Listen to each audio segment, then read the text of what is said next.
Okay, here we go. Here we are. Did I change my title? I hope. Oh my god. How's it going? How's it going, stream? How's it going? I have nothing to tell you about today. I've been working past 2 days, doing nothing else. Hardly reading. Sleeping pretty well, which is nice. Yeah. And mahoyo. Mahoyo, mahoyo, mahoyo. Mahoyo. Ow! Okay, chill. Sorry. Mahoyo, mahoyo, mahoyo. Let's mahoyo. Oh yeah, Witch of a Holy Night too. Do we think this is the end? No, this is chapter 12, right? And there is 13 chapters, as I spoiled myself on Steam achievements. So, one block of books, second block of books. Maybe some more extras, like they probably had something in here, I would be guessing. Okay. Let's just go for it. Why not? Water?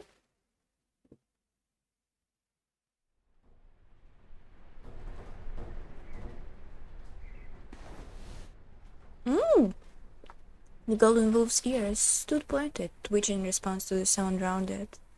Its meal finished, it curled into a ball in anticipation of a nap time and yawned, half from boredom. Bedroom? It is abandoned school. The old abandoned classroom had filled its purpose many moons ago. For months, the wolf spent his time resting on top of a heap of disheveled desks.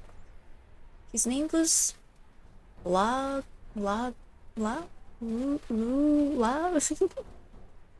This is silent. GH, right? La? Beowulf? He was a purebred werewolf named after the sun at his birthplace and a hero of legend upon leaving there. And he's a child. Don't forget that he's a child. Makes it double weird considering Toko is a cougar, okay? It goes without saying, he was not from this country. He came from a land deep within the European wilderness, surrounded by mountains and forests. It's literally Judo. His homeland was a realm he never set foot in their isolated world, forgotten and there is a purple, lived in peace. Isn't your Bible first here? This is crazy that massacres literally have vampires and werewolves, and they did not use this in Tsukihime, the classic. In a cave on the outskirts of their village, the werewolves found a child bearing the same golden coat as their ancestors. The child was sleeping soundly, as if in his natural habitat. The village welcomed their new member with open arms. 2,000 years of advancing civilization had been cruel to them. As the forests were destroyed, valleys unearthed, and waters polluted, the werewolf birth rate dwindled. Oh my god, so sad. Wait. This is what Bird Story was set up for? This? A lone werewolf? Okay, very cool. Very cool. They were now facing one birth a decade. The child's golden coat, deviating from the typical grey or white and shared only by their ancestors who were treated as as gods. You know, when you understand what's going on, what's wrong here, okay? It felt like a sign. Their prayers had been signed, their prayers had been answered. Here we go. A bloodline in atrophy. Atrophy? Like...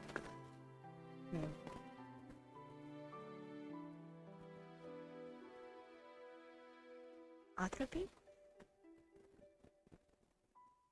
Atrophy? How is the full form of the word atrophy? Hold on, could you search? Atrophy.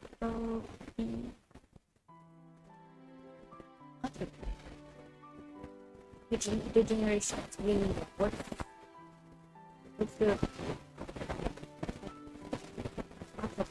atropite?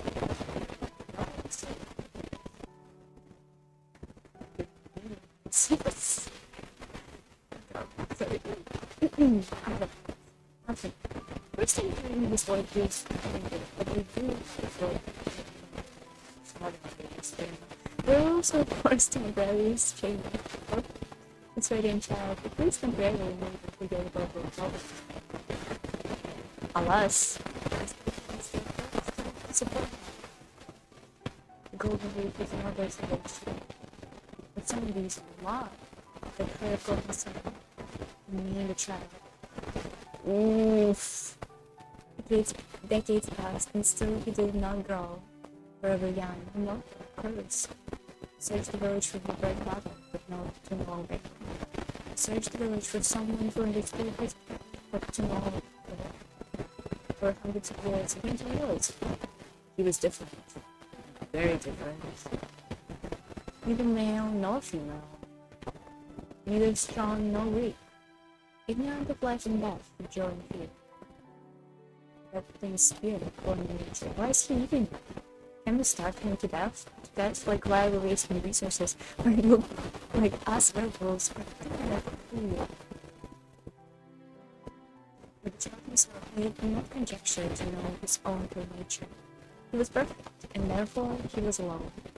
With the golden wolf, the role of his soul was too small. That was why. Indeed, this was the very reason. He wanted to all-powerful. He wanted to know the mystery behind his all-powerfulness. Because, how it was, his existence was meaningless. Why I didn't care about the golden wolf was effortless. Because the world was around him. They revered him, but at the same time, why nothing to do with it?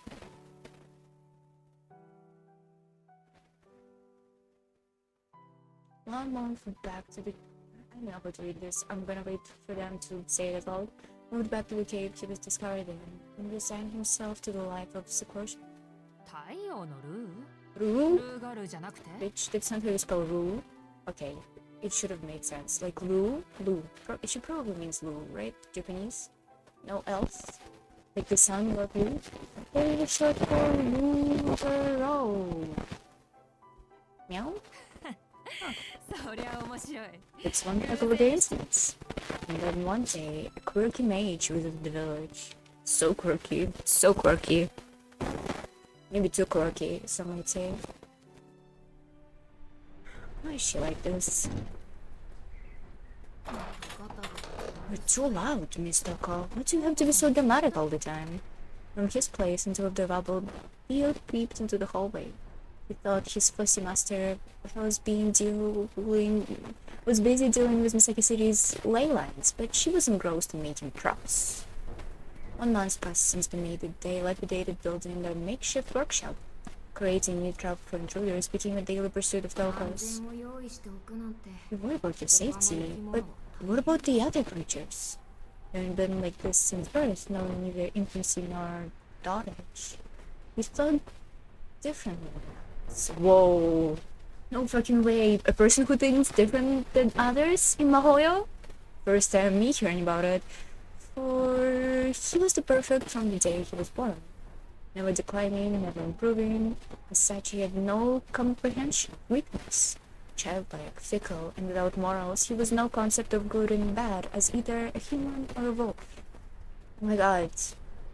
Look at this topic being reinforced over and over again, and I have a gut feeling, it's not going to be resolved in any very form, nor anybody gonna comment on it till the very, very end. Huh. On the other hand, this is also, like this story about the wolf, this is also kind of like a story about trying to find a meaning in life. This is surprisingly depressing, right? Because all of those characters are very sad. Very melancholic, maybe is the word. It's very existential, even though I think existentialism and like trying to find a purpose, it is an invented theme of the story, which almost every character reinforces in their own way. And you know, this is okay. This is okay. Not the stuff that I'm interested in reading about, but it could be possible. It could be something that somebody else finds value in. Like creating value. A beautiful creature disconnected from the world around him. He was on top of all other creatures. With one exception, his master, Toko Ozaki. She showed him a sparkling, delicious world, and above all, he found her scent refreshing. To him, the world was divided into what was cool and what was not. Your preference in leisure pursuit was of no consequence to him, and he never took gender into account. Pardon? The only thing that mattered to him was whether a person's life was logical and therefore cool. Toko Ozaki had her faults, but she smelled good. Can we chill out? Finish your lunch, Belle? Cutie. Cutie, but evil. Belle's master entered the classroom, presumably done with her traps for the day. It showed him tonight, just keep it together until then. Sometimes, like now, she would nag him, but on the whole, his master pleased him. In reality, the contract binding her to him was not particularly powerful. If he wanted to, he could tear her to pieces at any time. No human could restrain him. However, he had no intentions of killing Toko in exchange for his freedom. And there was a reason for this. In order to move about freely in human society, he needed someone like her. As long as she did not offend him, he had no reason to rock the boat. However... Finally, the main event! I was getting tired of waiting, Miss Toko. The promise she had made him in the cave and the reality of their situation had begun to come apart, as it seems. Come here, at least you fight the most powerful mystic there is. He was compliant up to now, but his patience was wearing thin.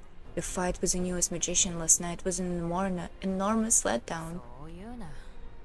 Oh hush, I was just as disappointed as you were. I'm not that bound. But why won't the girl use it? Because she can't? They talk about Aoko and her weird personality power? Okay. His master's expression turned serious. Not in agreement as to Wolf's question, no. But she had already asked herself the same and many other similar questions. No. Because she'd better off dying than to use it, I suppose. It doesn't make any sense. She almost died because she didn't use it. Which proves my point. That it must be too terrifying to use, Toko finished in her head. She stopped short of voicing it and chucked at her emotional outburst. Sure, she said Darahoda. Sure, I can't even imagine what it must be. Still, this changes nothing. What the sort of miraculous mystic her magic is, as long as she remained a mage, she can't win. Mystic. With those words, Belle's master walked out of the room, emphasizing his role is all this was to face Aoko only at that very moment.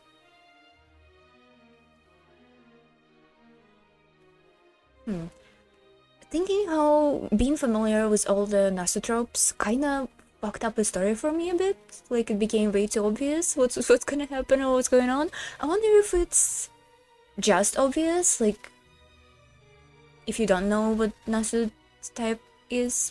stuff is, you'll be like, oh yeah, I didn't see it coming, but I think I saw a lot of parts of the story coming. Yeah, the separate personality, yeah. Noticing the troll in all this was to face Aoko only at that very moment. Oh, sorry. True magic, huh?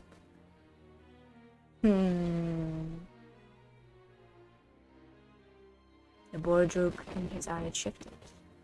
He recalled the taste of that girl, his long tongue sliding over his chainsaw-like fangs. Ew! Make no mistake, sorry, he would finish his meal. He was the oldest werewolf, the golden god of the forest. For as long as he could remember, no, from the moment he appeared, he had been the most powerful creature of all. I love when they render jaws like this. This is so nice. All man-made mystics were trash before him. Magecraft was laughable, and even mystics, artificial miracles, were futile. Their very existence was an insult to him. After all, that was the deal. When the time comes, I did great in. And that was the extent of their pact. Once he had dealt with so-called true magic, he was free. His eyes burned with the wolf inside of him, his fang mouth twisted with a sarcastic bestial grin.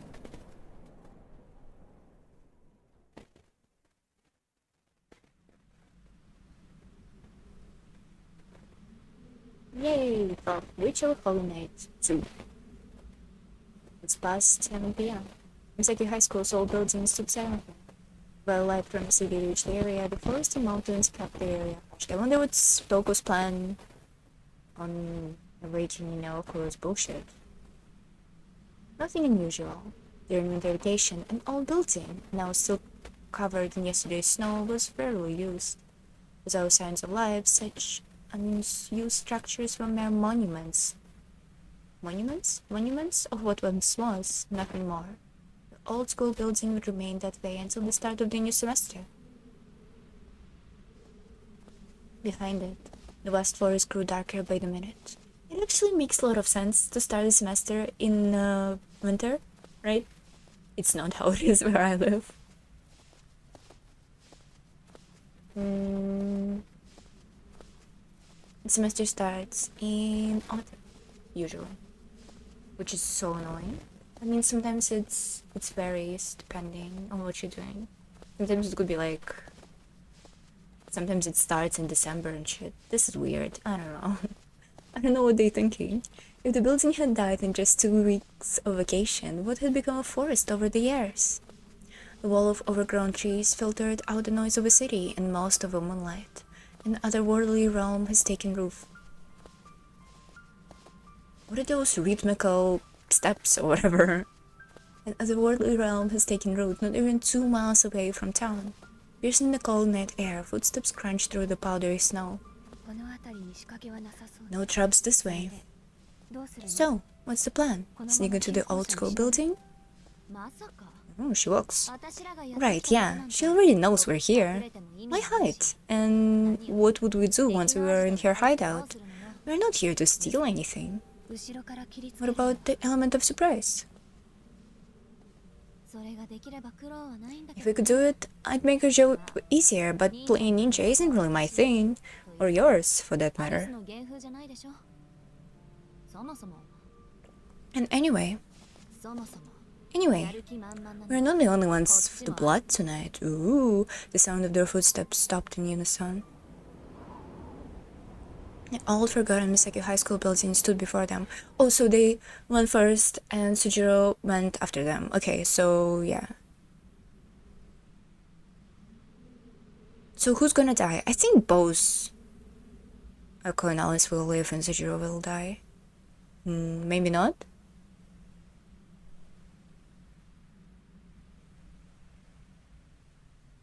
I wonder if they could do something like, oh, Sujiro will die and we will not know his backstory and why he came here. Would be fun. Or not. I kinda wanna know. Would be a downer for me. Old forgotten Misaki High School building stood before them. What used to be the schoolyard was now a barren snowscape. Reclaimed by the forest, the building looked a shell of its former self. The surrounding trees resembled standing mourners. The white mourner at the funeral. Mourner. To mourn? Hold on. I'm sorry. To mourn? Mourn? Standing mourners at the funeral. It sounds so weird when I say it, I'm sorry. Talk about impatience. There's still 4 hours until the time limit. Meow. Alone in the middle of a white altar was a lone, scarred red mage. Nobody dressed, considering the weather, as she came out from the forest, except for Alice, I guess. As she came out from the forest, Oko lowered herself slightly, scowling at her distant target. Next to her, Alice stood motionless. The bare branches of the trees cast long, thorny shadows. Oko was reminded of Sleeping Beauty, except the mage wasn't nearly as pleasant as the princess in that. Not to mention, she wasn't sleeping, and there was no prince. Regardless, the princess came out of her schoolhouse castle to greet her challengers. Sleeping Beauty? Really? Okay. Pushing yourself in that condition? You do make your big sister worry, Aoko. Did somebody mess up with my settings? Why are they so loud? Why are voices so loud? I'm sorry, I'm gonna make it... I know it's a stupid idea to make it quieter in the last chapter of the thing. But it is what it is. Toko grinned faintly. Aoko fought back the urge to respond. Meanwhile, Alice stood in silence, uninterested in sibling rivalry. Toko stood about 100 feet away. As their senses sharpened through magecraft in the silence of the forest, they could hear each other perfectly. The golden wolf was nowhere to be seen. Toko faced the two girls alone. Alice's black overcoat and winter hat were typical items of clothing for a mage battle. A few pieces in front of her was Aoko, whose combat crop was comparatively out of place in Misaki High School uniform. She had asked Alice to bring a change of clothes for her, but there must have been some misunderstanding. Though it was a trivial miscommunication, Toko seemed to think it had some special meaning. Before we start, mind if I ask something? I can't help but be curious, and this is probably my last chance to ask, but is this seriously what you're going to fight in, Aoko?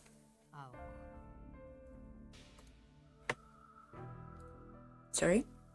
Toko spoke clearly, and despite the distance, was able to communicate. What's the point of cutting the sentence midway? Was able to communicate her deep-seated scorn without trouble. Aoko would rather attack than engage in small talk, but she decided to take the bait. Don't lie, you had plenty of chances to ask me, 4 times, including today. Well, this is my job right now, so I think it's fitting. Besides, my fashion is ahead of times. We were sure to empathize her words. For a split second, Toko's eyes narrowed. Figures and bad taste, as always. No offense, I am Team Aoko, but Toko's outfit does smog. Does smog her school uniform. Thanks. It's actually a relief hearing from that creepy puppet maker. Was that the two fell silent and glared at each other? Their bloodlust cut through the thick, cold air like a knife. While the two of them sized each other up, Alice surveyed the area around Toko. There was no indication anyone or anything were lying in wait near her. I left the curtains open because I was like, oh, there is no way it's gonna be sunny, and the sun just came out. Thanks, man. Perhaps she should see if the werewolf was still in the old school building. Maybe Toko didn't feel like Aoko and Alice were much of a threat in their injured state. Or was she really not expecting a counterattack? So early, so the werewolf wasn't ready. Sorry, I had to not say anything. After some contemplation, Alice surmised it was the former. She really was going to fight alone. Her arsenal comprised her mystic eyes and known magecraft. That was no more than enough to deal with Aoko and Alice in their current state. Alice, all I need is one shot. Aoko signaled to Alice behind her with a movement of her finger. Alice had no objections. The original plan was for her to keep the werewolf busy. With the mirror as a backup, Aoko was hoping to catch Toko off guard. They had few other cards up their sleeve, but the fact remained that as a mage their attack wouldn't affect the werewolf, so they decided to ignore it and focus on taking out Toko. Not the best strategy, but it was all the two of them could come up with. Is Aoko inherited the primal magic? We definitely don't think she achieved it. She probably kinda had it in her pocket this whole time. Well, it is said... Maybe she did achieve it. Maybe the scene in the beginning was the kittens. This was when Mystic, it was from Mystic's POV, and Mystic was like, oh yeah, it's when I was born. So, I wonder how that works. It doesn't actually matter how it works, but I don't know, they kind of put a lot of emphasis on the way magic works, so I wonder if they're gonna explain it or be consistent about it. Not the best strategy, but it was all two of them could come up with. But they had been thrown a curveball. Toko had the upper hand, so she was reluctant to use the beast. Aoko wasn't about to let the opportunity go to waste. By distracting her with her sibling banter, she would settle things before the werewolf even showed up. My turn to ask a question. How the fields working out? No, please. It's barely been a day. I haven't touched them yet. Can't rush these things. Besides, I want what's inside the ley lines, not the bounded fields. I have no plans to reset them. Tearing into you probably way faster than tearing into the land anyway. I knew it. All the more reasons I can let you become a magician. Aqua blue eyes burned brightly with a fiery fighting spirit. Even though his sister was ready to pounce, Aqua remained motionless but for her mouth, which twisted into a smirk. She's probably in a lot of pain. A magician, huh? Got to admit, I like the sound of that. Hotsukai, he said. The magic crests weren't implanted in me in the true magic of Ozaki family. But it's fine. I'll do want them, but I can get them on my own. Oh wait, did you come here to show me your magic, Aoko? Toko's words came out flatly, but your eyes mocked your sister. It was true, however, the most bullshit beef ever created, that if Aoko wanted to defeat Toko, her best chance would be to use this mysterious true magic. The only problem was that she couldn't. If she could, she would have used it to avoid being mauled last night. Now Kawasaki couldn't use true magic. Toko believed she needed to fulfill some sort of condition. The protection their grandfather placed on the formula was to prohibit miracles from being easily realized. Only a miracle can set us free without us having to destroy something. The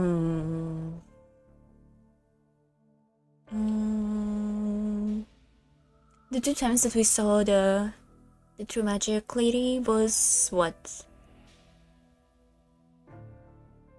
Was Naoko casting like really powerful spells or something? Or she felt in danger? Maybe? The protection their grandfather placed in the formula was to prohibit miracles from being easily realized. However, that wasn't because he was concerned about the human world. It was no exaggeration to say he'd feel nothing if magic leveled the entire city. The truth was, true magic never had any conditions. Aoko had been held back by trauma. Despite privileges, the only powers of their kind were bound by cognitive seals. That's why Toko looked down on her naive little sister. So weak, a body incapable of handling magic could be cut down with a mere sword. Aoko knew that better than anyone else, which is why she couldn't forgive her sister's ridicule. Just try using true magic, huh? A pathetic taunt. Ooh, she's mad. It was how she wanted to play, then so be it.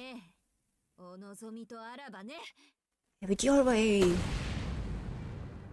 With a burst of pure rage, Aoko made her move. Her colorless shoes spread across the untainted snowfield, like a stone skimming across the water. As Aoko charged forward, she disappeared. Only her footprints advanced, like bullet holes in the snow. Aoko held her ground. Concealment was elementary magecraft. More than likely, the power came from one of Alice's trinkets. It was simple yet effective countermeasure to Mystic Eyes. Toko's Mystic Eyes used to lock property to bind the opponent. It did not have the Logos property to discern truth through an illusion. Once a magecraft's working were revealed, that weakness was exposed. Still the same sloppy footwork. In a mere 4 seconds, her opponent had closed 10 yards and was still speeding up. It appeared that she had given up in a mage battle and was going to move in for a melee. The other girl, Alice Kolanji, didn't take a single step. A suicide charge, open to friendly— what is this wind in my ear? Open to the friendly fire from the rear.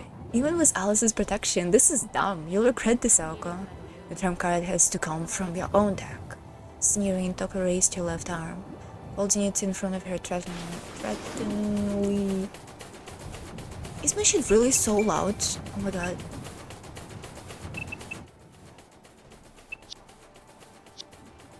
Ten more yards. Unfortunately, okay, maybe we should put music a little higher. We love music in this game. Unfortunately, her footprints gave away her position. So, Toko began engraving a rune into the air. But before she could finish, Aoko's footprints stopped. She was still too far away for close combat. What a strange place to enter attack. No, wait. Could she really stop so suddenly at that speed? She jumped! Toko made a snap decision. She quickly raised her outstretched arm towards the sky as if saluting the moon. Sobira! Flames tore through the air. The rune craved into the body above her, bathing in the pillar of flames. No internal resistance spell could help. Rather than simply burning her target, the runes were wrapped them in a wealth of flame. Whatever.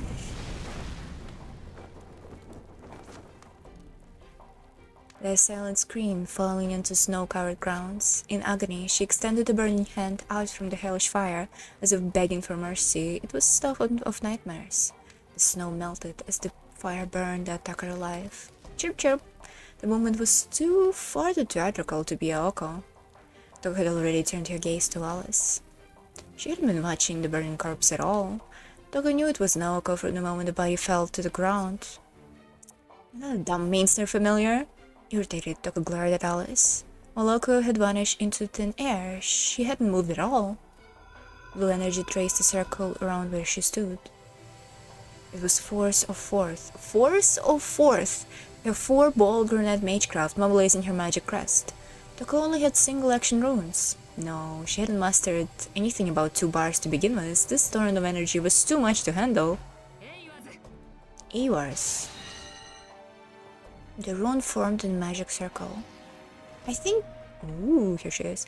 I think the magic bullshit where you have to say the magic out loud is the most lamest shit ever. Ava's, the rune of withdrawal was evoked, and Aoko's concealment was undone, allowing Toko to utilize her mystic eyes. With her open pupils, the infinitely mirrored eyes captured their target in an endless halo. Why isn't there magicians who whisper their attacks, like so their opponent wouldn't know what it is? Come on, man. The mage's side is literally split in two. The space in front of Aoko distorted, obscuring her from like an icy mist. If Toko's eyes were like opposing mirrors, then this was like sticking a one-way mirror in at a triangulation point. Sticking a one-way mirror at a triangulation point. With her vision split in two, she couldn't look on Aoko. The mirror of slumber, Toko. Aoko's deep in a fog in a row the mirror created. From where you are, you'll never be able to see her. Alice explained without concern. Why? Due to the herb Toko made Alice swallow, she was still unable to use her own magecraft. However, she could use ploys already in motion without using magical energies, such as Dimension's Mirror, an aimless little bluebird. Finally, the magic bullet was loaded. Set route. Direct current.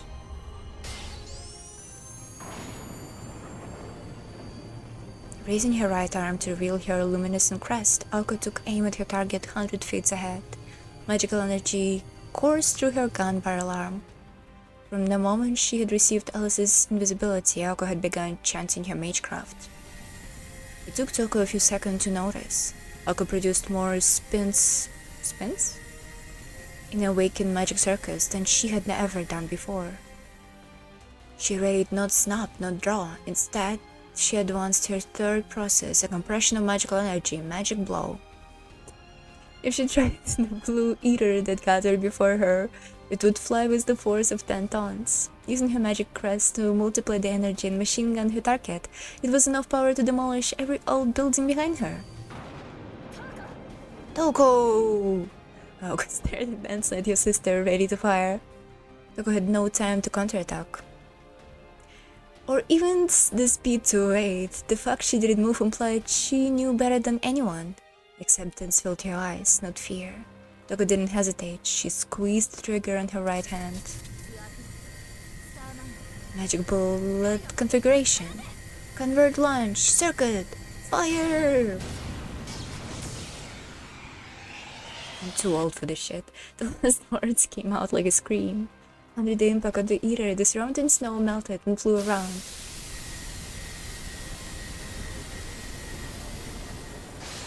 Ooh, I like the far away angle.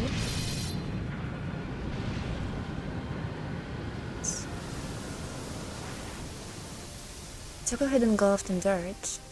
The person who directed those scenes is pretty good. It's also a very interesting idea to put 2D images in a 3D space and compose a scenes with those. This is nice, the presentation is definitely the highlight of a playthrough.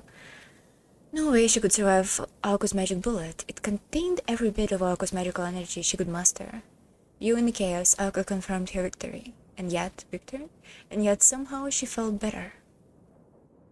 Stand up to the victory. But then, choosing to deal with the torrent of magical energy she swallowed up later, Toko tatted Aoko's childishness. Her disappointment was so deep and bordered on despair. Oh, the flowers. It's a little too late now. But listen up anyway, Aoko. Never play your trump card first. You lose. Voice called in a loop. She was completely unscarred. The mage stood in the snowfield, not a single speck of dirt on her overcoat. Just before the bullet reached Toko, she deflected it with a magical energy of the same level. Aoko could only stare at the scene before her. The negation of her magecraft hadn't shocked her, though. Leaf-like objects floated behind her sister. Aoko stared like she was living a nightmare. Countless magical crests poured out from Toko's back. Ooh, beautiful. It all happened in an instant. The magic bullet approaching like a tsunami, Toko lightly snapped her fingers, causing this stream of letters to rush out from behind her. Text became art, the golden flowers bloomed. There must have been hundreds.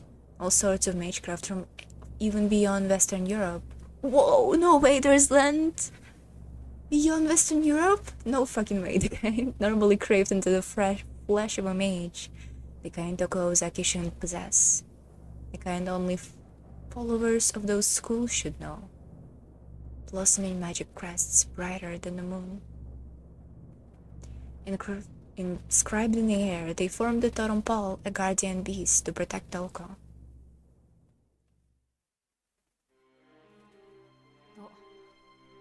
Now you see.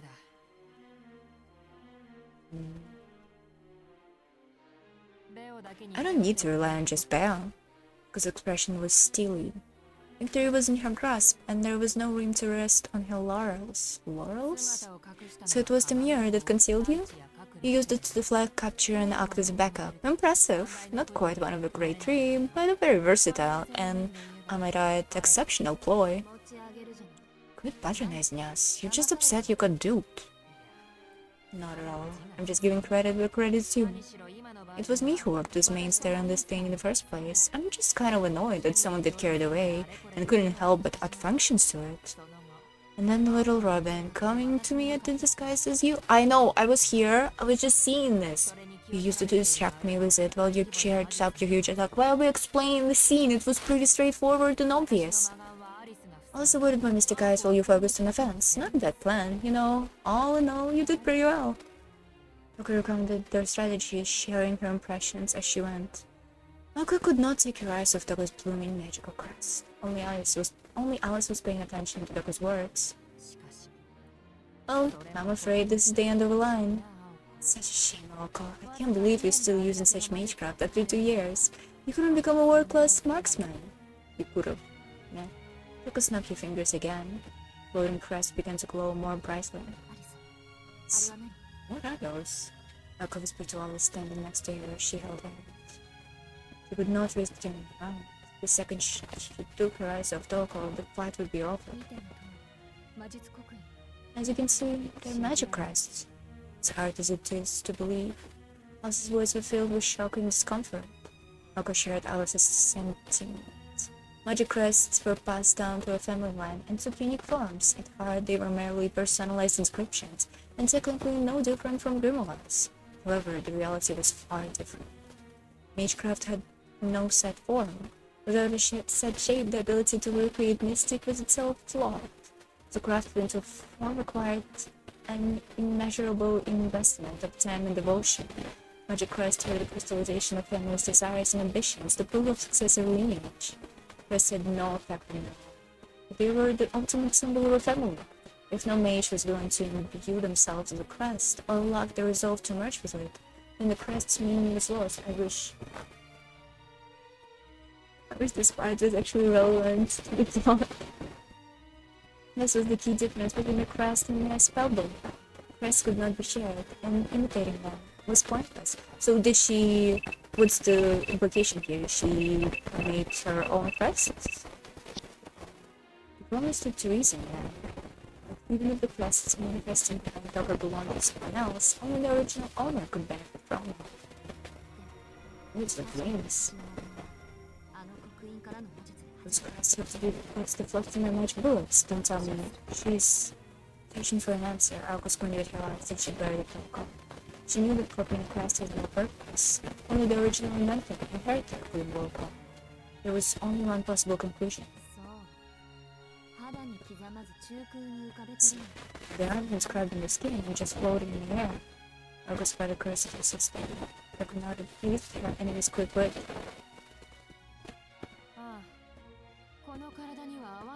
The crest didn't suit my body, so I fixed them to a space behind me. Crests like yours that are engraved into the flesh much better because they can be activated in one go. Me though, this was the wrong way. Well, I do need to perform an extra step to activate them. They're not mine, so I don't feel any pain. Okay, it was okay, whatever. And it seems like neither physically nor mentally. Alka knew her sister wasn't human, but she never thought she would go this far. You're right about them not suiting you. You stole them from someone else, so your bloodline can never match up. Which means the persons you stole them from can't die, so you must have them locked up somewhere. If they died, you couldn't activate their crests. Why is Toko doing like war criminal type of shit here? What is this kidnapping? And that's crazy. She's literally so evil. This is awesome. Toko, I don't remember anyone complaining. You were asking for it. They shouldn't have been bad prepared if they wanted to face me. There were some rather rude fools who used questionable language, but I think I've been quite kind, really. They came to kill me, and I let them live. Really? As a fellow mage, I only hope they're okay. Oh, the face. Probably wondering what I've done to them. Does she preserve their brains? Or maybe she just lumped them all into a ball of flesh? As if I'd do that! She actually skinned every single one of them and made a separate single person, like Frankenstein monster. I'm sorry, I don't know why it's... And then she closed that person in her basement or something. Hell yeah. I built them a cafe and provided plenty of food, entertainment, sleep and freedom. Some of them would say they wanted to live like that forever. Toko's words were hardly believable, but it was clear her crests weren't copies. Elsa's skull deepened. What Toko had described had no discernible benefit in her mind.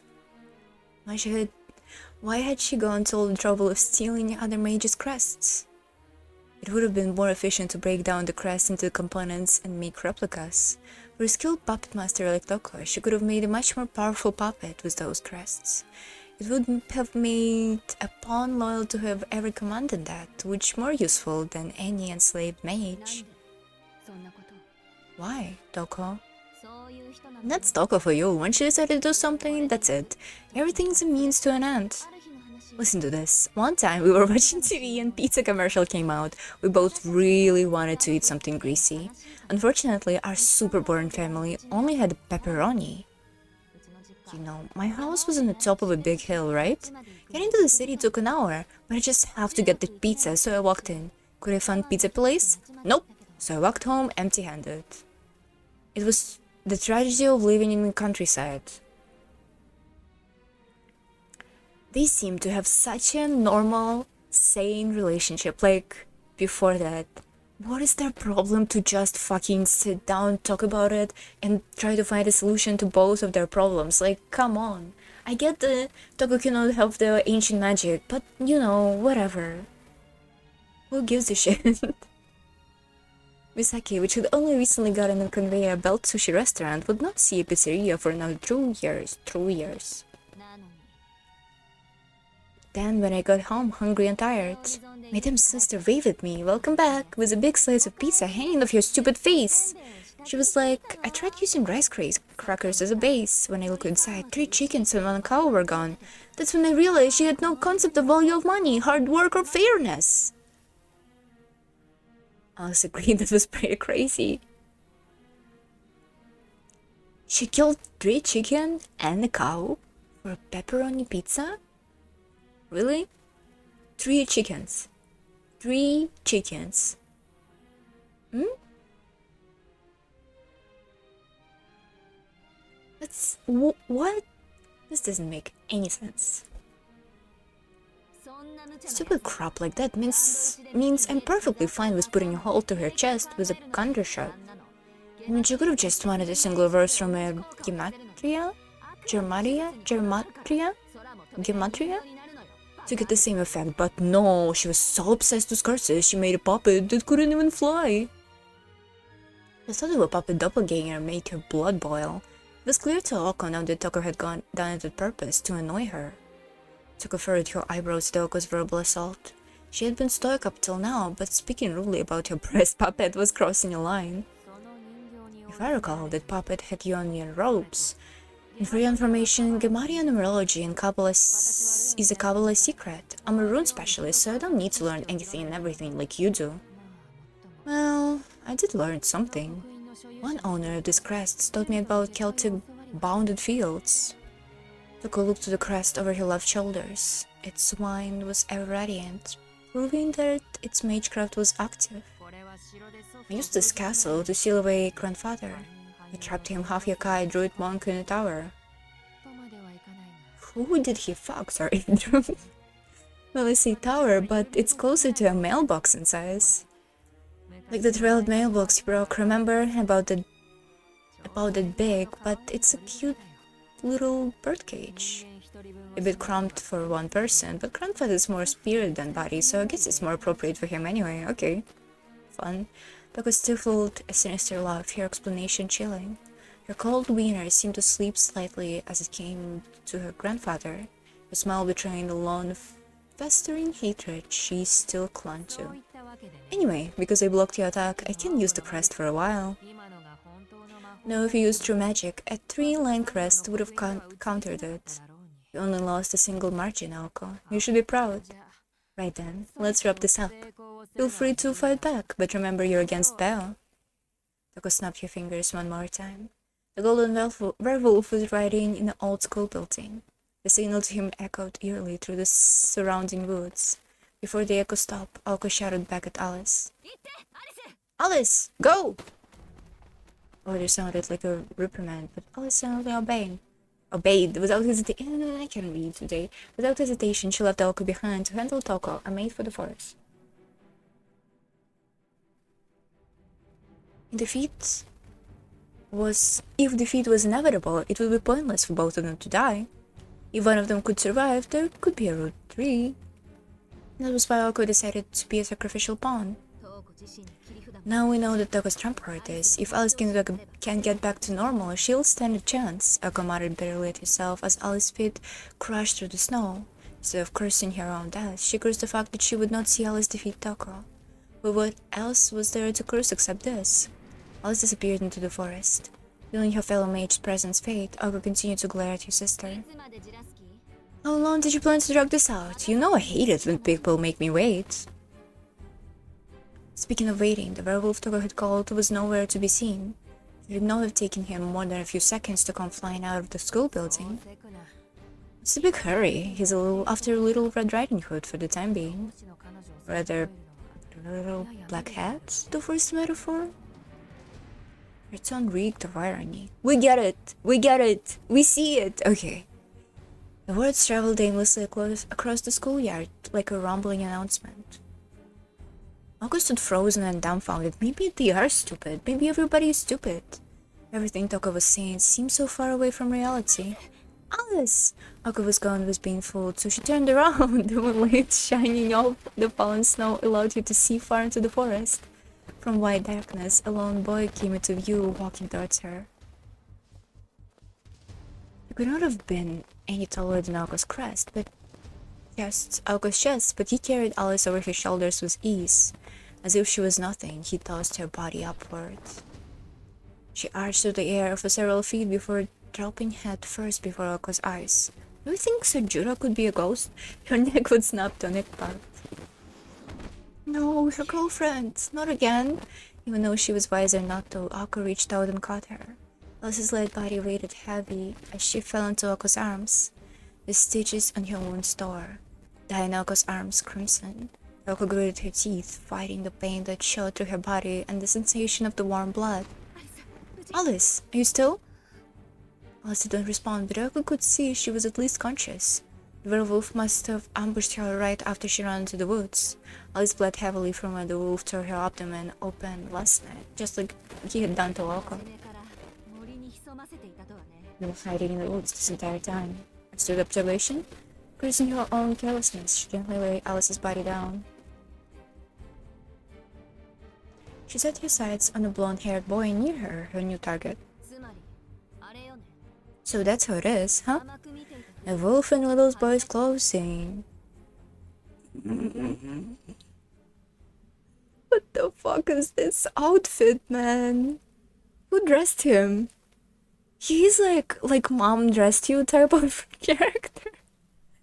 Damn. By mom I mean Toko, because Tohoko has the taste like this, you know? Even in the face of Oko's rage, he did not stop smirking. This is also old school fashion type bullshit. Need to kinda match. Even in the face of Oko's rage, he did not stop smirking. He stared back at the girls, eyes gleaming, twinkling with excitement at the brutality to come. The blonde hair and green eyes she saw last night, and his effeminate features now, seemed ethereal, like he had changed into being from another planet. You'll feast tonight, Belle. Toko's voice echoed from afar. The boy's grin broadened. Nobody could have expected what came next. Aoko rushed headfirst to the boy. Faster than a robot decoy, she spat blood dripping from both arms. Toko watched wide-eyed at the spectacle. Alice could only look on with vacant eyes as she laid helplessly on the ground. The werewolf boy was caught off guard by the prey becoming predator.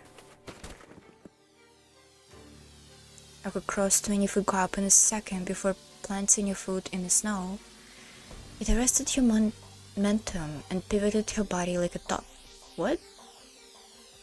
Even if he instantly understood what was coming, the boy wouldn't be able to dodge it in time. The neck! Using the momentum from this... Why did she yell this? Using the momentum from her sprint, she pushed leg onto the ground and sprang up. With deadly timing, her roundhouse kick swung in a wide arc toward the boy's neck, sending an explosion of force into his brainstem. Of the shirts?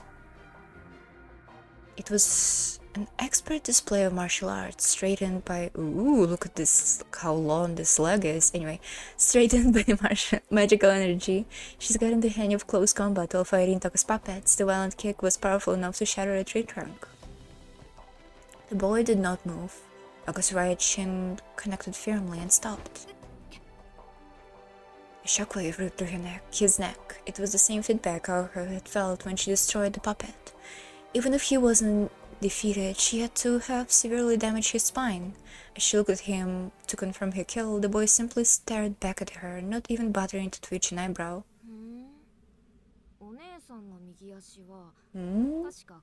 That's the leg a bit. I can't believe you went for the neck like that. I mean, wow. Miss Toko said those girls instinctively they could spare their own bodies. It was a valiant move, but you twisted it. My hair is as strong as when I'm a wolf. Even my peach fuzz can stop your kick. Okay, cool. The only one hurt between the two was Aoko. The leg she had lodged in his neck was totally numb, like it had been chopped clean off with the hatchet. You held back a bit too, right? You wanted to protect your leg, I guess. He wants you to forget that kind of things when fighting me. Still... The boy smiled, basking in Aoko's shock and awe. She could not free her leg. No doubt as soon as she regained her footing, he would tear her stomach open. Well, you're mincemeat anyway, so I guess it doesn't matter. See? What a waste. And it just healed up too. Aoko was not sure, but it felt evil child, but it felt like he had sunk the finger into the flesh of the right leg. Ooh, the pointy ear. He was right about her leg. She barely had any feeling in it. It had been completely paralyzed after the last attack and was now back in the same horrid state. Except this time, instead of being torn to pieces, it had been crushed to the bone. Her leg... Why are we doing this again? Her leg might have been numb, but just the look of it was enough to horrify her, the way it crumpled, and all that blood. Any normal person would have died from shock. As if thinking, ooh, is this Danganronpa? As if thinking about someone else, I could consider how cruel Magic Crest could be. Huh? Still some life in your eyes. I don't really want to torture you. You should drop the tough out. The boy thrust his hand out at Auga's chest. His consciousness flickered from the sudden pain of the stake. No, a child's fist piercing her torso. The scenery flew by. She soared through the air like a rag doll tossed away by a bored child. Just like Alice a moment ago, she tumbled through the air and hit the ground hard. Her right leg was crushed, her chest caved in. It was as if her heart had been scooped out of her chest. Each drop of breath left her wanting more. Was this what it was like to see stars? The terrifying part was the pain. It never let up. Have you seen stars in your life? I've seen stars once when I was hit by a car. Yeah. Kind of fun.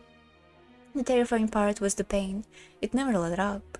Desperately trying to suck in oxygen, she could still feel his fist. Leisurely, the boy strolled across the snow towards Aoko's broken body, his red tongue gliding over his lips. Ew. He stared at his prey who was desperately trying to breathe, his eyes filled with glee.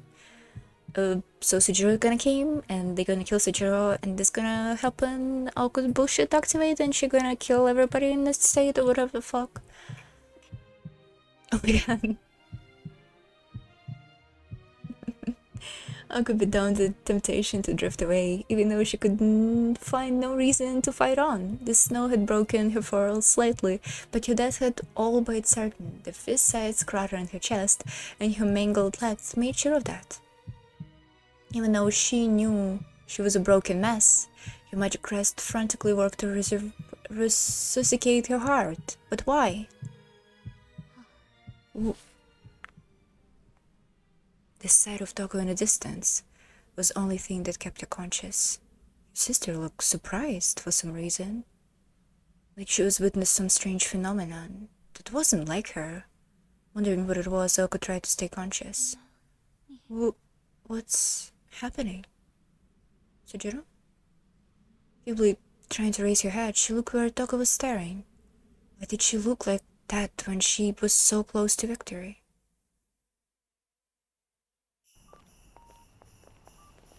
Where is he? What? Ho ho ho. He's sprinting. His heart was beating faster than normal. The fragmented and disturbing image kept returning, and he desperately pushed them to the back of his mind. They were thoughts that shook his resolve. He did his best to file them away into the unseen corner of his consciousness. Right now, he'd only focus on controlling his breath and his exertion. Just stay calm, he repeated to himself. He had not stopped for a second since leaving the church, even without giving a thought to what he would do next. So many traffic lights, so many people. It was Christmas. There was no way he would find a taxi.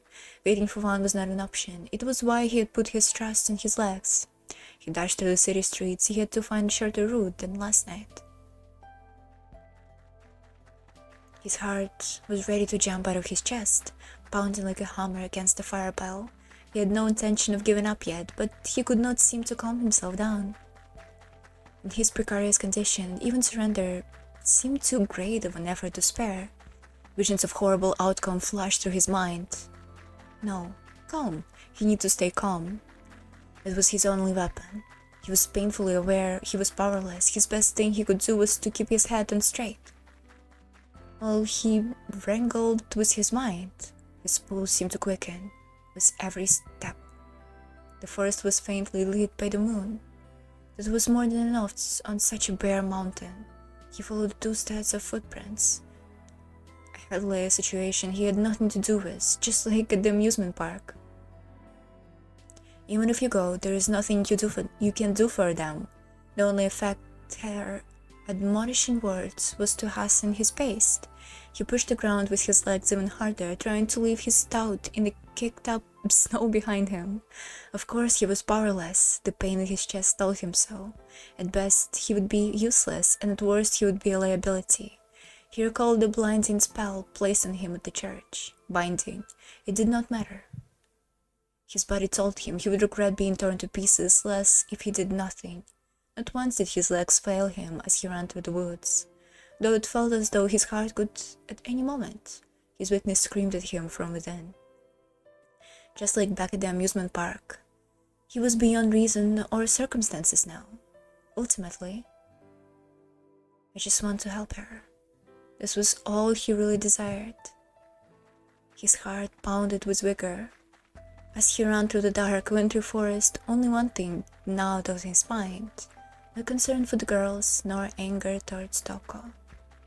The red roses bursting from her limbs. Screams of agony, like childbirth. Oh yeah, okay, whatever. The harsh reality of something beautiful dying. The nightmare was tenacious. Never again. Never, ever again did he want to see something like that again. If he could help it. Just ahead was the forest clearing. The moonlight shone in the old school building like a spotlight. Once again, those thoughts crept back. He could not bear seeing something like this again. That's why he ran. But if he had to face it the second time, how could he stay calm? With that thought in mind, he arrived at the clearing. Somehow, his frantic breathing, his rising and lowering shoulders stopped. No exhaustion, no inertia, just blackness, like his mind was frozen in time. This was the second time he felt like this. The nausea and dizziness from the first time, the pathetic whining of the last few weeks, the double clouding his mind, they were all gone. The doubts clouding his mind, they were all gone, displaced entirely from his mind by an even stronger emotion. Rage. His heart pounded with the force of sledgehammer. It was a primal sound, loud enough to bring him to his senses. Sujiro stepped into the clearing, letting out a deep but steady inhale. Although his eyes was locked with the blonde-haired boys, his concentration was focused inward. Be calm. Be calm. Is Sujiro a werewolf? Please confirm or deny. Every fiber of his being worked to control his breathing. The clearing told the story of Oko and Alice's crushing defeat. Oko was lying face up in the snow, her right leg bright red and crushed in the dye. The ice was glazed over, but Sujiro could tell she was still barely fighting. Judging by her spluttering, she had taken a hard blow to the chest or back. Sujiro deduced it was most likely both. Alice's injuries seemed less serious than Aoko's, but she lay motionless on the ground nevertheless. She was lying across from Aoko, face down in the snow, arms out in front as though pushing herself up was too painful. Before the old-school building stood the figure of the maid she had seen before. Paying her no mind, Sujiro began to walk towards. Feeling calmer since arriving at the clearing, he at once towards Toko. Toko did not stop him. No one noticed, but the faintest look of worry flicked in her eyes. Are you friends of theirs, mister? The child werewolf spoke amicably, confident in his victory, and perhaps also eyeing up a new meal. Sujiro ignored him and kept walking towards Oko. Their eyes changed. The complete disregard wiped the smile from the boy's face. Still, Sujiro carried on, the beast's feelings were the lasting in his mind. Once he reached Oko, he looked down at her with a pained expression on his face. Strangely, he was at a loss for words. After a slight hesitation, all he could manage to say was, "That wasn't very polite, Miss President. You shouldn't have left the church without saying goodbye." His awkward remark was half scolding and half affectionate. You numbskull! Despite the pain in his stomach, Goku was able to throw an insult his way. Let us see you still have some fight in you, Aozaki. His voice brightened, as if buying her bravado. The truth was, she barely had any strength to live. Despite that, Sejiro looked like he wanted to respond in his usual way. Something like, "See, Aozaki? You're too tough to die, even when someone kills you." You know? As soon as she tried to speak, she ran out of breath. What the fuck are we using her normal sprite here? Sejiro heard her loud and clear this time. He might have looked absent-minded, but he knew exactly how dangerous the situation was. Oh! Naoko knew because his carefree-sounding words did not match his expressionless face. Yo. Time to get serious? What do you think you're... Before she could say doing, she coughed painfully. Sejiro passed his finger to his lips and nodded. Naoko could not quite believe it, but it looked as though Sejiro had gestured to her not to speak. Isn't it obvious? It's the same as the last time. If you go down, I step in, right? So I'm here. Okay. I still can't do anything, but still. Naoko did not know what to say. She could only look up at him, amazed and awed. The werewolf stared at them, visibly frustrated. After all, he believed himself to be the noblest of all creatures. Ignoring him was a treason punished by death. Had Toko had not been there, he would have sunk his teeth into Sejiro's neck by now. He was sure he had been intimidating enough, however his prey did not show any signs of fear. It was hard to imagine, but maybe, just maybe, this guy did not view him as a threat. Whatever, as long as the meat is tender, juicy, and filling, I don't care who this is. Hey, you don't mind if we start with you, do you? The boy wolf called out once again. Still not responding, Sejiro raised a hand to his nose. Cool, calm, and collected. Paying no mind to the boy, yet keeping an eye on him.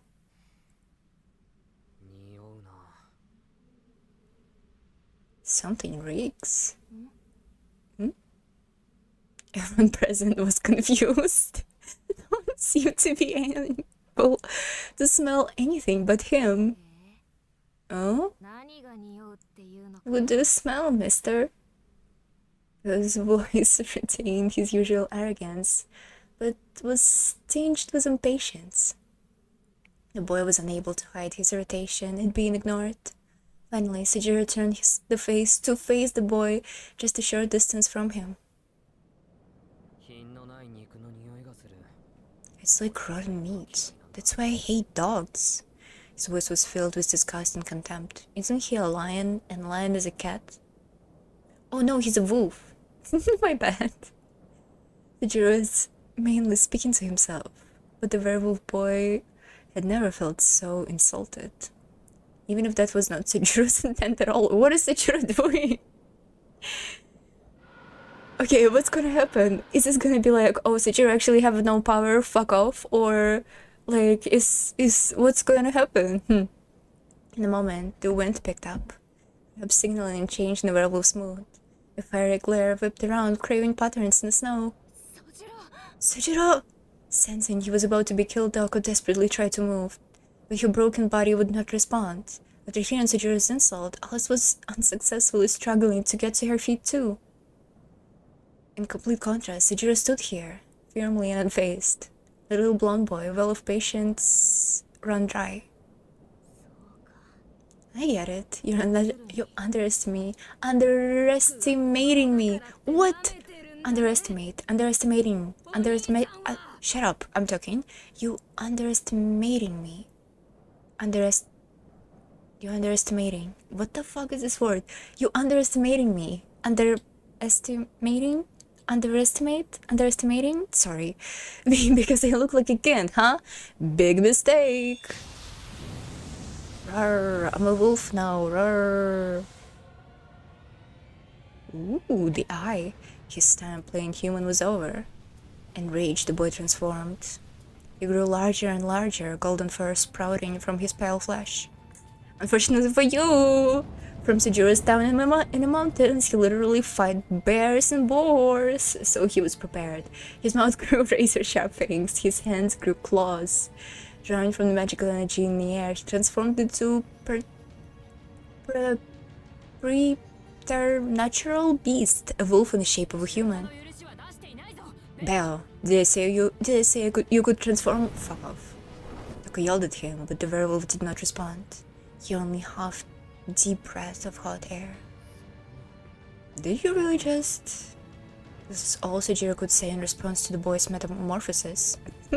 Such a transformation was the stuff of nightmares. What was worse, the beast now towered above him. It was enough to make anybody question reality himself. Amazing. Seeing his prey reaction satisfied the werewolf, and his mouth twisted into a satisfied grin. It was a strange one, this guy, but meat was meat. However, the beast's arrogance was short-lived, the prey breathing a sigh of exasperation before speaking. You really are a dog. You could hear the pin drop, even in the snow. Alice and Toko were all dumbfounded. Were they really seeing a human not just stare a werewolf down, but insult it to its face? They simply could not believe it. Morse alphabet, okay? It was too late. Any trace of wolf's pride or dignity faded away. The onlookers finally realized that the wolf was serious. Are we gonna kill Sojiro or what? Bell, do not kill him. But Toko's command fell on deaf ears. The wolf prepared to lunge, his emerald eyes fixed on Sojiro not 30 feet in front of him. Mere 30 feet. A half second was all he needed. Another half second to bring his claws down and slice his prey from head to toe. You're dead. What's gonna happen? A roar of joyous, unbridled fury echoed far and wide. This is impressive, how long we've been reading this for, like 30 hours or whatever, and how little we still know about these characters, or like, I cannot predict anything, what's gonna happen. It was the only warning the werewolf gave as he exploded towards Sojiro. 1 second, a golden blur swept forth in a furious gust too far for eyes to follow. In the face of unworldly speed, there was only one thing to do. Sojiro stepped forward, a silent shadow opposite the beastly silhouette of an oncoming werewolf. He needed exactly 3 paces. He bet his entire life on around 3 feet of distance. In a blink of an eye, death would be upon him. Oh, Sojiro gonna like press some freaking tension point in the beast's fucking back or whatever, and the beast gonna be like, oh no, oh, I'm a dog now, I'm not a wolf, I'm a dog. Yet he did not show the slightest indication he intended to avoid the lunging behemoth? The wolf's forelegs slammed into the ground with an earth-shaking fury. Whoa, this is kinda not good. Compared to the other CGI with a wolf. Ew, he has like the muscles here. Nasty. His back. I thought he was a wolf, but no, he's also a werewolf. Like werewolf, oh, ripping my shirt werewolf, and he's a child. Okay, cool. His back muscles tensed up so much they seem barely contained in his frame as he swept a raised paw downward. Chichiro's small step neatly evaded the claws, but he had a different motive. He was merely positioning himself for the next move. His intentions was never to avoid anything. From the beginning, his mind was focused but on one thing. The point to aim for. One mind. One breath. He picked the perfect opening in the wolf's torso. The precise microsecond between contraction and relaxation. The one point alone was the crack in the dam of life.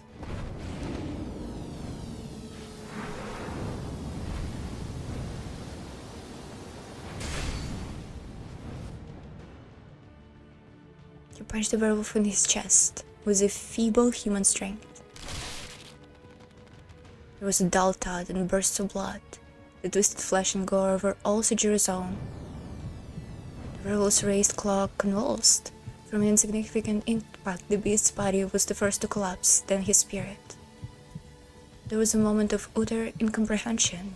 The wolf opened the chest to try and pull air into his lungs. Whoa, Sojiro learned it from fighting the wolves, fighting the bears, into the mountains, staying out for the mountains. Gasping, he began to topple forward. The slender figure slipped around to his flank. Fuck off. I would like Sejiro way more if they actually like Sejiro has personality and he has reasonable intentions and everything, but I would like Sejiro way more if they didn't try to present him like the typical main character and I don't know, maybe give him more distinct features or like even more personality than he already has, because he has such a great potential. I just wish they didn't treat him like, you know, like his main character was main character bullshit, like as if he's the smartest one in the room at like important times and stuff like that. I think he's decent character. Well, in, you know, at Nasu standards, he's probably one of the best. Definitely one of the best protagonists out of Tsukihime, Fate, Karane Kyokai, and all that. The next blow pierced him like a spear. Ignoring his mangled left arm, the silhouette whirled around and drove his right elbow into Club's werewolf's back.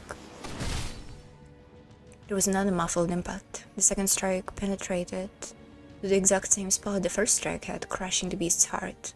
This time, the blood that fled into the air belonged to the gasping wolf. Oh yeah, look at this beast that's literally like magical and can literally like do everything and eat every type of magic. Look at this normal guy, just clean him up because he lived in the mountains. Cool. Shut up. I know it seems like they play in rock, paper, scissors here, right? But whatever. Like the powers they use are kind of like rock, paper, scissors. Like the magecrafts, like normal magic that Aokuyo uses. It's like strong against Sujiro, but you know, but Sujiro is strong against the magic, like primal magic that the wolf uses, and that magic is strong against Aoko. Pokemon. The werewolf fell to the ground, choking on his own blood. He did not get up. He showed no sign of life. Doko should be shocked.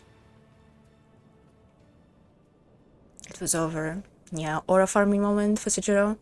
Do we really needed this? There was no remorse, no hesitation in that brief act of violence. The perfect, curious, golden beast lay still. Felled in a mere 3 seconds. No sane person would have bet on this outcome. Yo. His breathing calm, the victor stood over the falling behemoth's body.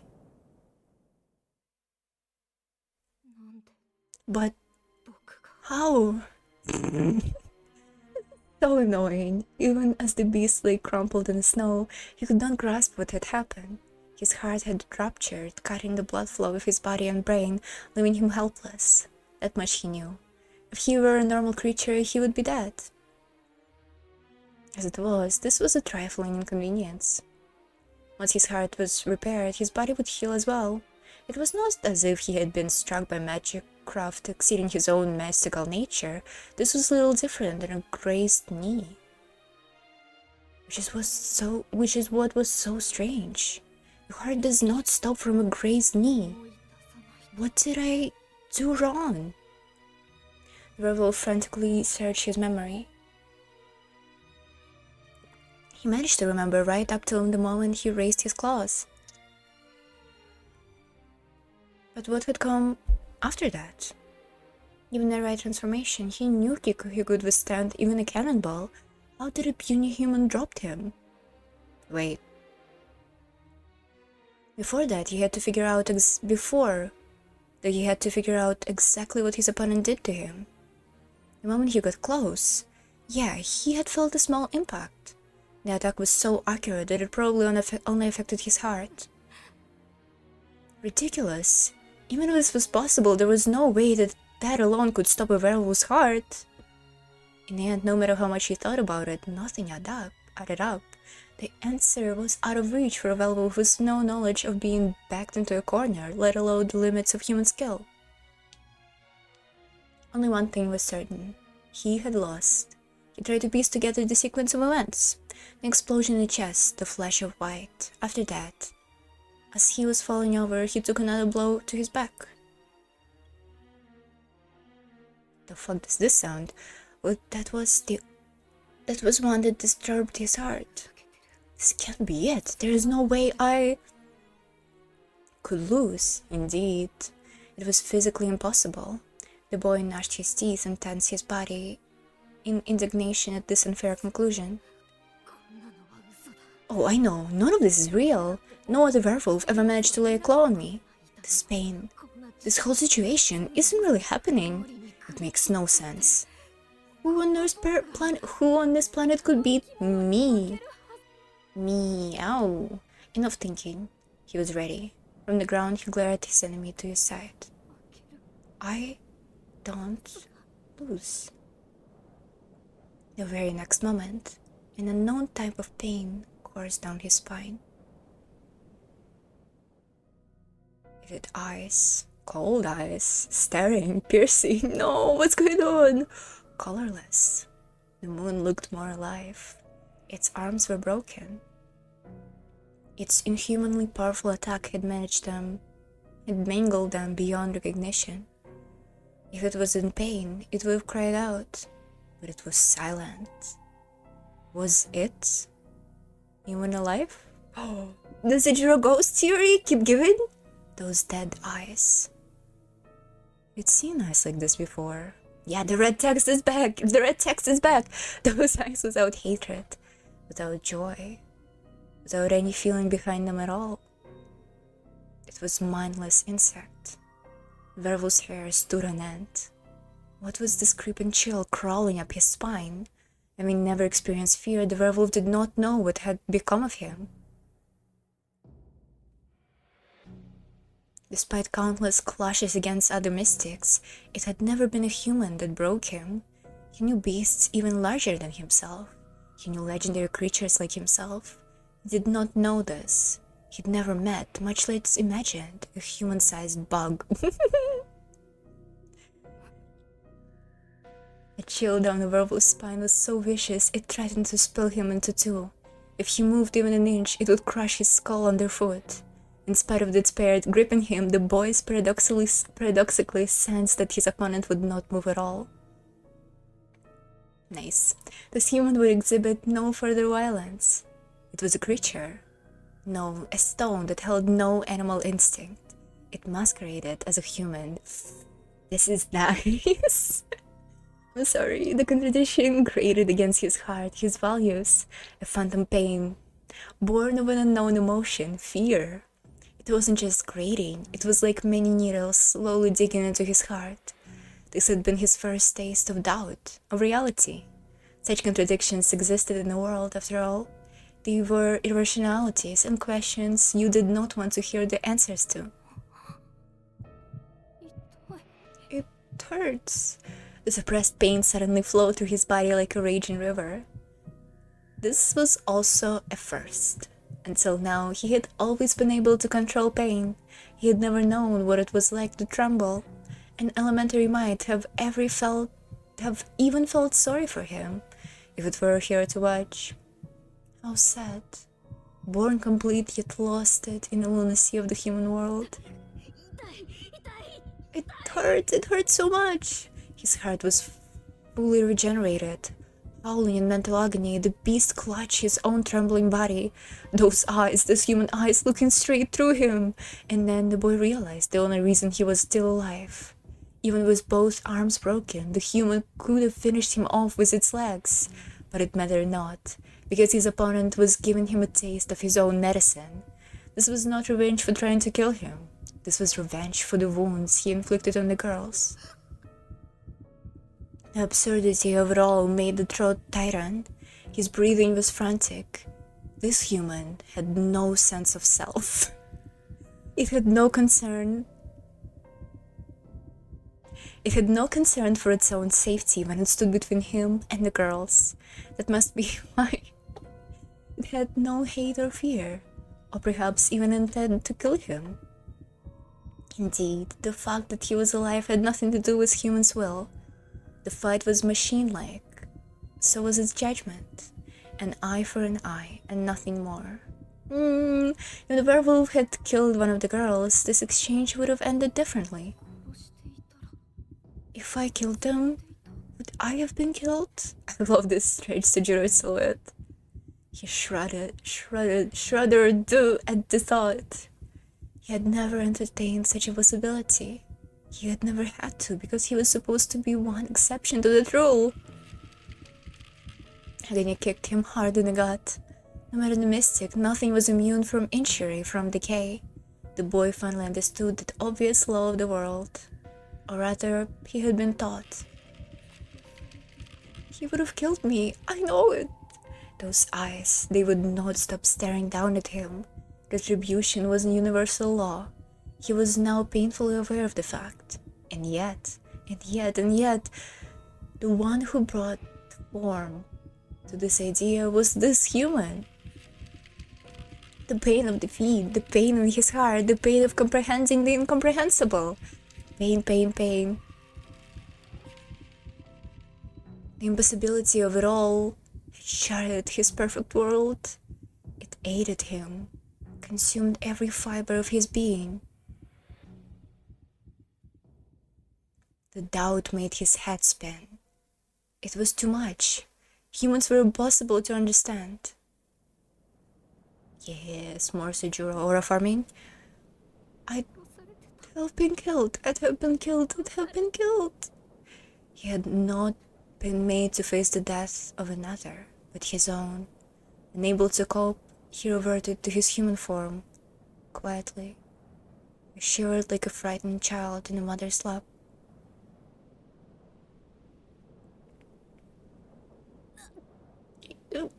Still lying in the snow, Aoko choked on her words, unable to entirely comprehend what has unfolded. Sujiro, you...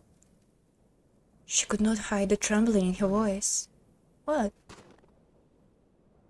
Speaking in his usual way, Sujiro nonchalantly turned towards her. What do you mean, why? Do you even know what you just did? She shouted angrily, as though she had done something wrong. Sujiro looked surprised, wondering what on earth he had done to upset her. He lowered his gaze back to the wolf boy. Knitting his brow in dismay, Sujiro finally realized what Aoko was referring to. Sorry, Aoko, I didn't mean to hit a child. Fuck. That's weird, Ozaki. I thought you knew. He looked at her in disappointment. Knew? Knew what? What are you talking about? By the way, your leg is broken? Even slightly informed, Aoko responded curtly. Sujiro sighed. Bears are actually pretty common in the mountains. Remember me telling you that? Huh? Aoko jaw dropped. It took him a moment to process what he had just said. She recalled some meaningless conversation or other form of from who knows when. Are you making fun of me? Good grief, why did he train me to fight bears of all things? Who the fuck trained you to fight bears? Yeah, now that she's thought about it, they had spoken about that. He mentioned being familiar with large beasts, and she couldn't deny it. She'd heard him utter some anachronistic nonsense about training against them, which meant he was used to dealing with animals larger than himself. If he'd believed the sort of life that involved run-ins with bears, why is run-ins spelled like this, with wild bears, then a man-wolf might only have been surprising, but not particularly frightening. Aoko hung her head. After all this time, who was it really, mates? Who was it really? Who was it? After all this time, who was it that really made no sense? I don't understand the sentence. Okay, you win this one, Sujiro. It was hard to tell whether she spoke of admiration or exasperation.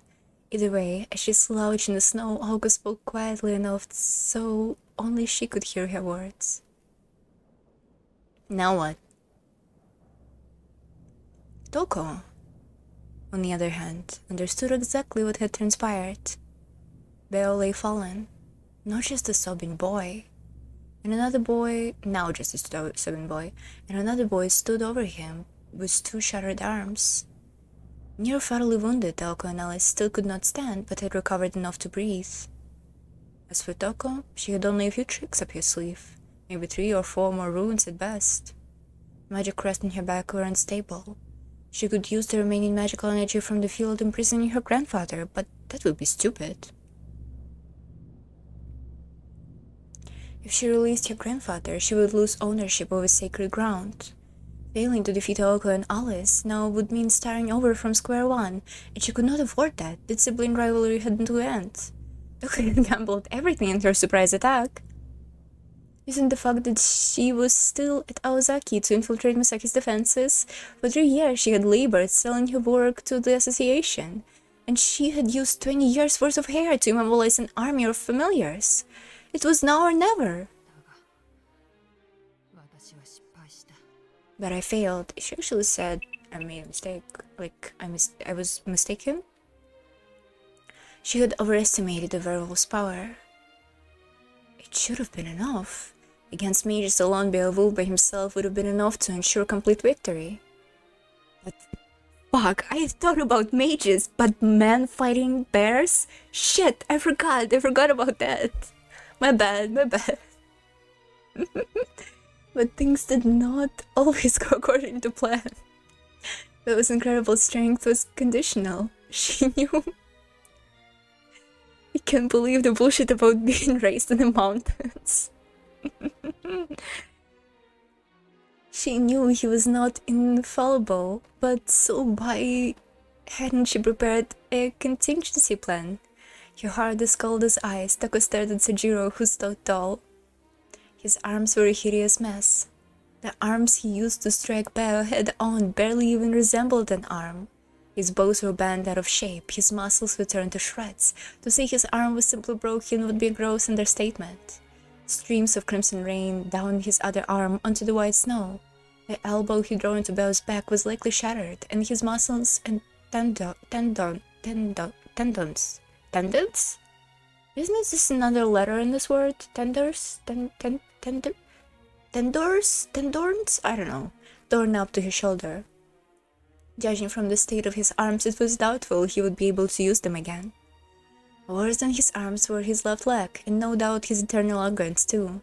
He had used the leg to take the full brunt of Bao's charge. At a glance he looked fine, but it was now just a useless hunk of meat attached to his torso. His insides was worse, supporting the weight of Bao had ruptured his spine, causing widespread internal bleeding, okay? Basically, he was dead man standing, a bird with clipped wings. Living like that would not be living at all. He could barely stand, let alone fight again. Rip. In contrast, the collapsed werewolf was unscathed. Only once he had coughed up blood. The majority of the pool of red on the snow was Sejiro's, a crimson tapestry telling the story of the boy who stood strong and defeated the werewolf.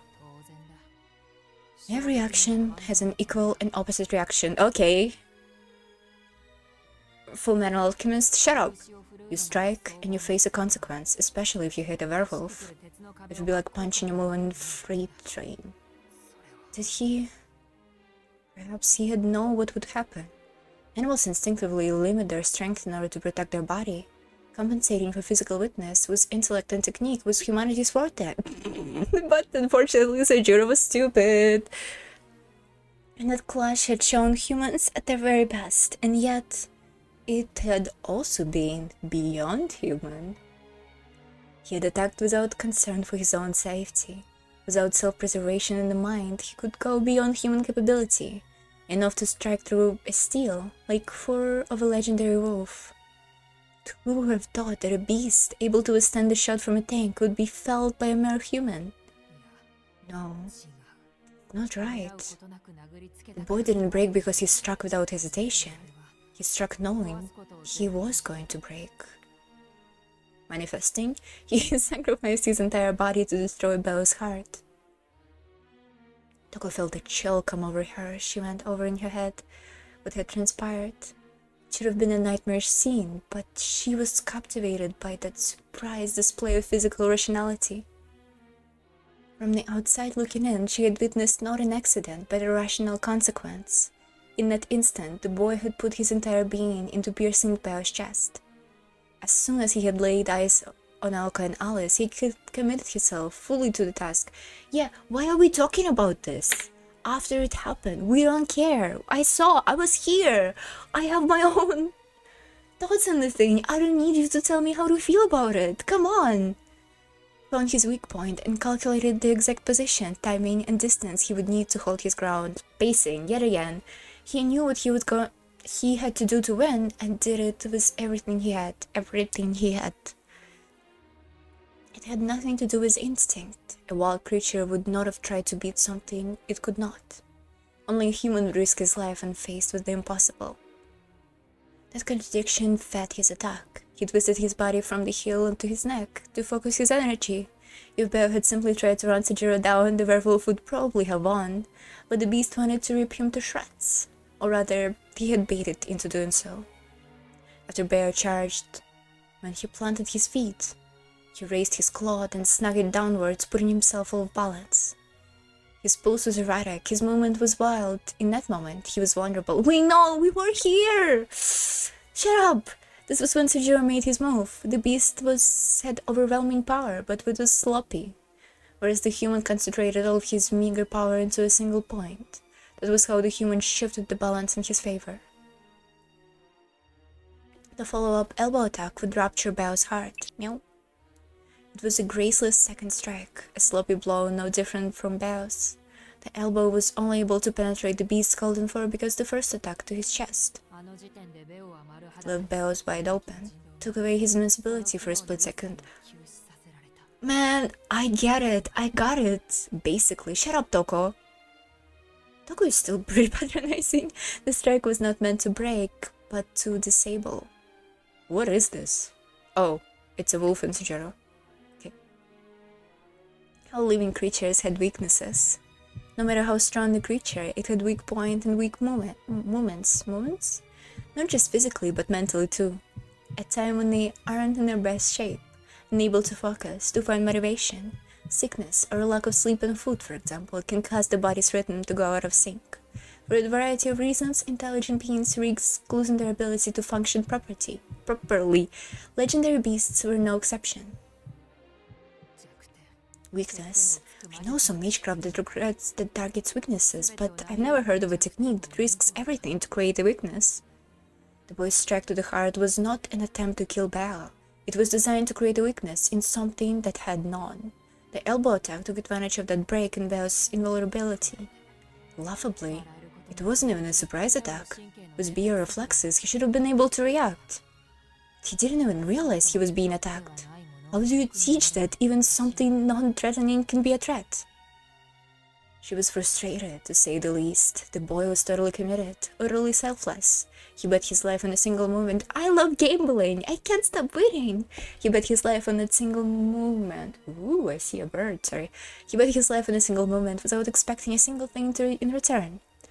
That boy had created the experience and skill to do such a thing. It was not a miracle of luck, not a miracle of passion. It was not talent, tenacity, or hatred. Without constant, intense training, no one could destroy their own body on a whim like that. He made a poor opponent for a child. Seen Bao covered in snow, Toko was disappointed in her own lack of foresight. Oh yeah, she couldn't think of a bear-killing human being. Of a human being that was specifically trained his whole life. 15, 16, 17 years to kill bears in a mountain, doesn't know how to use subway. Well, he does know now.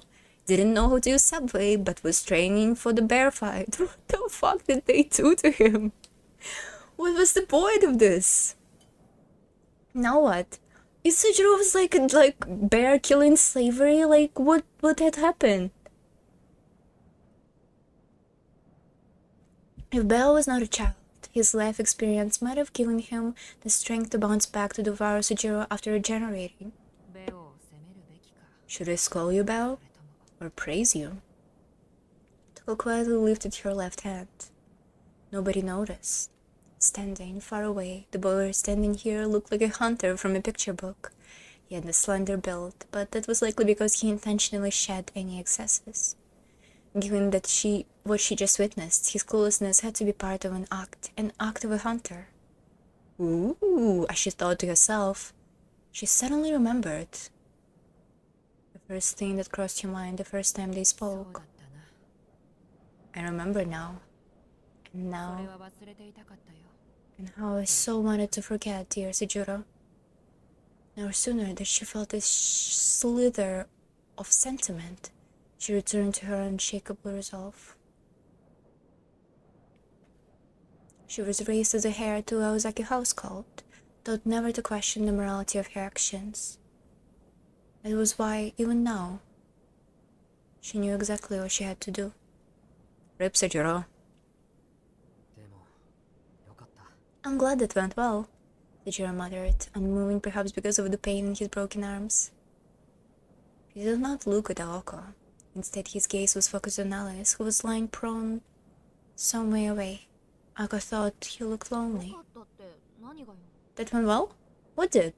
She asked, spurring him on. I don't think that's a good, appropriate voice acting for the situation.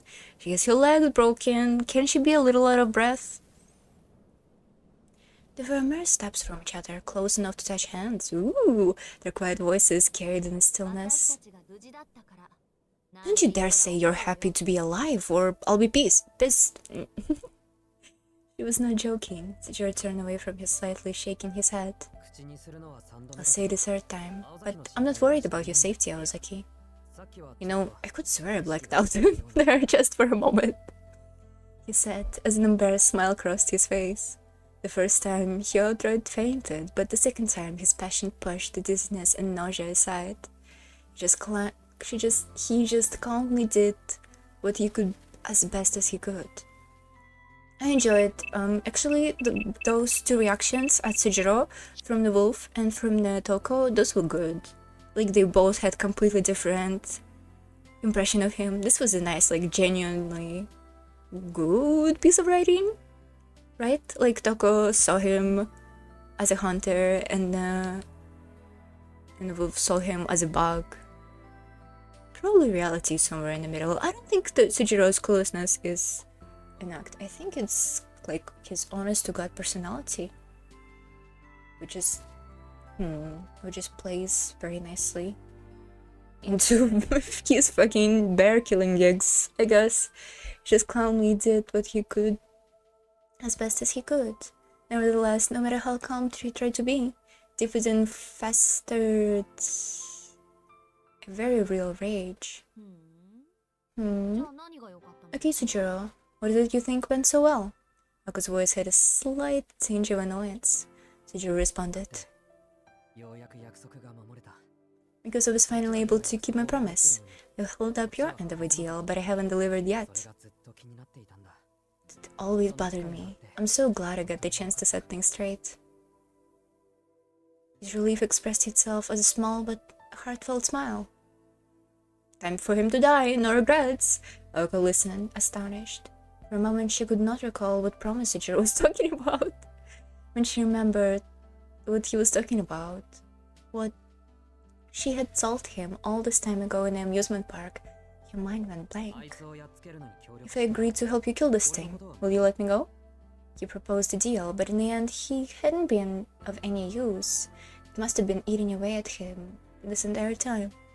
Uncle had considered the argument binding, but only for yourself. You were worried about that? She muttered in disbelief. Sujiro gave a nod and affirmed with a tiny voice. You're the one who taught me that promises are things you make to yourself, Ozaki. So, as long as you keep your word, I need to keep mine.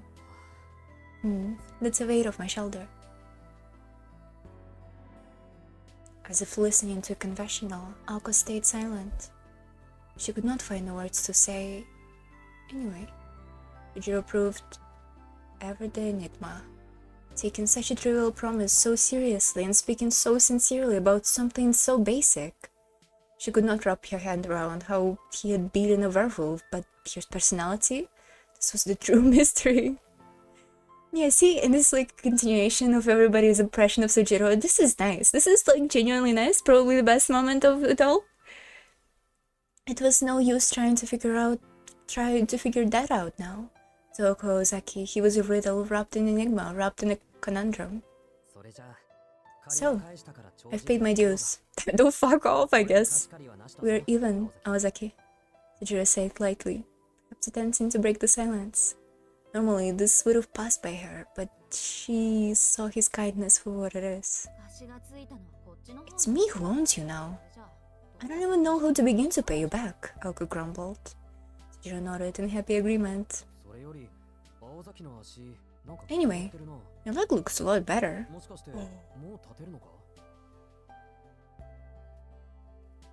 He's so gonna die. Can you stand?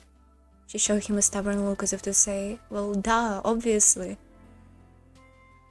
There is gonna be like a CGI, and then the different CGI where he gets like a bullet go between his eyes or whatever. She showed him a stubborn look as if to say, well, duh, obviously.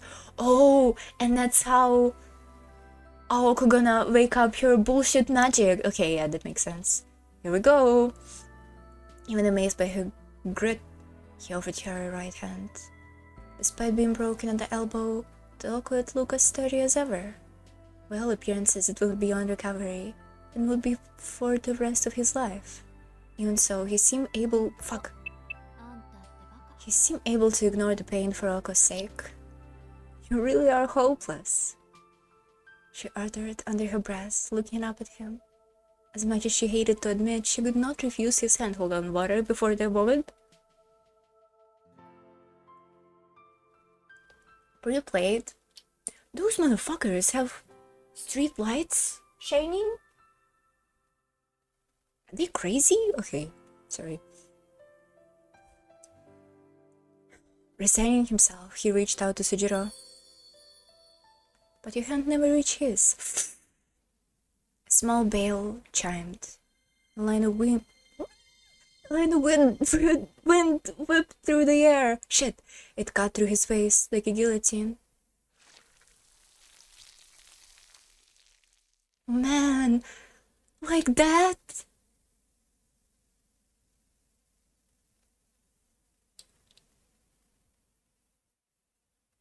So brutal, holy shit! Fuck.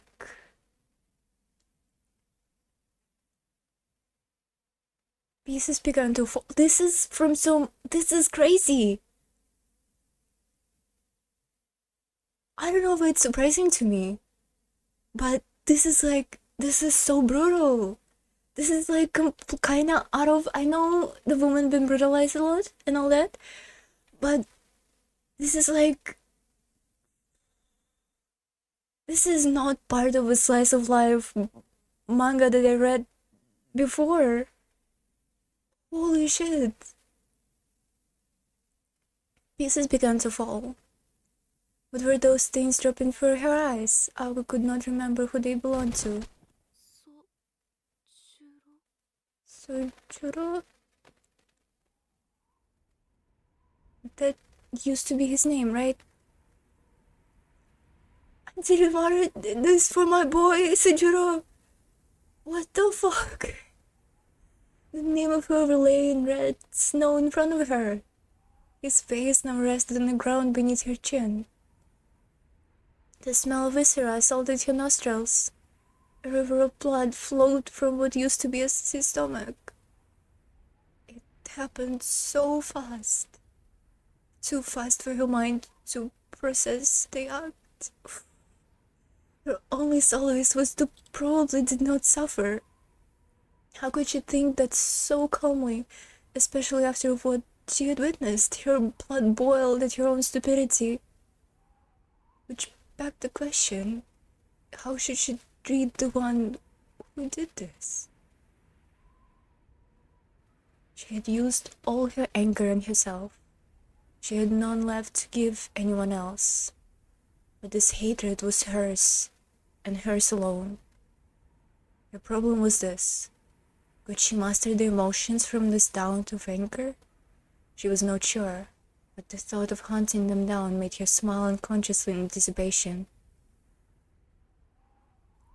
Oko turned to the old school building, to where Toko was standing with her arm out in front of her. She had used the same rune magecraft she used against Aoko and Alice, except Sejiro had no magic crests. Toko's amber eyes were narrowed, staring intensely at the fallen corpse. As to what she might have been feeling, Aoko could not care less.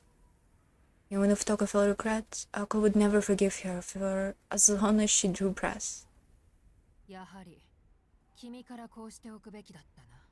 I should have killed you when I had the chance.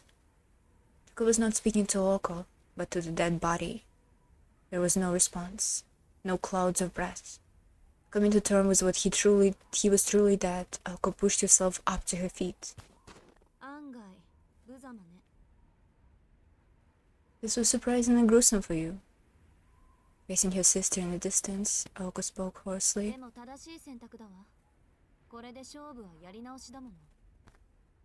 But you made the right choice. Now we can finish this.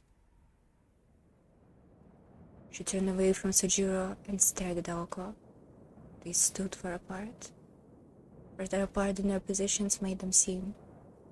Though there was nothing left to say, the two of them exchanged words in respecting the fact that they were once sisters. Right. You've seen the aces up my sleeve, my magic crests, and the werewolf you trumped. I've used all my crests up, and your trump card's being torn to pieces. Stalemate.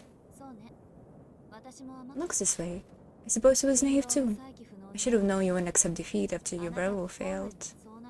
If you weren't so stubborn, you'd never have come back to Misaki. I really was naive. It was clear to Toko that Aoko was trying to suppress her emotions. Aoko was right though. His sister had counted on Beowulf to succeed. As mages, no matter what cards Aoko or Alice had in their hands, they were helpless against the werewolf.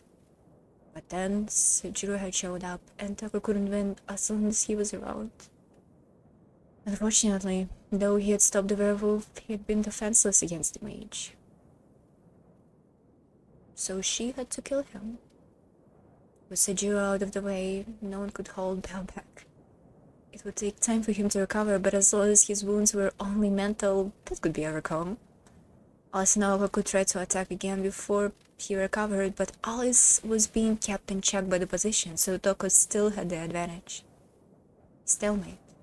Still, the battle would drag on. Unless Aoko were to use it.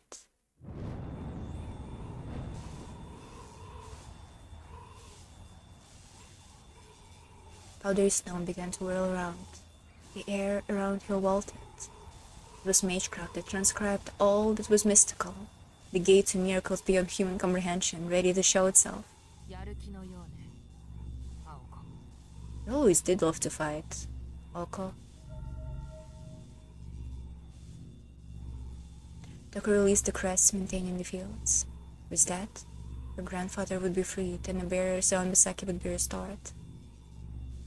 Which was not what Toko wanted, but it was that or forfeit her life. The crest at her disposal were not twice as powerful as her sister's. Aoko gazed at this new threat with her eyes half closed. None of this was her concern. Far removed from the situation, she was searching for something hidden, deeper inside herself, desperate to reach it. There it was, an odd feeling, like picking up Agla. It was not the fire of emotion, it was not solid, nor great. It must have been what people meant by rising on the occasion. Abandoning thoughts itself, Aoko held on that feeling as she stared at the enemy. All right, Toko. She spoke softly, yet more loudly than the scream. You want true magic? You've got it. Focusing her power on the dim crest on her right arm, she waved the words together. A single incantation. Final. heartfelt farewell. A brilliant, blue-colored magic, taking time back to when a certain someone had been blessed. To put it simply, magecraft is human wisdom. It is the world as we know it. Magic is a singularity that exists beyond either of those. At the beginning, the first changed all. Next, the second recognized many. In answer, the third showed the future. Third threat, the fourth concealed itself. And the final fifth had long since lost its significance. Someone once said that it only ended at the third. Magecraft is a study of history, feats of our mankind and life orbiting the planet. But true magic is the providence of God beyond the heavens. Why do those who stand on the earth extol the virtues of miracles beyond humankind and the planet? This was an undeniable sin. Magic was the enemy of humanity. That is why those who obtain new magic are killed by the Red Shadow. Hear me, prime species of all creation. Ako's voice resonated, growing high above the winter skies. The air began to fracture, turning the scenery to broken glass. Ako wondered whether she should fight or flee. She decided to try and keep your feelings in check and see this through. But the object of your obsession for so many years was right in front of her. Rationality was slipping from her grasp. Sorry to do this to you, but Toko will survive this because she's in a sequel? Well, this is a prequel, so she's in the mainline story.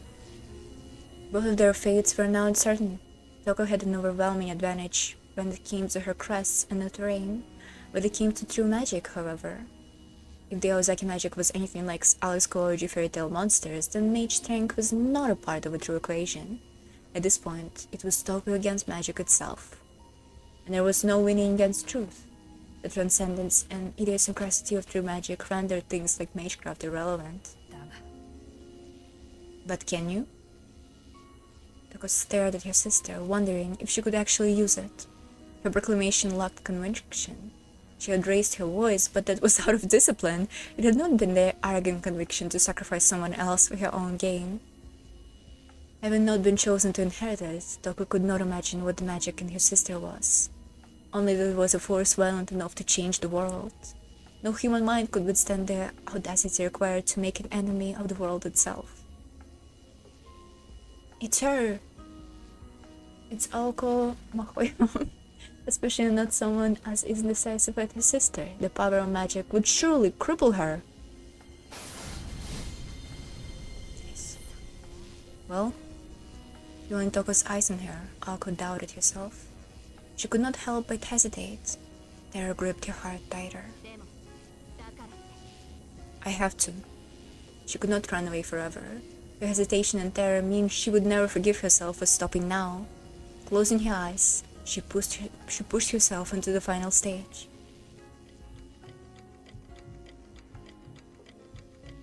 Time stopped, like a light being switched off.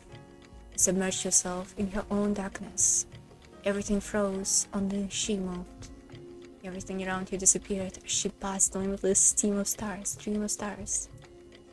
And as soon as she did, she wanted to disappear into an empty thoughtlessness place she arrived in without any answers. Or again, the Red Shadow will surely come this time. Suddenly, I saw a new memory. Possibly because I used another to make a trade for. I heard a familiar, yet new sound. I wish for nothing. I seek nothing.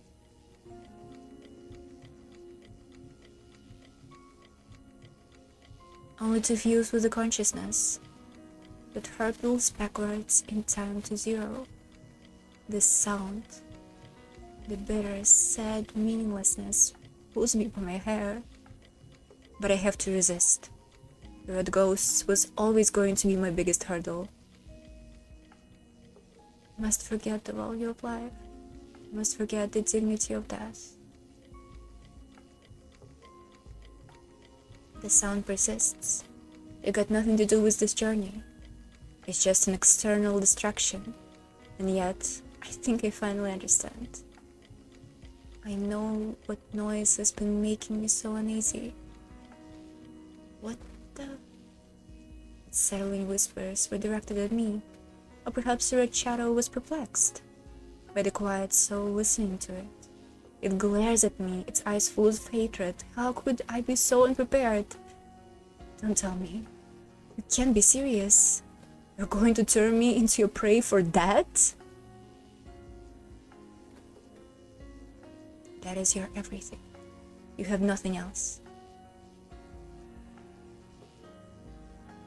The effect of rewinding, the decision to never say never. His prime, his meaningless life. She negated it. She used his superior power to negate that sound, which was an absolute rule to him. Just brushed it aside like it was cobweb. The sound disappeared. A new one replaced it. I wish for nothing, I want nothing, a pure, obedient heart. That's why you get nothing. A life of falsehood led by affirmation. This is ridiculous. My legs move towards the future, but they stop. Change your plans. I'm taking a different path. Nothing's changed, it's just something that has made me real mad. How can I put it?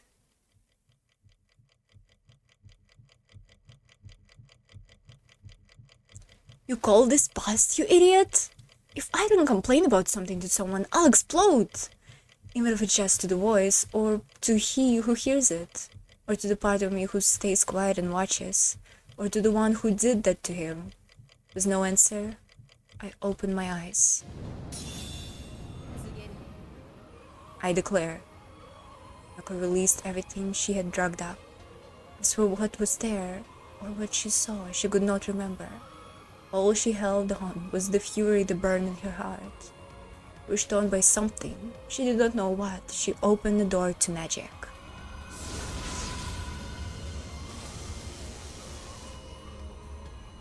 The change was extraordinary. Beneath her, the snow vanished, replaced by a small patch of lush, green grass. This ground had never existed under the frozen blanket. It had been rewritten into a new landscape. The very elements rejected her, as if the world itself was fighting back. An electrical discharge flashed in her body. A miracle threatened to destroy the world. The world had to protect itself. It moved to expunge her.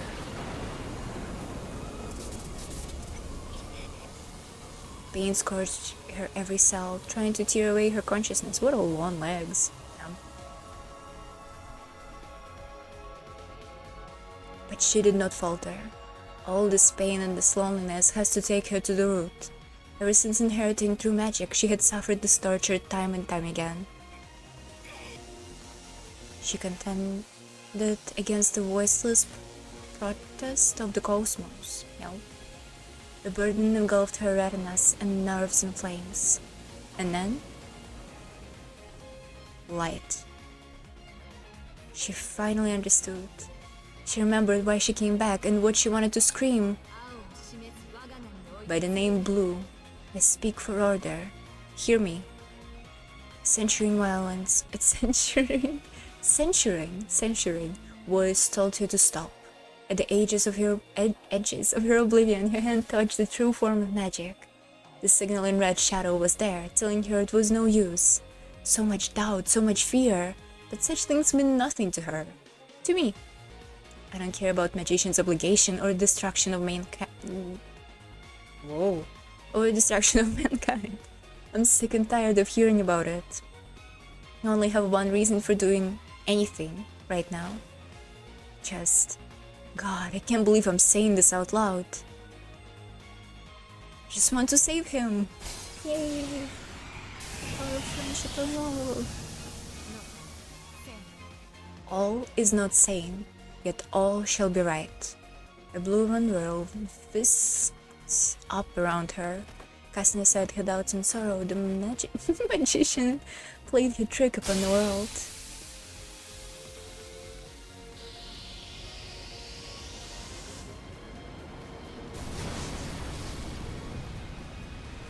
Yeah. Time flowed backwards. Wow. Nice. Why it's night when it's winter and it's day when it's every other season. Childhood memories were overwritten. Nice animation. Was the hair? Oh, Alice saw this! White flowers appeared as far as the eye could see. Brighter than snow, they ripped like a wave across the world, devouring it. Yay, the change of outfit! No way! Oh my god, she's in her super form! Ooh, the red hair. 5 timeless words. Order had fallen to ruin. This was declared had come to be. Declared that what was declared had come to be. Here we go. In this time and place alone, the fifth's magic made itself known. Arr. She looks so good.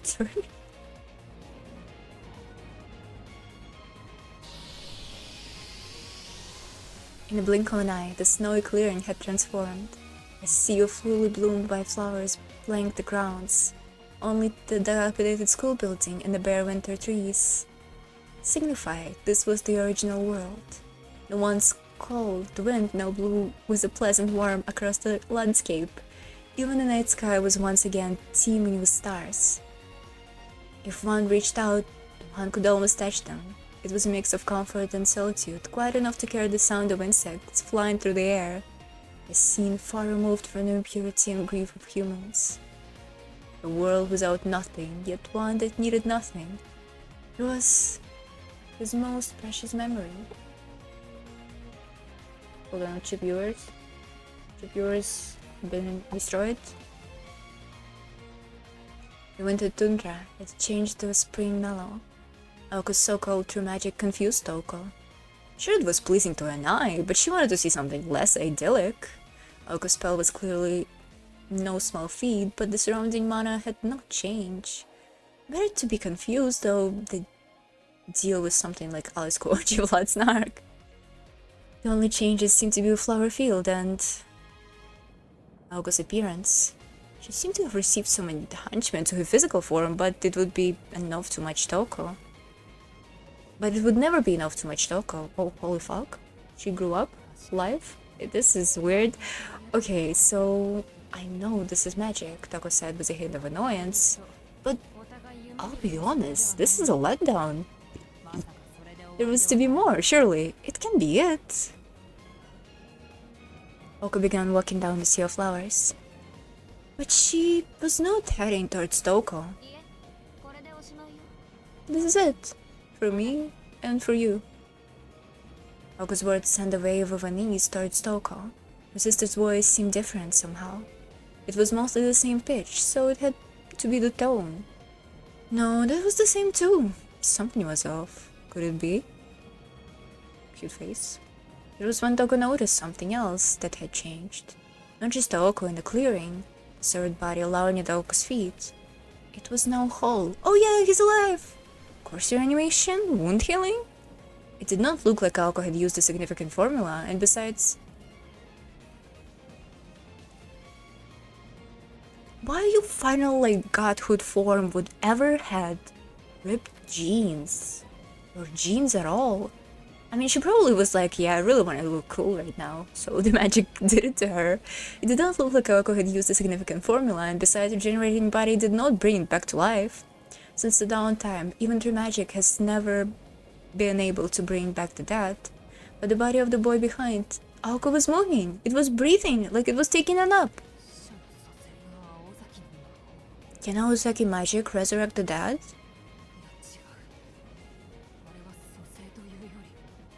I have a feeling I really want to bully Toko. Do you still feel this right now?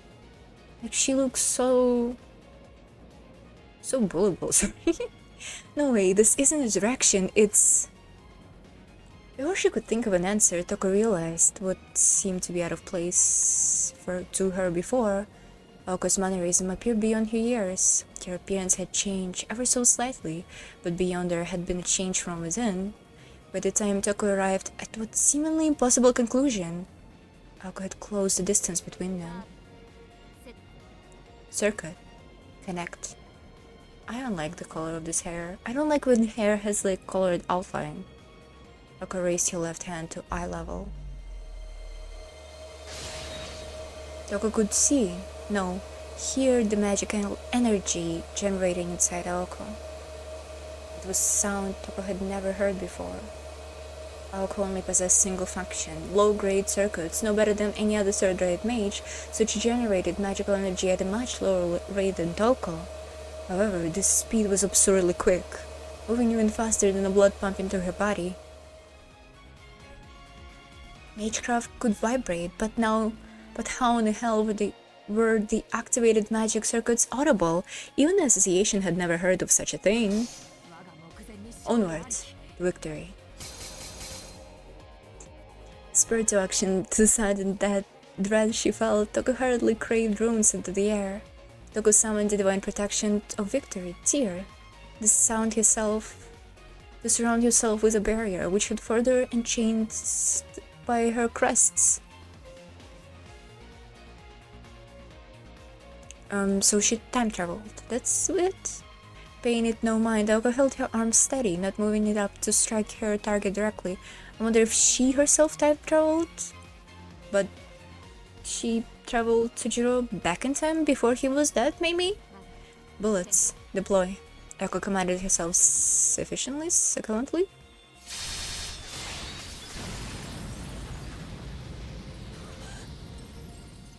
This was beyond magecraft.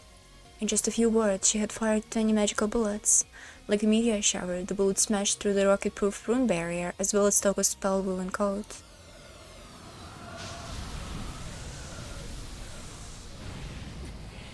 Shut them without loading? The protective runes lining her coat screamed. They would not be able to take another barrage like that. And she had already taken internal injuries. She loathed to admit it, but Aoko vastly outclassed Toko in terms of raw power. Even harder to admit was that your sister probably had not even brought out the big guns yet. Ansus, Solia, Ingwas. Jumping backwards, Toko drew more runic symbols in the air. In response, her crest burned brightly, but too slow. As a single word, Aoko nullified the runes, dissolving them before they could be given meaning. The power of Aoko's words had suppressed the magical energy of Togo's rune magecraft. With the runes nullified, Aoko continued advancing through the white flowers. From her calmness to the robust spinning of the magical circuits and her breathing, she was different. A woman with sublime self-control, a trait only found in mages with a lifetime of combat experience. You traveled in time! No way. Given the evidence, this was the only explanation for the Aozaki magic.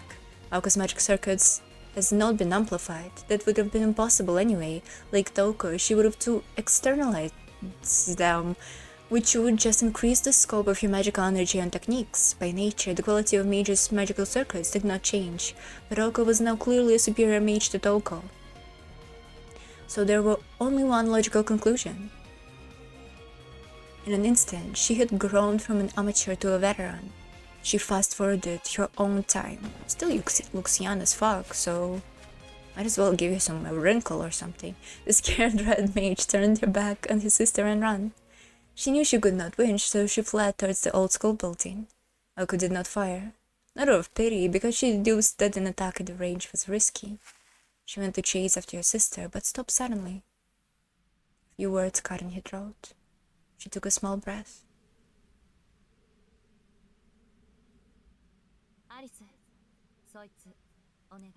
Watch him, Alice.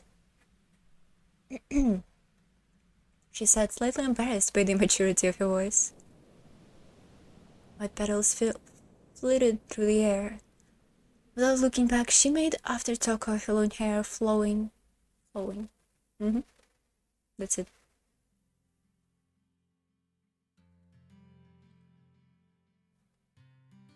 It's still going, huh? His eyelids snapped open. At last, Sujiro awoke from his long slumber. Lying on his back, he gazed up the stars. The trees around him created a porthole into space. Despite seeing all this for the first time, he felt an uncomfortable sense of déjà vu. So many questions. What happened before he fell asleep? Why had he been sleeping? Everything was just so hazy. It was like he had walked on out the door 1 minute and woken up in bed the next. With so many thoughts clouding his mind, he could barely recall his own name. All he could remember was a girl he'd never seen before, and something thin around his neck. Shizuki.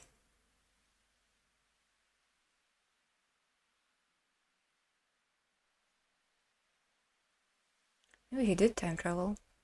The voice, quiet but clear, belonged to the girl named Alice Kuonji, who was at his side. Oh yeah. He sat up, mumbling coherently. The black-clad girl knelt next to him. This was on me to think that they would actually kill off the character. I mean, she probably could reverse the time and put him back into kind of state. Flowers, he said, paying no mind to Alice. Under the blue moonlight, spring flowers swayed, surrounded by dead trees and snow.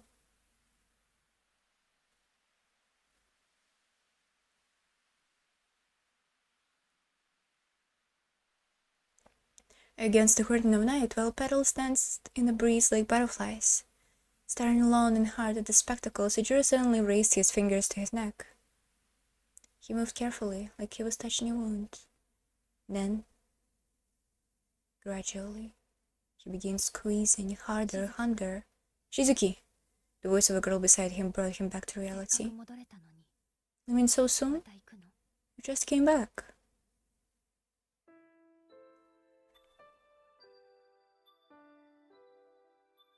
Perfect image. She sounded both sad and reproachful, but Sujiro did not understand why. Seeing the uncharacteristic concern in her eyes snapped him to his senses. Leaving? Where would I go? His fingers fell away from his neck. Without answering, she blankly looked at the sky. No, there was only the infinite darkness of space. Well, whatever. What was I doing again? My head feels strange, like it's full of cobwebs. Sujiro tilted his head in confusion. Alex observed him motionlessly. This bewildered boy was a far cry from the one that made short work of a werewolf. Then again, this was Sujiro. As he stared at him, she realized she did not have an answer he could understand. So she tried asking a question. The same question she could ask him repeatedly as he slept, but eventually gave up and expecting a response to. Tell me, do you remember what you were doing, Shizuki? The quiet question was spoken like an entrailing spell of magecraft. Said spell seemed to work, and Sujiro sunk into a sea of memories. Atop the bright white hill, they quietly sat for a while, like siblings. I remember hearing someone's voice. I think they were asking me something, but I could not respond at all. Though consumed by the darkness of death, he could still vaguely recall a girl's question. He was not aware that he had died, but it seemed a fragment of time remained from when he had been with her. Jiro's expression darkened, filled with regret. Looking at his profile, Alice pressed him further. I wonder if Sujiro remembers them both now? And did you find what you were looking for? Remembering that someone had asked him a question, he gave a slight nod. Yeah, I did. But... okay, no, he remembers. But I honestly didn't think I would, Alice. This whole time, I didn't think I would.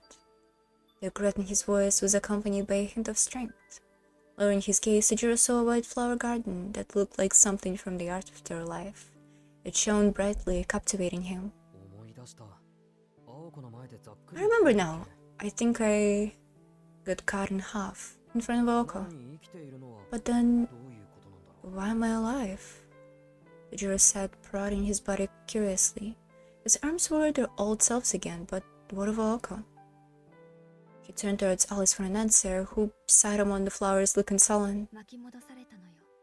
You were wound, Shizuki. This place is from your memories, don't you remember? Alice seemed to be speaking in riddles. My memories? It's weird, I'm drawing a blank. Right now, your time is being used by Aoko. Until the time is returned, you won't be able to remember. She answered ominously as she cast her gaze over the flower garden. A shame all this won't stay. Once your time returns, I'll be the only one who remembers. Looking at the white blossoms, she smiled momentarily. The words only confused him further. You're not going to tell me, are you, Alice? He said dejectedly, prompting Alice to face him. What emotion lay inside those deep eyes? It's pointless having me to tell you, but do you want to hear anyway? Yeah, if it's not too bothersome, Alice. Jiro nodded enthusiastically while Alice took a deep breath and closed her eyes. When she spoke in a caring tone as she was capable of. The long and the short of it, you died, and then you came back to life. After you were killed by Toko, Aoko rewound the 5 minutes before you opened your eyes. Meanwhile, she used roughly 10 years of your life. Neither of you changed physically, so she must have borrowed time from you mentally. That's why right now, this beautiful scenery would only bring back memories for Aoko, in possession of your time. And once the time exchange was over, neither Aoko nor Sujiro would remember what happened during those moments. When Aoko used someone else to channel her true magic, it did not affect her alone. If she had rewound time for only herself, the temporal inconsistencies would form part of your own experience. However, this was proper time travel. Shut up. The inconsistencies would be corrected when the magic ended. Both Aoko's memories of this place and Sujiro's familiarity with it would be corrected. This miracle would become unrealized. Only the observers would remember this brilliant white sea of flowers. Alice and Toko. She borrowed my time? Sujiro asked, his head tilting even further at Alice's general explanation. She recalled how Aoko said that if he gave Sujiro a roundabout answer, he would stop asking questions, even if he did not comprehend it. There was no way to resurrect you, so instead Aoko attempted to circumvent your death completely. Perhaps because she was unable, or because she was hesitant, she avoided any large-scale manipulations and settled for a small exchange between the two of you. That means you are effectively jumped through time by 5 minutes. Even if someone from the distant future was able to look through time, they couldn't find you in those 5 minutes because you don't exist in regular time anymore. Simultaneously, Aoko borrowed your time to advance her own. More than likely, time from your childhood, from what I understand. Individual time manipulation is easier when using forgotten memories. Shizuki? Should I slow down? Alice asked with her eyes. All Sujiro could do was not. So, Aoko used 2 miracles. She rewound your body and fast-forwarded her own. When going into your time, she borrowed 10 years of yours to bring her future self closer. Therefore, no one trying to kill Toko right now is actually an Aoko Ozaki with 27 years of experience. What on earth was Alice talking about? Sujiro's expression gave away his thoughts, though the part about Toko made him furrow his brow. Aoko's going to kill Toko? If she hasn't already, yeah. As soon as Alice answered, Sujiro sped off. Kicking up wild petals behind him as he ran, the brave boy who defeated the werewolf was back. Alice watched him go. On a snowy night, the same boy ran down Inuzuka hill for her too. Sujiro entered an old school building. Light flashed and the sound of destruction exploded around him, threatening to turn the area into a burial ground. Still, he remained focused. See, Aoko? Sorry, but I knew this would happen. The words only reached the white flowers around her. Aoko knew Sujiro too well, so she wanted Alice to stop him. If he tried to interfere in the battle against Toko, she could not protect him this time. But it was too late to celebrate Aoko's judgment now. The girl in black had no intentions of going after him. She simply sat for a while, gazing forlornly at the transparent flower garden.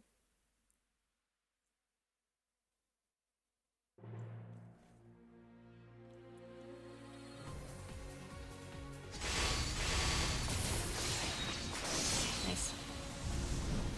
Sorry. A storm of magical bullets struck down a hall of lightning blades. A mage workshop was their home base, at last the last line of defense. It featured an abundance of defensive spells designed to cut down blazing challengers and thieves. An old school building was no exception, painstakingly rigged by the puppet master and rune mage Toko Ozaki. A reflection of the bizarre obsession, the workshop was said to indiscriminately destroy any intruders. Stay still for one damn second, you freak! Toko complained as she ran down the hallway, activating her traps on the way. But nothing seemed to work. None of the runes, regardless of their quality or quantity, could slow her sister down. Her reaction speed and ability to predict attacks could only be described as transcendent. Even magic bullets she fired from both her arms were too much, destroying the runes and the very walls that house them. It's like flowers. Nice. Flowers versus flowers. Is this all you newfound maturity you got you, the ability to smart me like a child?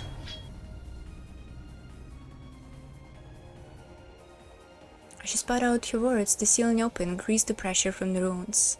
Invisible walls popped up from the hallway. Aoko stopped and swung her right leg upwards.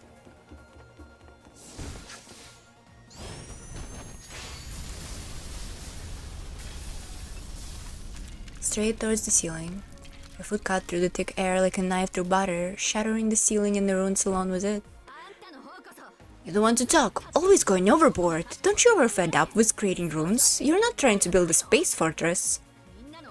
The building holds precious memories for people, so show some damn respect. Nice. Oh. The wooden board along the hallway that had withstood decades of wind and snow were now destroyed. Aoko charged forward. The chaos was inevitable. While Toko's runes cursed living creatures, Aoko's magical bullets destroyed all without prejudice. Huh, you don't have elegant bone in your body. You think you're my sister? Shut up, Toko, it's not the time. Toko would do anything to change her blood, but there's more pressure and matters at hand. The girl rushing her now was not the sister she remembered, but rather a more complete version of her. Toko couldn't afford to let your guard down for a second. But this is supposed to be magic? Don't make me laugh. Localized time travel, Toko didn't believe that this was the true nature of Aozaki's magic. Aoko's transformation had to be a mere byproduct of true magic. She couldn't make heads or tails out of its depth, even with Aoko having achieved it, and at very least, it was not so simple a miracle. After all, the concept of time travel was already made possible through the second magic. Record manipulation, revision of possibilities, and so forth involved the operation of parallel worlds, so there was no way that could be the fifth magic. Which brings me to my next question, Aoko. Where the hell did you get those 10 years from?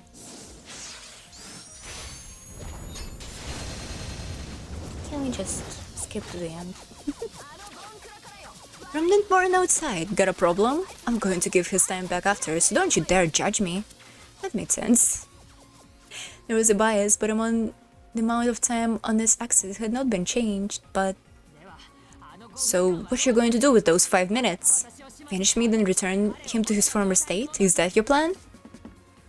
Aoko stopped in his tracks. Toko took an aim for Aoko's glaring oversight. Aozaki magic and Aoko's humanity were consistent. Yeah, you can revive someone by manipulating time. All you done is console yourself for a moment. The magic crest on Toko's back began to demonstrate their true force. Drawing upon the magical energy stored in the crest, she materialized her largest trap yet in the hallway.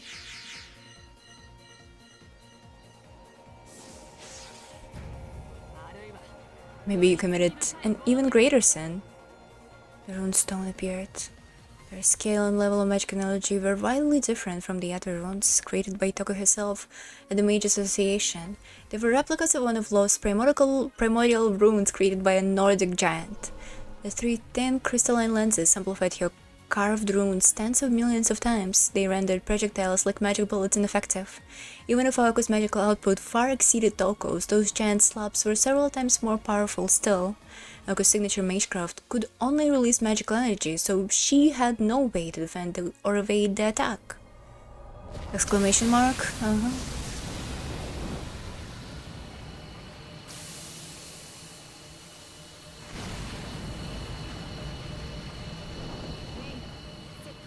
Ethics, subjective, access.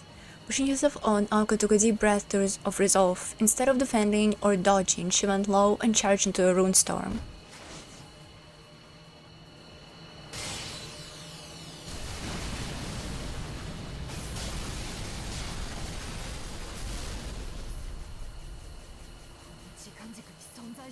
You don't even exist with this time axis, do you? Infuriated by the realization, Toko set her magic crest to full power.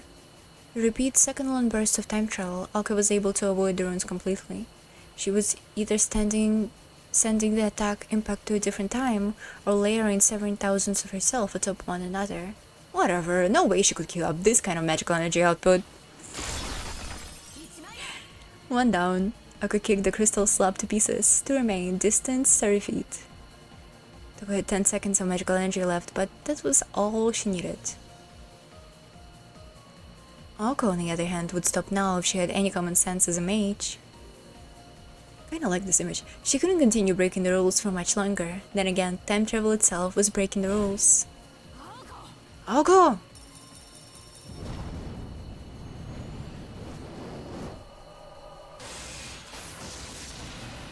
Once again, Aoko used the same technique. Toko's suspicion turned to white-hot hatred. She couldn't care less about her time travel formula. It was the amount of magical energy she had. Where was she pulling the energy necessary to jump through time for so long? Wait, I knew it! It was the death of Sujiro Shizuki. If she had brought him back 5 minutes to when he was still alive, there would be 5... Where would those 5 minutes go? Aoko's magic wasn't using parallel worlds to change this one. She only rewound Sujiro's 5 minutes. Then logically, he'd return to being a corpse as soon as the magic ended. Time travel didn't change the world, couldn't change the past, okay? Therefore, if she wanted to save him, she had to either truly resurrect him, or send those 5 minutes of reality somewhere far away without returning them.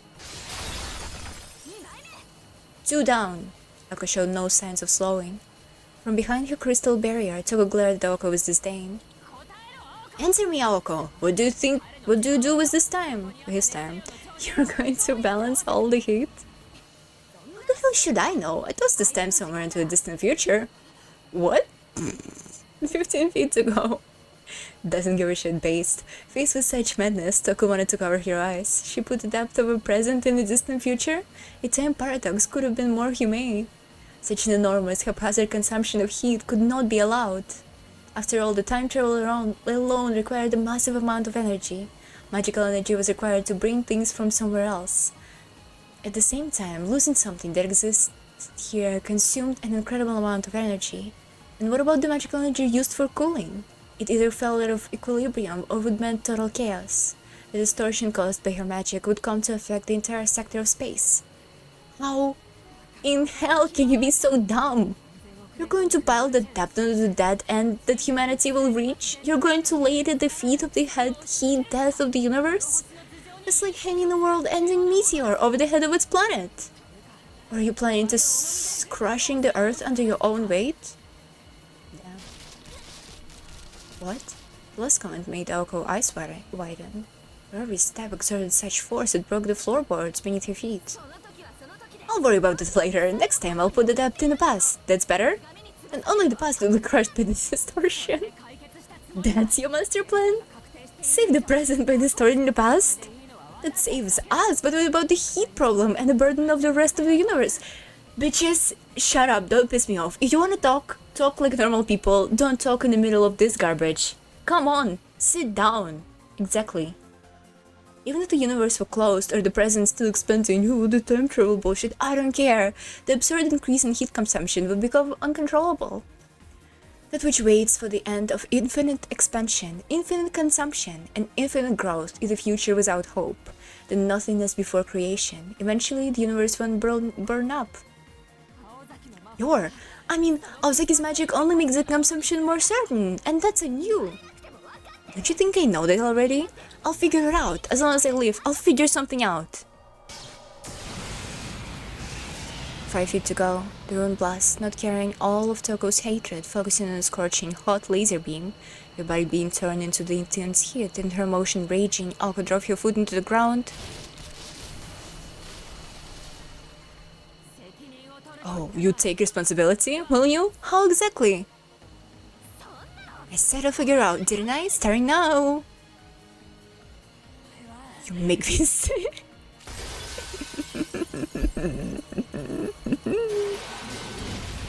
I hated Toko's reasonable one here. Toko's last defense was shattered. Close enough to connect, the two mages unleashed their magecraft. Red runes, blue ether. In a cascade of magic bullets, Aozaki's crest would turn to pieces, and so was Toko herself.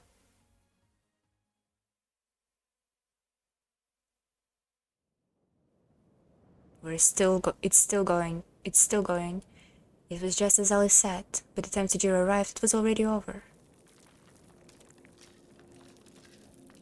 The old school building's wooden boards had survived the elements for decades, but they were not ready for a mage duel. The entrance door hung off its hinges. The floorboards groaned. The stairs were ready to collapse underfoot. Toko's escape and August's pursuit had left a trail of destruction leading all the way to the second floor. The chaos continued to the end of the hallway, but the stairs of the third floor. Toko sat on a heap with her back against the wall. Despite her injuries, she kept her eyes firmly on Aoko. She was bleeding internally and had multiple broken bones. She would not be moving anytime soon. Possibly damaged by Aoko's flying kick, her mystic eyes had ruptured from within, closing them indefinitely. Despite her battered and broken body, she was still breathing steadily, a testament to her stubbornness. Before her stood Aoko, staring down at her, uninjured. I thought I could make it to the roof. Toko was not trying to be facetious. She sounded genuinely disappointed. Aoko responded with a cold glare. Her azure eyes had not changed one bit. They were colorless as ever, yet undeniably beautiful. From where she stood, Aoko held her hand out towards Toko. Ooh, red. Like a hunter about to put a wounded prey out of its misery. The victor was decided. The mage came to steal land and got the death sentence for her trouble. The silence was disquieting. Moonlight peered through the demolished ceiling, illuminating the two sisters at its stair. Okay. The early mad sibling squabble was over. Now the fireworks were finished, and the cold wind had returned to claim the old school building. Hello, my future Black Widow wife, the fuck? Any last words? Any last words? Aoko's voice cut through the silence. Toko thought for a moment, before lightly patting her coat pocket. Nothing, she frowned. I thought I'd have one less smoke, but it looks like I burned through them all while waiting for you. They bad for me anyway. Japanese cigarettes taste too good. Is it true? I doubt it. Aoko gave a small nod. Not exactly the last words I was expecting. Wait. Okay, fine. Tough crowd. I'll give you what you want. The meaningless final cry of a loser. Toko's voice had laden with sarcasm, but not hostility or hatred. Perhaps your vendetta was not directed at Toko herself, but rather a product of two sisters born into mage family. Whoa!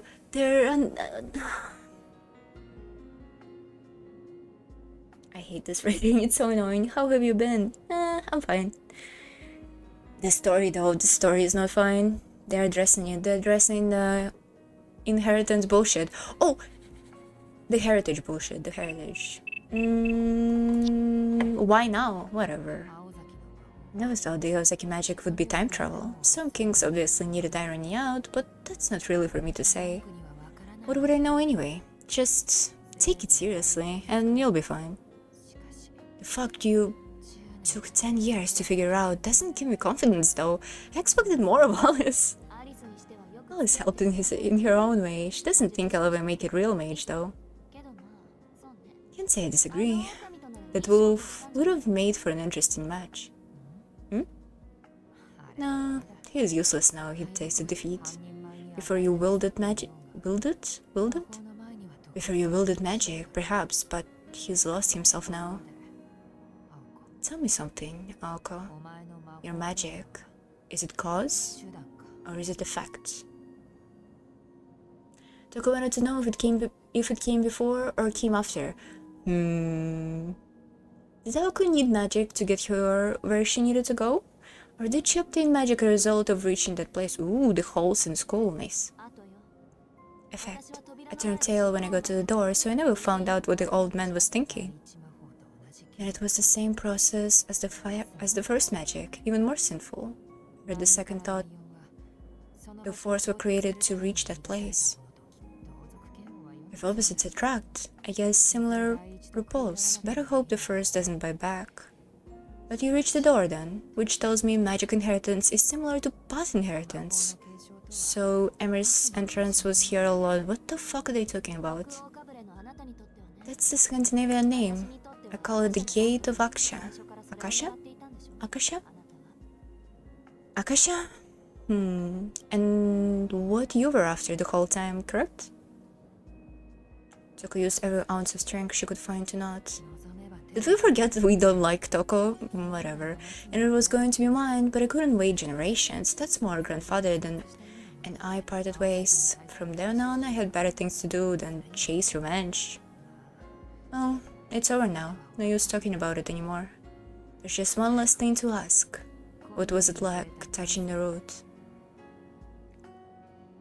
Nah, it was okay, I guess. Toko spoke after taking a deep breath. The last words showed no trace of hatred. Ako remained silent as she began raising her right hand up high. She recalled her grandfather's orders, the source of true magic. Revealing one's knowledge or impressions of the root was strictly forbidden. But this was her sister's dying wish. Maybe it would be okay? The conversation would end the moment she brought her arm down. Then, this rotten shell of a building would become her sibling's tomb. What harm could it do? And it's not like she planned to follow her grandfather's rule anyways. Nice. I have a confession to make. Nako's voice carried through the blue hallway. I never touched the root. To be honest, I don't remember anything. I would give a blunt reply and brought her arm down like a bolt of lightning. But Tsujuro came, dum dum dum. Or at least she tried to. Yes. Her arm wouldn't listen to her. It wouldn't budge. What are you doing? Cursing Alice, Sako spat her question out of his venom. Tsujuro materialized from behind, taking hold of her raised arm. Though unable to express it, Toko was shocked to see him too. Let go. Without looking at him, or even... Ooh, she's still small. Without looking at him, or even at her restrained hand, Aoko spoke sternly. Her eyes forward. Is this okay that her hair glowing? Are we okay with that? Lo, how it defines lighting in the scene. Come to think of it, an amusement park he appeared out of nowhere to protect her was that puppet. Come to think of it, at the amusement park he appeared out of nowhere to protect her from that puppet. Okay, yeah. Are you deaf? I won't say it again. He was not bluffing. Ooh, the shadow. If he inferred, even he would be given no mercy. I've decided to let you live. It will go against that promise, but he should have known better. Even so, he maintained his grip in her arm. Do as your... Zoko turned around. The words stopped in her throat. She immediately regretted looking at him. She saw herself in his expression. Mournful sadness, judgmental anger. His conflicting emotions spoke to her of her own internal struggle. Voicelessly, quietly, without volition, rustic, grey eyes squashing in the deep sin. If you got something to say, then spit it out. Otherwise, get out of my face. Sejiro gently raised Aoko's arm as she maintained her resolve. They locked eyes, neither friend nor foe. Their bitterness clashed without words. And then suddenly... Murder is wrong! Sejiro stated in matter-of-fact way of his with which Aoko had become all too familiar.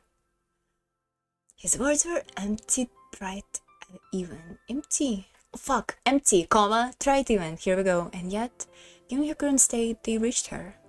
Although she would soon forget the fragments of Sejiro's memories, they made her painfully aware of how he felt. Still, she could not agree with him. It would come back to bite her if she let Toko go now. Her sister would come for her again. She had already made 2 attempts on her life. Ako did not have it in her to forgive her sister for what she had done. Above all, just as Toko said, if Ako did not change, she would be a novice forever. She had not even won her first mage battle yet. And she knew putting down a blood relative would require even more conviction. Nevertheless, his words echoed over and over in her heart.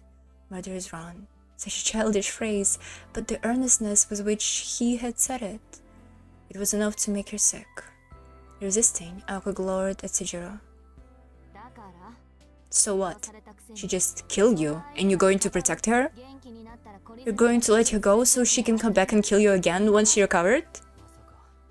No, I don't have it in me to be saint. But he would probably still let her go.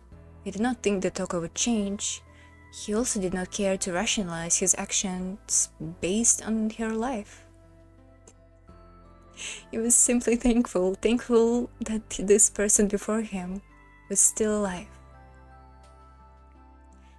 You seem pretty damn saintly to me. So she wanted to make Aoko...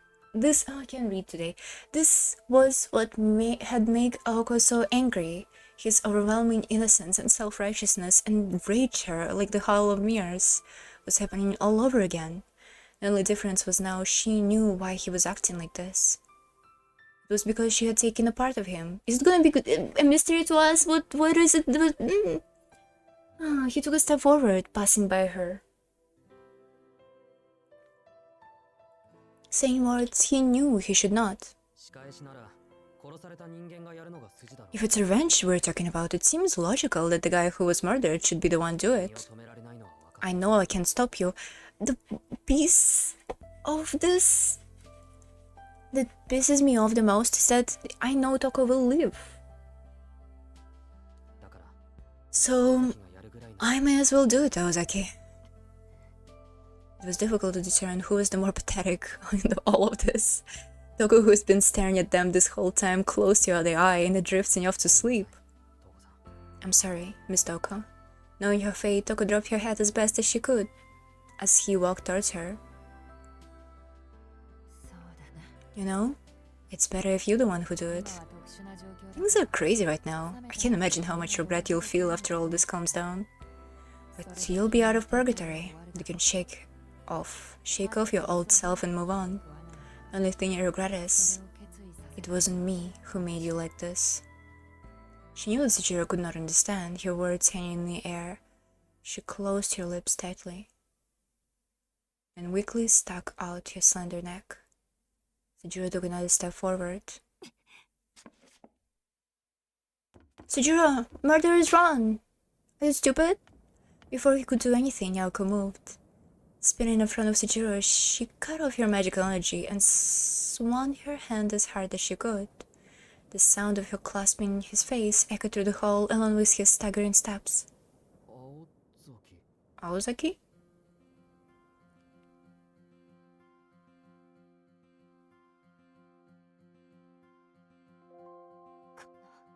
You covered. Tears of anger welled in her eyes. Aoko turned her back to Sejiro, sulking as though she would kill him as soon as she looked at him again. That's what you get for taking other person's memories. He must have gotten inside your head, Aoko. Yeah, I had no idea it sucked so much to have your own will influenced by someone else. Yes. This is about all Oko could mutter in response. The corners of Toko's lips curled into a grin. What's so funny?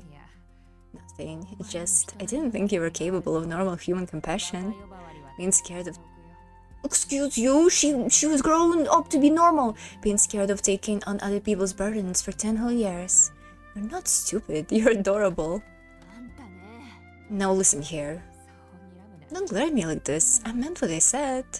So what's going to happen to me? Are you going to let him kill me? Or let me go? It's not like I have a choice. Like you said, this is my reward. Eko said begrudgingly, shooting Sojiro a sideways glance. He seemed to have recovered from the slap, and his usual absent-minded look has returned. He may have no memories of his past, but his morals and values were too deep to be erased. Sojiro was trying to violate those. It would eat away at him forever, and he would be doing it not for himself, but for Oko. Bunch of bullshit. Oko understood this all too well now. The moment he said he would do it was the moment he lost. Not stopping him would be no different than watching him die, and she would lose something important inside her. Oko did not want this to happen. Ozaki, don't tell me you're the one of those people who wants to enact revenge on their own terms. Oko ignored Sojiro, who seemed to have gotten the wrong idea. Instead, she directed his call at Toko, who still lay collapsed on the floor in front of her. Fine, I'll let you live this time, Toko. I don't think you can just come and go as you please. Toko scowled at her little sister, standing smugly over her. If you're planning on handing me over to grandfather, you may as well kill me now. Yeah, right. I don't want to see him either. You're going to leave this place, though. I won't get in your way, or send word to the association. I'll report what happened to Ritsuka myself. It'll be all secret. Toko's brow crest further. There had to be a catch.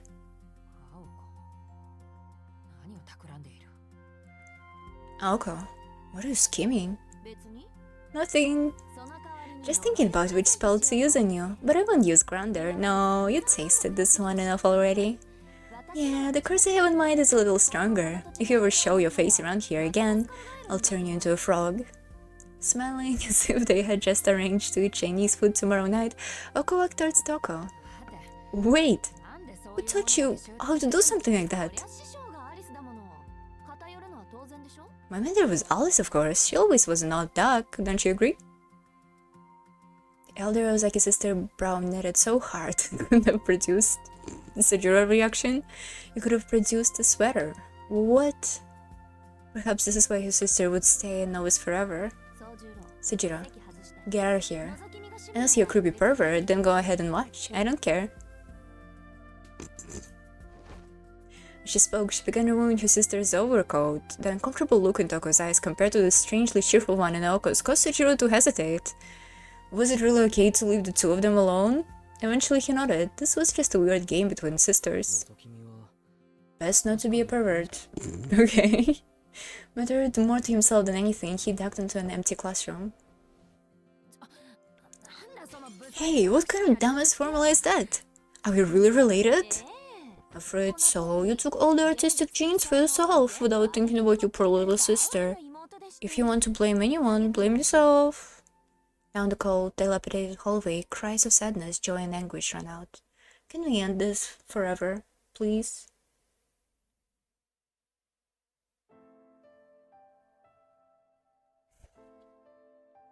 Outside, every time I'm like, this is the last scene, this is the last scene, it's not. Outside, the fully bloomed white flowers' petals floated one by one into the night. Standing among the ballad of petals, Alice gazed up to the sky. The blossoms gathered into a cloud and slowly vanished as though fallen asleep. Soon not a single flower would remain, and the clearing would return to its snowy tundra. The magic had ended. In a matter of minutes, the past would return to its rightful place, along with the time shared between the boy and the girl. The old school building was still. Alice embraced the silence and pathetically waited. After a while, Sojiro emerged from the building, and Alice released a puff of white breath. A small sigh of relief. It was over. Sojiro approached, carrying Naoko, cradling her in his arms. Ooh, they're back. Was she asleep? Her eyes were closed and she seemed peaceful. Her apparently body dangled like a silk drape. She looked just like Sleeping Beauty. Again.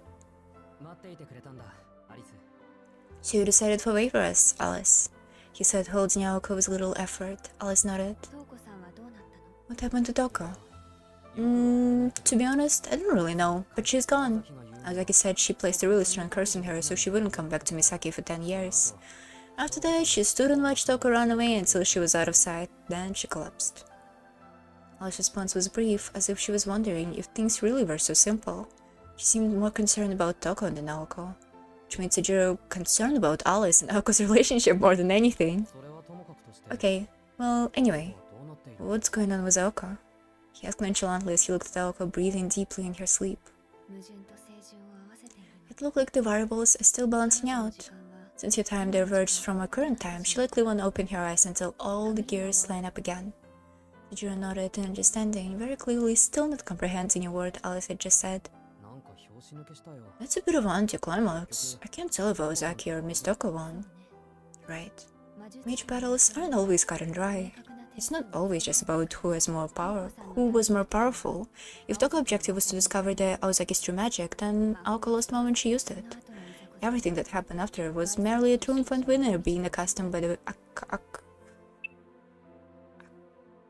accosted by the loser? Alice says as she turned her side to the forest. Even Sujiro could tell that was Alice's way of saying, let's go home. Yeah, let's go. At this rate, you'll both catch cold. Oh, I almost forgot. When Ozaki cursed Miss Toko, she did something else. Sujiro trailed off, hoping Alice would tell him what it was, but a stony and somewhat affected gaze was her response. Did you watch, Shizuki? No, Ozaki told me to get out. Good. Did she say what curse she placed on her? Something about turning her into a frog.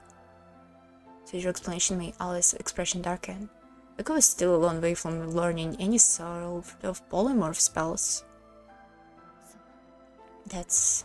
Her thoughts prevented her from finishing the sentence. In actuality, it was perfectly within Aoko's capabilities considering where she was at the time and the moment.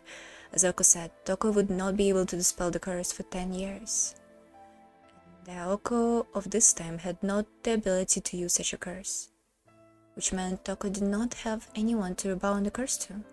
No matter how much she researched dispelling power curses, she could not do it with the Aoko of this timeline.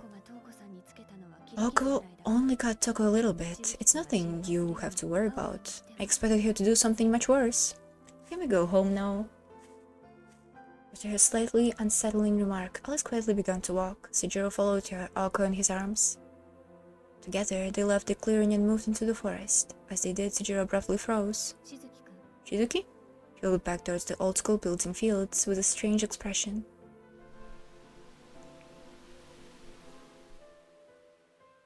Was it homesickness he felt?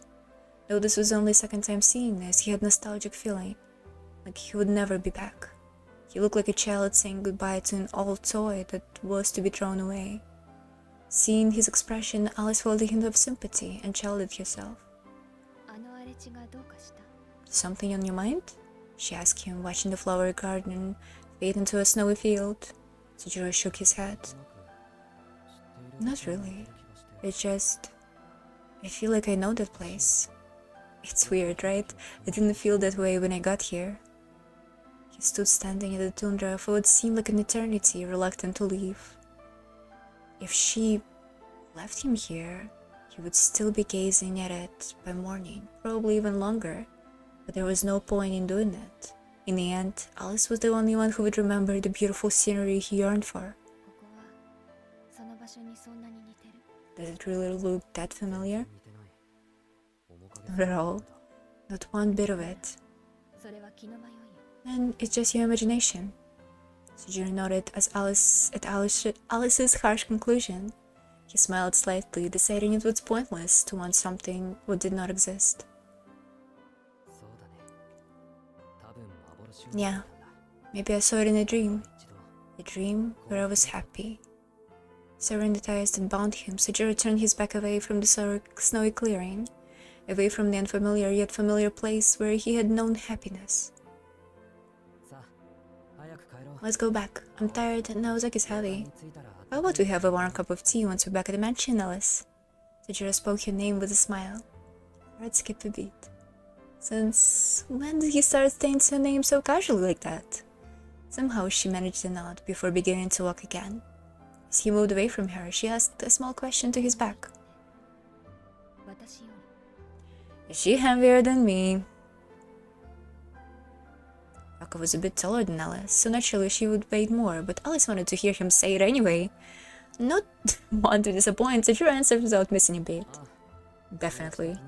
By about 20 pounds. You do realize if Aoko knew you'd said that, she'd kill you.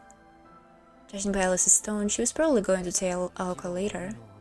You're kinda mean, Alice. You know, I did run down too, just to be nice. His attempts at being kind had likely drawn him closer to his deathbed. No good, huh? He asked nervously. Alice could not help but crack a smile at his innocence. However, she did not used to smiling in front of others, so she turned away and walked into the woods. From Sejiro's perspective, she was storming off in a mood. What? She must really care if she's mad at me for saying that about you, right, Awazaki? Sejiro rushed to catch up with Alice, gently carrying Aoko along the way. Though the prince lacked the courage to kiss the sleeping princess, he had at least saved her and was bringing her back to her castle. Despite what he had been through, he did not look like your typical hero. Still, in this story at least, he most certainly was. Wow, Sejiro glazing, okay. A Tale of a Star. Uh-oh.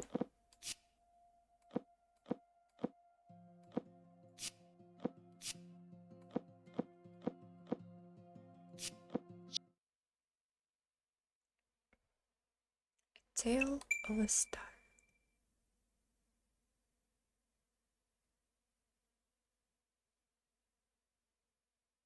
Six days passed, the weather in the times sunny and clear. 13. A Tale of a Star. The last one.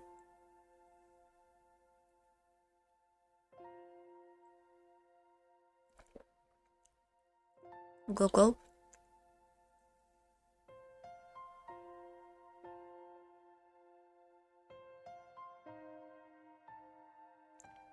It first came to Sejiro's attention when he was resting with Alice after spending all day cleaning.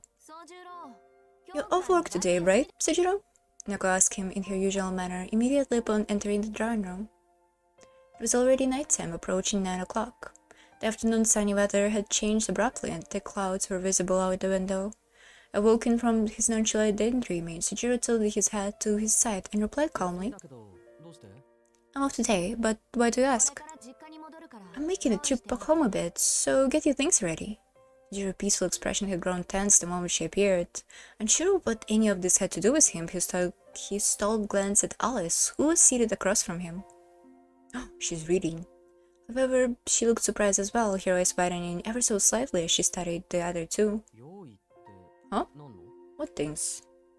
He replied timidly, struggling to hide his bitterness at August for waiting until the clearing was finished before deciding to show up. Your things, get them ready. It takes an hour to walk up the mountain, so make sure you'll dress accordingly. Sejiro's expression only grew darker. The way she spoke made it sound like...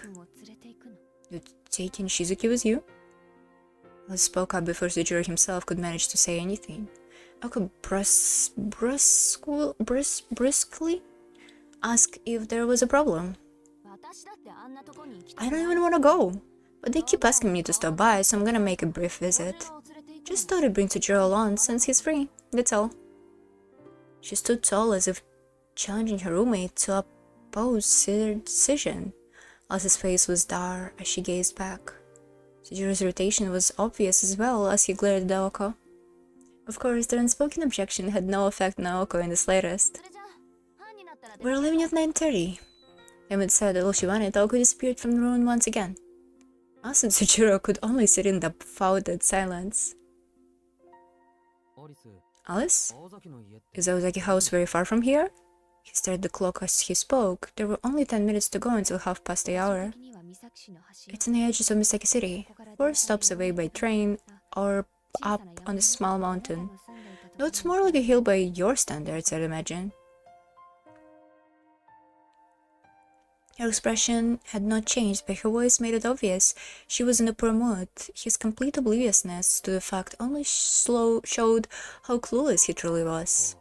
Gotcha. So really now we won't be able to make it back till tomorrow. Yeah, if you even make it back. Each spoke to themselves as if there were no one else in the room. Those about to embark on a journey always feel a sense of dread, and he was no exception. Is Ozuki's place, like, haunted? With ghosts? Alice did not say anything in response. All she did was raise her eyes from her teacup to stare wordlessly at him. What is it, Alice? Sejiro, ghosts aren't real. What?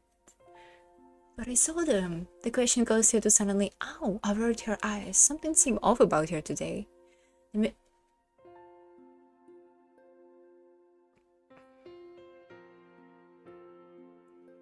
Ow! Why does it hurt? I cut myself with a safety pin. Why is it safety? Why is it called safety pin? If it hurts, you know? Not very safe for me. Whatever. The minute and then the clock was about to reach 30. Bothered as he was by Alice's odd behavior, Sejiro had no choice but to stand up from the sofa and take his leave.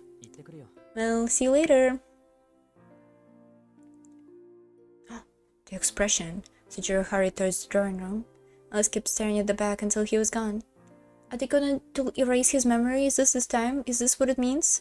By the time he had changed in his room and returned to the foyer, Aoka was already waiting and ready to go. Furthermore, Alice was at her side as they were deep in conversation. She abruptly ended the chat as soon as he descended the stairs. Alright, let's head out. Keep an eye on things while we're gone. Okay, Alice? She responded with a simple nod. There was a determination in Aoka's steps as she strode to the door. Sejiro made to follow her as he donned his coat in the foyer. Hurry it up! Her words made him pick up his pace, but he stopped suddenly, as if he had remembered something. He looked back to Alice, as if to say that he had left the heater on in his room or some other important matter. Bye. I'll be back as soon as I can, but try to stay awake this time while waiting for me, okay? Alice blinked in shock at his unexpected request. Aoka looked at him. Aoka looked on with arms folded as Sejiro stood waiting for a response. Bewildered, Alice finally returned to the drawing room without uttering a single word. Her only response has been very smallest of nods. He's not gonna come back. Uh-oh. They were headed for Akigashiro train station. The night has grown late. It was nearly 11 o'clock. A train full of tourists went by in the opposite direction before the two finally arrived at the tiny station.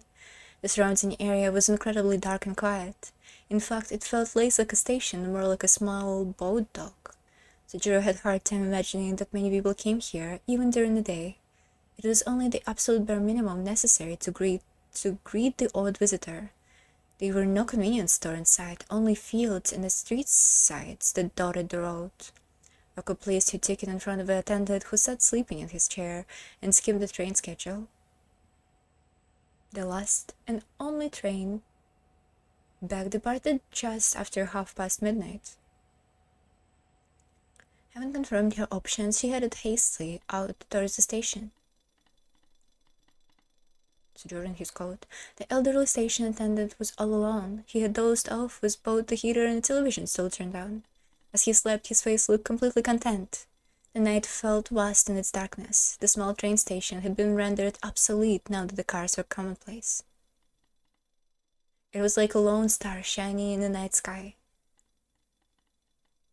Wasn't there a Makoto Shinkai movie that kinda was like this? Sejiro, like the atmosphere is exactly the same. Sejiro thanked the attendant for his service before stepping out into the darkness. The must have looked after the station for decades at this point. It would likely continue until the day he dies.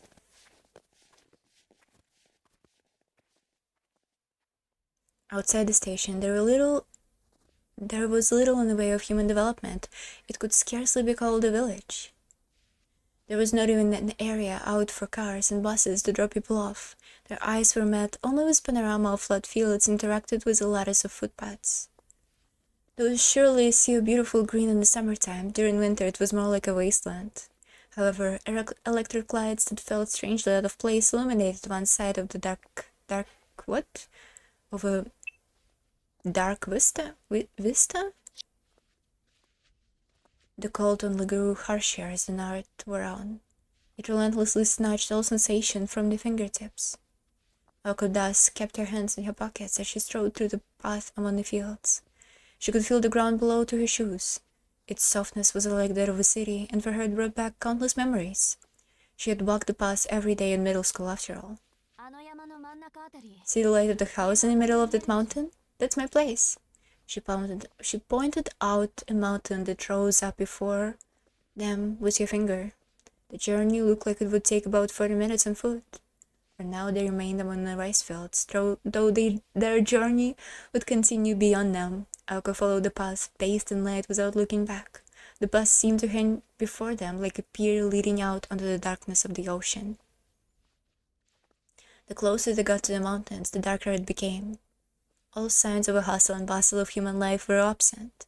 The dark stillness made the moon overhead seem dazzling. Its light transformed the mountain pass from blackness into mere shadow. Though dark, their surroundings were not totally indiscernible.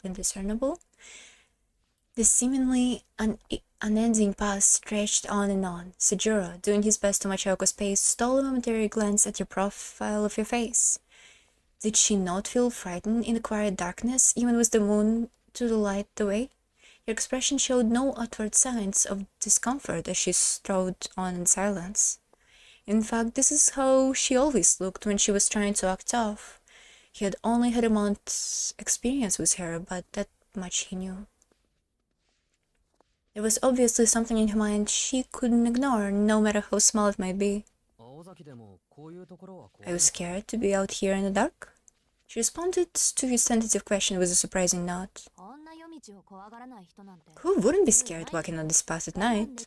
All you could do is endure and ignore it. If you can do either, then you really shouldn't be strolling around in the middle of the night. I see. So, why'd you bring me? Didn't you hear what I said earlier?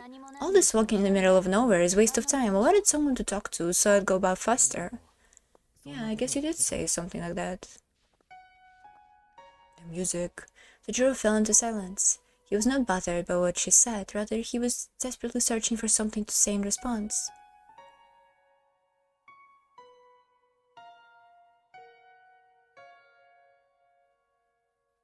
Their path through the night continued onward. Only the sound of their footsteps could be heard. Eventually, Alco was unable to endure the silence any longer despite your best efforts, so Sejuro was trained to kill people, right? Oh, okay. Oh. Oops. Talk about something, Sejuro. I don't have anything to talk about. He felt clueless and ashamed. He had been searching unsuccessfully for a topic throughout their awkward silence. Shocked through she was, Alco let out a gentle sigh. At least for a moment, his simple earnestness was enough to make her forget all about her troubles. Don't be stupid. Make something up if you have to. It doesn't even have to be interesting. Anything will do. The blunt retort was not entirely honest. She would surely scold him if he dared to lie to her. Sejuro said as much, reminding her of how she had claimed to hate lies. Naturally, she did not bother responding. Damned either way, I guess. I don't have anything else to talk about, but there is something I wanted to ask. You said anything goes, right? A slight scowl crossed her face at his suggestion, but it lasted only a moment before she returned to her previous calm statue. Alright, go ahead. I'll probably forget as soon as we're done, anyway. She made her reply without making eye contact. Their destination in the mountains remained hidden from them, revealing not even a hint of its form. It had bothered him ever since that night. What was the truth behind it all, and how would the two sisters' drama unfold? Sejuro decided to press Aoko for details. Ooh. So what was it that Miss Toko wanted to accomplish? I thought I told you she wanted to get revenge against me, and that there's the whole coming in contact with the root thing. We already talked about Swirl of the Root, remember? It's like the source of magecraft, right? Right. And also its end goal. The place where all knowledge is recorded, where all matters are settled. To see, touch, and understand it makes it even the impossible possible. It was gone by many names over the years, but you could say it's where God lives. God?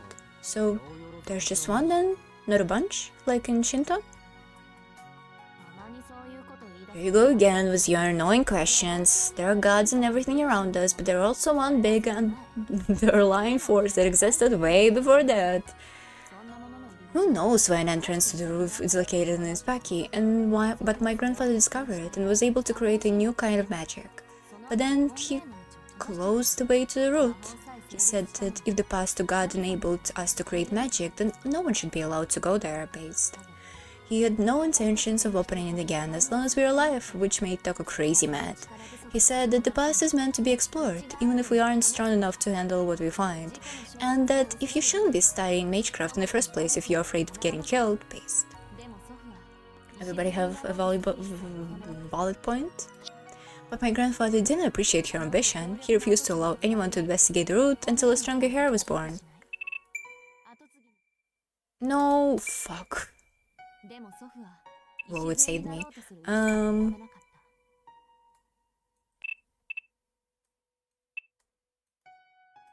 Why Sister SFX volume is different?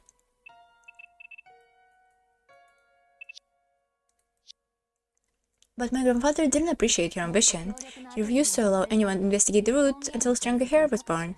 He's willing to pass on through magic, which is not the way to reach the route. I understand there is Toko coming from, but I agree with my grandfather. I don't care about the route in any way. To this day, there haven't been any survivors. There is not even proof that it's really the seed of the gods. Her mood gradually soured as she spoke, and towards the end it sounded more like a list of complaints. Despite her words, however, Partaoka was unable to agree completely with her grandfather's decision. Tajiro took note and followed up the question about something he found strange. What do you mean, how there haven't been any survivors? I mean that no one ever came in contact with the root and returned to talk about it, not a single person in the entire world. Coming in contact with it means instant death, the sound of a mere human simply returning to its source, so to speak. In other words, it gets sucked into the root. That's why not even greatest mages in history dare to touch it, just coming close is enough to send them frantically trying to stabilize their magecraft. Tajiro furrowed his brows at the oddness of it all. Isn't what you did? Then how does anyone know so much about this place? Because there is one person who went and made it back. But you said there was no survivors. Yeah, they're dead now. Yeah, because everyone who's gone in turns into God too. She spoke very matter-of-factly, as if it was only a minor detail about something that had happened the other day. So why would they even bother coming back to our world? Or maybe they can't, who knows. Being God is probably totally different than what we imagine. I doubt it's very fun. Whether they succeed or fail in their endeavor, those who reached the root became unable to return to the normal world. Maybe the first person to become God felt lonely and spread the word about this world of the root in order to have others join them there. Or maybe they had so much work to do as God, they just needed some help. None of it made any sense no matter how long Tajiro thought about it. You think Miss Toko wanted to become a god? Oh please, she just wanted to know the truth. She doesn't care what happiness to the next person. That's how she's always been. She just focuses completely on her goal and doesn't worry about what comes next. Look how undermining we are all the stuff Toko did to get there, but whatever. She's a bit on the extreme side, to be honest, but geniuses always had the inhumane side to them like that. Excuse you? They work on their masterpiece without so much as considering what will happen once it's complete. Tajiro wasn't sure whether she spoke out of disgust or respect, but she's still pretty considerate to others in the moment. Since she doesn't worry about the future, she focuses all her energy on here and now. Yoko praised her sister's genius, even while cursing her every being, though her tone of voice was perfectly pleasant and lacked any animosity. Right, she does seem like she'd rather stay here. As soon as she spoke, he was struck by the meaning of Oko's earlier words. I don't care about the root. He realized she must feel the same way as Toko. Still, there was one thing that had been bothering Tajiro regarding Toko. What do you mean about turning her into a frog? He ventured to bring up the topic no one had been talking about since it occurred. It had always seemed taboo to bring up, so this sense of transgression made him hesitate as he finally thought the truth. Exactly what it sounds like. When mages can shapeshift, so apparently that made her especially susceptible to the curse.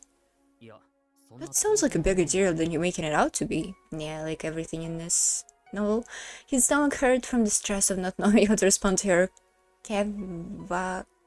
cavalier attitude. I mean, how is it even possible to turn someone into a frog? He did not particularly want to ask, but it was the natural extension of his current line of inquiry. Aoko stared straight ahead as she lectured him, completely ignoring the pained expression on his face.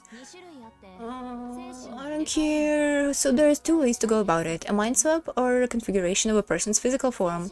Swapping minds is easy, but the effects won't last long. It feels like you're dreaming and there's a little jolt when you return to your body. Changing someone physically is more tricky. It's hard to revert back before the spell ends. I used the physical configuration approach, I guess. Something about reconstructing the base DNA sequence. I don't know, it's all gibberish to me. You can't explain magecraft with scientific jargon. Anyway, right? Aoko spoke as if they were not her own actions she was discussing. Apparently she had been borrowing magecraft from her future self and could not use any of it in the present. Her actions also created a looming threat that would come back to haunt them in 10 years' time. Trying to comprehend even fraction of all the intricacies involved made Sujiro head hurt. But several years from now, you'd know how to do stuff like that? Pretty scary if you ask me. Sujiro was being completely honest with her. In response, Aoko only stared ahead blankly, eyes open wide. She looked like she wanted to scold him. Physical configuration would be no problem for Alice, even now, you know.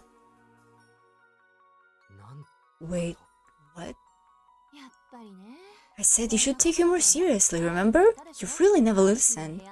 Now those dolls in your room, they're all left of people who opposed her. Surely, Alice would never do something like that. That's exactly what I thought for the 6 months or so. The light, cheerful laughter that followed only made her statement all the more chilling. It's not funny to joke like that, Aozaki. Do I look like I'm trying to make you laugh? She was clearly making fun of him at this point. Unable to determine how serious to take what she had said, Sujiro's mood and expression only grew darker. His obvious dejection made Aoko smile with satisfaction.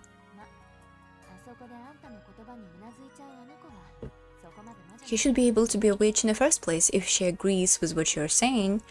He gazed at him as they walked, her chest warm with emotion. The path they stood has shifted from footpaths through the rice field and road climbing the mountains. It was surprisingly wild given the mountain's small size, though no shortage of trees on either side. The first road led them up to the top of a mountain. Wheels marked the etched into the dirt underfoot. No doubt the Ozaki family came through here by car. The only light at the summit was that of a moon and stars overhead. The bald mountaintop lacked street lights in the houses, as well as vegetation. Near the top, the incline of the path began to even out. The road ended abruptly at the house, still a good way away before them. It was too far to make out the shape of a building, but Jiro assumed it was Ozaki's house based on the warm light coming from the windows. So, what should I do while you're busy with your family bonding time? Jiro had a hard time imagining Aoko is engaged in any sort of family bonding time, but with effort he could imagine that it must be a joyful time for her. He did not want to ruin that by intruding, which is why he brought up the subject now. If he had to, he would not have minded spending the night camping outside. Your play was not what he had expected. You're going to go meet my grandfather. He might be able to erase your memories of everything that happened. She stopped dead in her tracks as she spoke. The frank and open attitude she had shown all night was now gone. Huh? Sujiro was too shocked to take another step forward. He turned back to look at her, having been walking a little ways ahead and realizing she was not joking. He stood still, taking in the glaring silence. Naturally, Elko was the first to resume speaking. Nothing surprises you, does it? No, I'm surprised. Of course I am. And now I understand why you wanted to bring me along. I wasn't lying about wanting someone to talk to, though. I was just so happened that my grandfather also told me to bring you to see him. Sujiro nodded in acceptance. It was quiet and unchanging as the night around him. Aoko found it thoroughly irritating. Well, we should get going then. It gets cold when you stop moving. Ako's voice stopped him in his tracks just as he was about to resume walking towards the house. Are you sure you're okay with this? If he erases your memory, it'd be like the whole month never happened. Sujiro muttered in understanding. The thought of returning to his old self and forgetting about Aoko, Alice, and the mansion altogether felt like giving up a treasure that he had discovered, really. But he didn't feel that he was unable to let him go either. It would definitely be bad. It's been a fun month since I met you, and I just made that promise to Alice too. But it's not like you'd disappear. We'll still see each other at school once the winters break over, right? There was no answer from Aoko. She did not tell him that he was... She did not tell him that he was not the only one who would be losing their memory. Intervention by their grandfather would erase her own memories of Sujiro too. Once it was done, they would most likely never again speak with one another again. Each would become just another random student at school. Even if they did happen to meet by some lucky circumstance, things would not be the same as they were now. She could not deny other people still remembered, but whatever, she could not deny that a small part of her was going to miss him. Right, let's get going. She rationalized his feelings away instead of processing them, and set off once more towards the house. Sujiro followed along his side. It was a matter of several minutes before they reached the destination. She was irritated to see that the expression on his face looked exactly the same as it always did.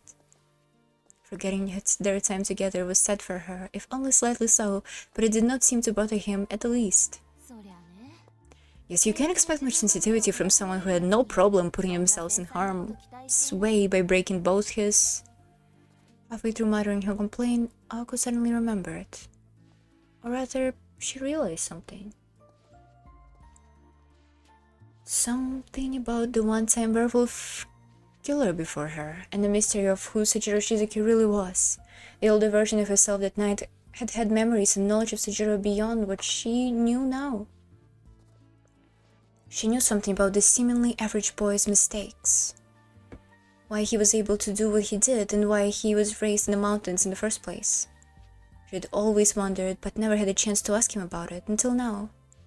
Once her grandfather was through with them, all those questions she heard about Sujiro would be gone too. There was no point in asking right before they had their memories erased, but then again, she might as well, if she was going to forget everything anyway. This was her only chance to determine the explanation for his contradictory behavior. Wait, there's one thing I wanted to ask you before this is over. What was your life like when you lived in the mountains? What were you doing there? Yes, she asked him.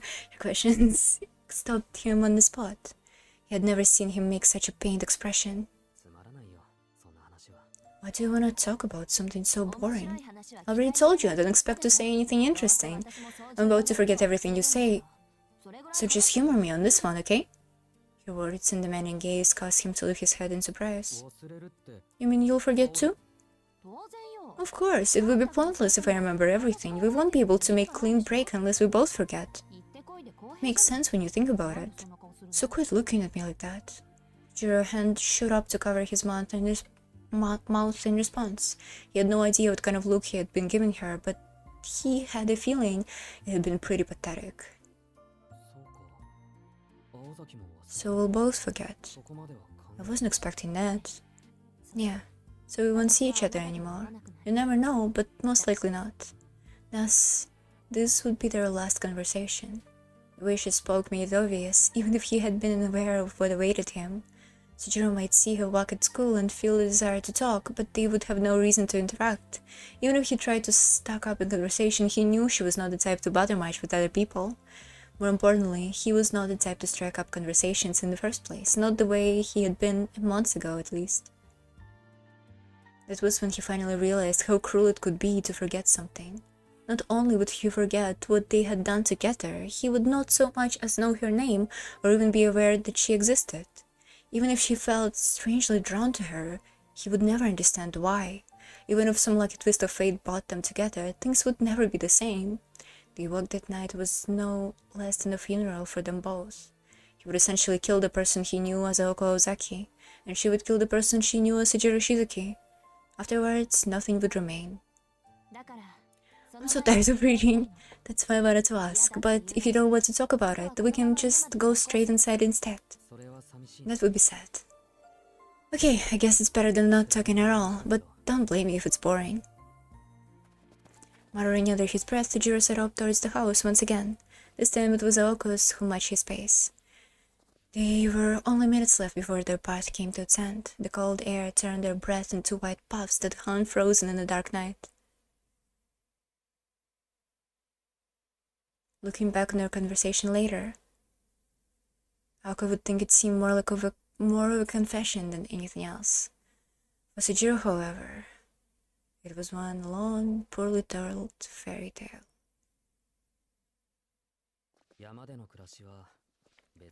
Life in the mountains was nothing special. We were taught and did the exact same thing every day. There never was such thing as tomorrow. Things started in the morning and ended when night came. The days weren't linked in any way, so I never had any hopes or dreams about the future. Looking forward to the next day is a totally foreign concept until I moved here. It was hard to get used to at first, and I didn't particularly even wanted to, but everybody kept saying, "See you tomorrow," with such confidence. Before I knew, I started dreaming about tomorrow too. Sejiro kept walking as he spoke. He stared straight ahead as if telling the story to the night itself, not once turning to face Aoko. For her part, Aoko was utterly silent. She knew it was pointless to so much as nod or ask a question. One day I woke up and got started like any other day, but then I realized someone who I'd seen every day was suddenly gone. I asked around, and apparently they'd started feeling unwell during the night. Sometimes people who can't sleep go out on a walk by themselves, you know? Oh my god.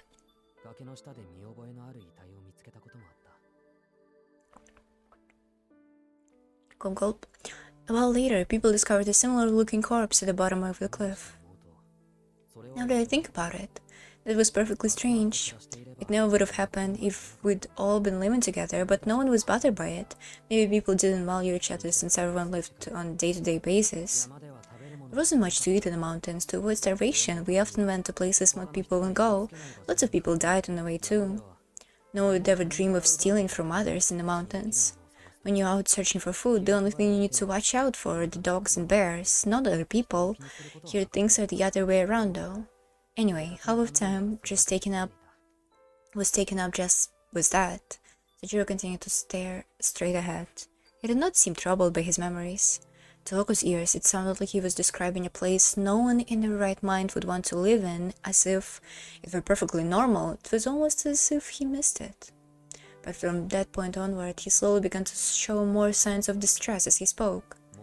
The other half of the time we spent learning how to defend ourselves. It wasn't much compared to classes at school now. They just told us to notice how our bodies move and how other animals' bodies move and had us think about it.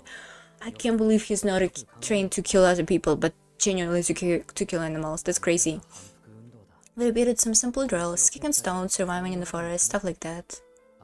Once we got into one of those sessions, night and day no longer mattered. We didn't have the energy to notice the time of day. Sometimes you go a long time and realize you haven't eaten anything for ages. I mean, we did get food eventually, so don't feel bad for us or anything. I still have no idea why we did this stuff though. But it definitely made living in the mountains easier, so I just accepted it as what we had to do. I thought it was how life was for everyone. It felt natural and even necessary to do all this training. Sojiro? His tone was totally indifferent, but the strangeness of it all forced Aoko to interject. He glanced at Aoko and nodded as if to show he knew what she was thinking. I know it sounds strange. The training definitely seemed like it was for something more than just self-defense. I had a feeling that people who sometimes disappear actually left the mountains for some other reason. But I never thought about any of that then. I accepted it all without really knowing what was going or having any qualms about it, without knowing whether people were even still alive. Maybe some people would judge me for what I did. I don't know. But I do know one thing. If I hadn't learned about the outside world, I would probably stay there without a care in the world forever. You would have kept living on the verge of death like that, even though you didn't like it? He did not respond to your question. From then on, they continued walking in silence. Ako could not stop thinking about the contradiction and absurdities in what he had said. The imbalance in his education, for once. His knowledge of a basic of human life was throughout, yet he knew next to nothing about modern technology. He always said he was not good at socializing, but he seemed accustomed to talking and discussion. His upbringing could not have happened that way by chance. It was most certainly an environment purposely constructed by some third party.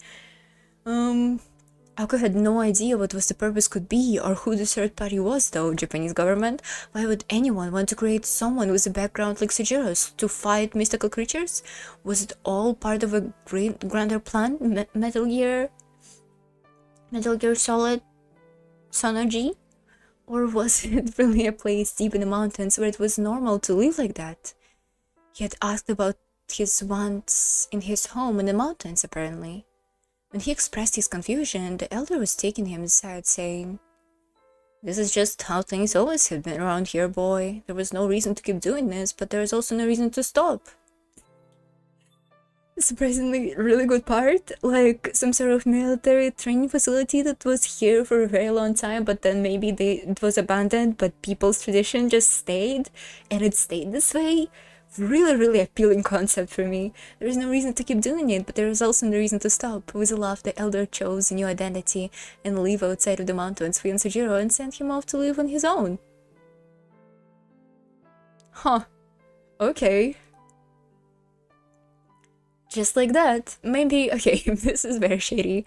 Aku's home loomed at the end of their path. It was a generic home without any real distinguished features. It seemed as if the house from town has been picked up and dropped here. One could imagine the residents were peaceful people who engaged in farming and raising animals at their spare time. Gazing at what lay before him, Sujiro finally opened his mouth to answer Aku's earlier question. I would have. If I'd never learned about the outside world, I would have stayed there forever. But now I know. And I can never go back. Coming here made everything simple. Someone once told me that no one wants a bird that can't sing. It's the same when you learn the truth about something you've never questioned before.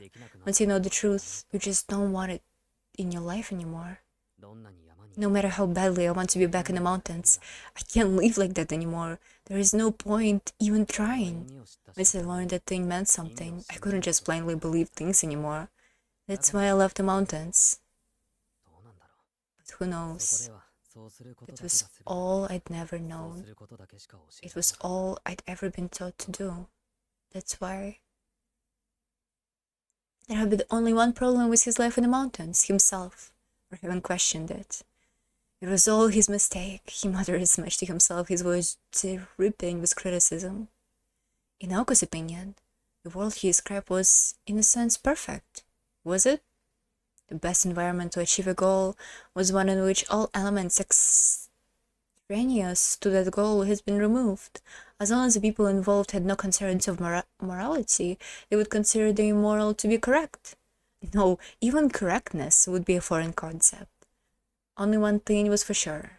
The world Sujiro was come from was frozen in time. That was what made his strategy possible. A world of wrongdoing and mistakes has created a human riddled with mistakes as well. Sujiro understood that it was wrong, and yet he still thought it beautiful even now. Regardless of what the truth behind it might have been, he considered that world perfect. He only blamed himself for having learned that excised outside that world. Just earlier he said that he would have been happier. If I'd never learned about the outside world, I would have stayed there forever. He surely felt the weight of the sinful words he spoke more deeply than anyone else. That's why he still wondered. What had gone awry? Whose fault was this, really? He did not want to answer these questions alone. He wanted her to state it clearly for him. There was a moment of silence that felt like an eternity before she spoke. I can't answer those questions for you. Her reply came quietly. She had an answer, but she couldn't tell him. It was a struggle for her to tell such a bald-faced lie. The boy reflected deeply on what she said. He knew right away that her words were coming from a place of kindness. Yeah, I understand. Now you can appreciate your kindness during those early days. A pleasant look floated across his face, at which Yoko could only scorn. What do you mean? I'm not being any nicer to you than I normally am. Well, you're not very nice normally, are you? She found herself unable to offer any protest against such a blunt statement. It was because she knew he was correct. I guess you're right. I'm not very nice. Sujiro smiled in response to her vaguely said consent, as if to say, told you so. His intentional smirk arose from his sense of personal pride in the situation. It was both warm-hearted and uncomfortable, causing Yoko to instantly regret her question. If only she had asked about something else, something random that did not matter, then she would have ended up in a mood like this. Only a few minutes remained until the past came to an end. Surrounded by wooden fence, the house remained an inn for passing travelers in winter. The light spilling out from the window brought to mind images of a lively dinner table, quite the opposite of a current mood between the two. Sorry, I shouldn't have pried. Yoko stopped the entrance to the yard. Did she feel compelled to apologize despite... No, because it was their last conversation? The jury's only response was to shrug it off. There is still a lot to talk about. Looked up the house as they hiked so far to reach, their breath hanging white in the air. All signs of gloom were gone from Sajiro's face as he nodded. I think talking about it helped me reflect on the past, so I appreciate it. Besides, it's all in the past now. Maybe I can continue the story the next time we have a chance to talk. He turned his head to face Aoko with an ephemeral smile. He was his usual nonchalant self, the same as every other day. Aoko prayed that day would never come, for her own peace of mind and also for the well-being of this very unique boy. There probably won't be a next time. When she pointed in the direction of a cave hidden by the small forest on the other side of a house. My grandfather's in a cave over there, so you should go see him. I actually wanted to ask about something else, but whatever. The spell will wear off at midnight anyway, right? A sarcastic grin spread across her face as she spoke, and so Sujiro walked off, totally clueless as to what fairy tale she was referencing. The forest fell so far from the house to Oko that it was like a different place on Earth altogether. In reality, it wasn't far at all, only 5 minutes away. Farewell, Shizuki. She said it to herself as she watched him simply walk away without turning back. Though he wasn't meant to hear her words of parting, they apparently reached his ears anyway. Right. See you around tomorrow.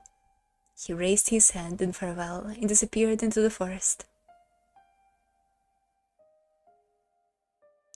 As soon as she was sure he was gone, she turned her gaze into the sky. That night the stars were even more beautiful than the moon. He had been looking at her fondly only moments before, and now he was gone into the forest with only a brief word of parting. It did not feel real. And with that she finally understood, if a little too late to matter. She understood who had truly been the strange and unusual one. Anyone could have ended up behaving like Sujiro, but not many could keep talking on and on like the way he did. Everything he had done was now perfectly sensible in light of his former life in the mountains. Is this her conclusion? Is she okay? Isn't it the first thing you would think, seeing how Sujiro acts? Like, he's not just weird, he's the product of his environment? Okay, whatever. Maybe they do have empathy crisis in this game. As a magician, she was supposed to make miracles happen. But he had arrived at the miracle of his own through the trials and tribulations of following what he considered to be common sense. I could never take down bear with my own hands, after all. It was pretty impressive. Sujiro's own magic was so mundane to him that it made him depressed to talk about it, but even so, it was the kind of brilliance only possessed by humans. She pulled her eyes back down from the starry sky and began to walk. The lights were on inside the entrance and the door was unlocked. Aoko locked up her sleeves and checked the time. Only an hour left until midnight. She had been barely managed to satisfy her parents' request to visit before the end of the year. Placing her hand on the door, she took a deep breath. She briefly stifled the faint affection and sadness she had been feeling. It was her first time back in 2 years. This is continuing? Upon entering high school 2 years ago, she had begun living on her own. How time fled by. For some reason, the memories began to race through her mind. There she stood, one hand on the door, reflecting on the past. Once the door was open, she should be staring at her future instead. Her head holding the doorknob began to move. She was met with a warm scene as she expected, that was strangely different than that of her memories. It was comforting to encounter something familiar after being away for so long, and so it was with small, unspoken gratitude that Aoko returned to her home. Without stopping to ring the doorbell, she called out with a smile, "I'm home." "Please end here, please, please. This could be such a good end. Ambiguous?" "Shit! We're still here! We're still in the story!" The moment Sujiro stepped inside, he was struck with a strange feeling of familiarity. It was no mere nostalgia either. No, it reached farther back into the past. It was feeling from beyond that he could never imagine.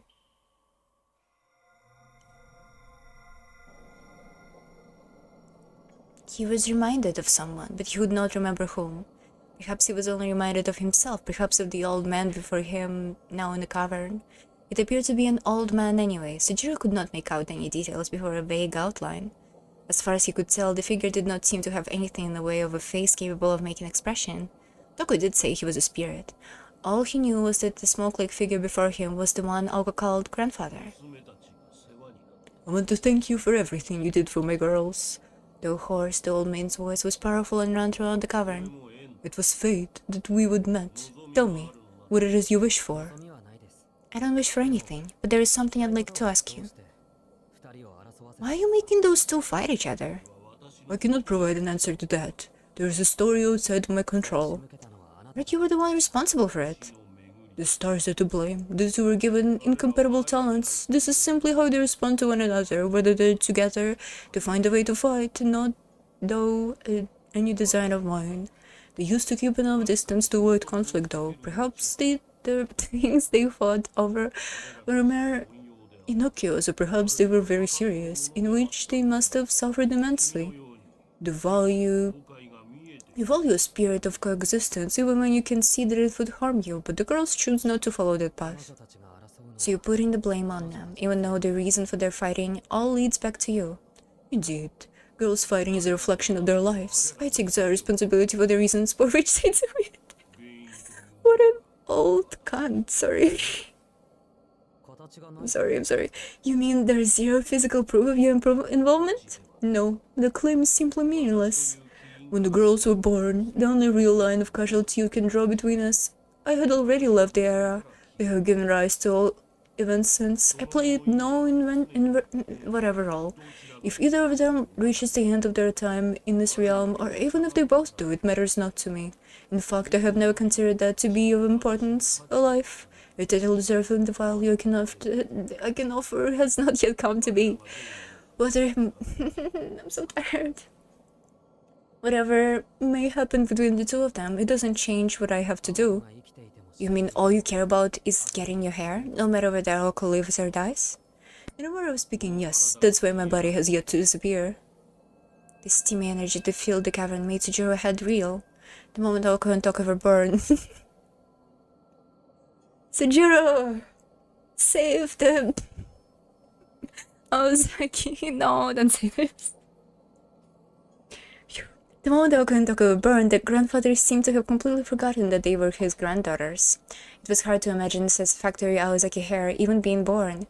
No amount of power would satisfy the old man. He showed no signs of compromise or restraint. I assume you know Aoko threw everything away for this. There was nothing but silence. However, the short moment of quiet word occurred only once. The unreadable outline of the old man grew blurrier still. Long ago, a child wandered into a cave, her karma empty. The old man automatically granted her request born from innocence and ignorance. He was a magician who had given his ego in order to extend his own lifespan, and he did whatever he could to help the child. It had been an incredible coincidence to happen that day. Faced with a sin that she had invented, the child had glared at the old man with tear-filled eyes. Everything will be lost. It will happen completely without warning, thanks to the failure of a nobody, thanks to you, he had declared. A child threw a tantrum at how unfair it was. No magician claimed this was the merely way of the world. The child stood up to him. Shut up, old man. And then the child ran around in tears, trying to make an old man pay for the cost of life, at the cost of all lives. You're mistaken, boy. Perhaps that's how it happened. She didn't throw anything away. She lives to make her past more beautiful. That role was likely come to an end long ago, however. The old man's appearance seemed to change before Sujira's eyes. For just a brief moment, he waved in the air as if in haste. Let me correct your error. The girls understand me very well.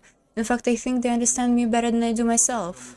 I'm not concerned with who they are, and likewise, they don't appreciate who I am. I doubt through my absence have ever crossed their minds. They've always been so proud of all their fighting, unwilling to debase themselves. It's cruel to accept you to deal with all that, though. You seem to be through asking questions now. It's my turn. What is your name?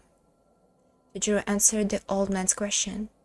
The smoky face seemed to frown, quibbling so slightly. How unexpected. You say you're all alone, and yet the meaning of your name implies the existence of multiple, bearing the character for 10. It doesn't suit you. No, not at all. But I think it is correct. When in place of imbalance, one needs an imbalanced name to match. Rare, yes, but also worthless. Resigning oneself to affirmation seemed from a will to die, a one-time talent. A single generation means nothing if there is no one to continue the family line.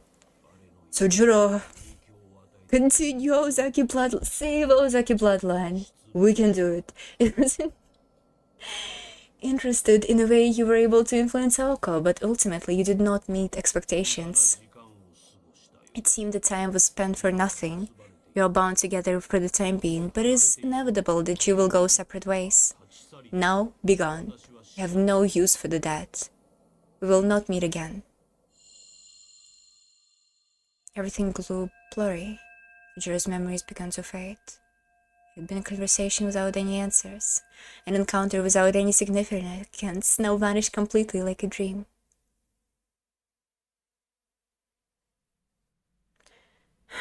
Still not the end. The air was cold, the sky beautiful. The evening sky at the end of each day looked different from the last.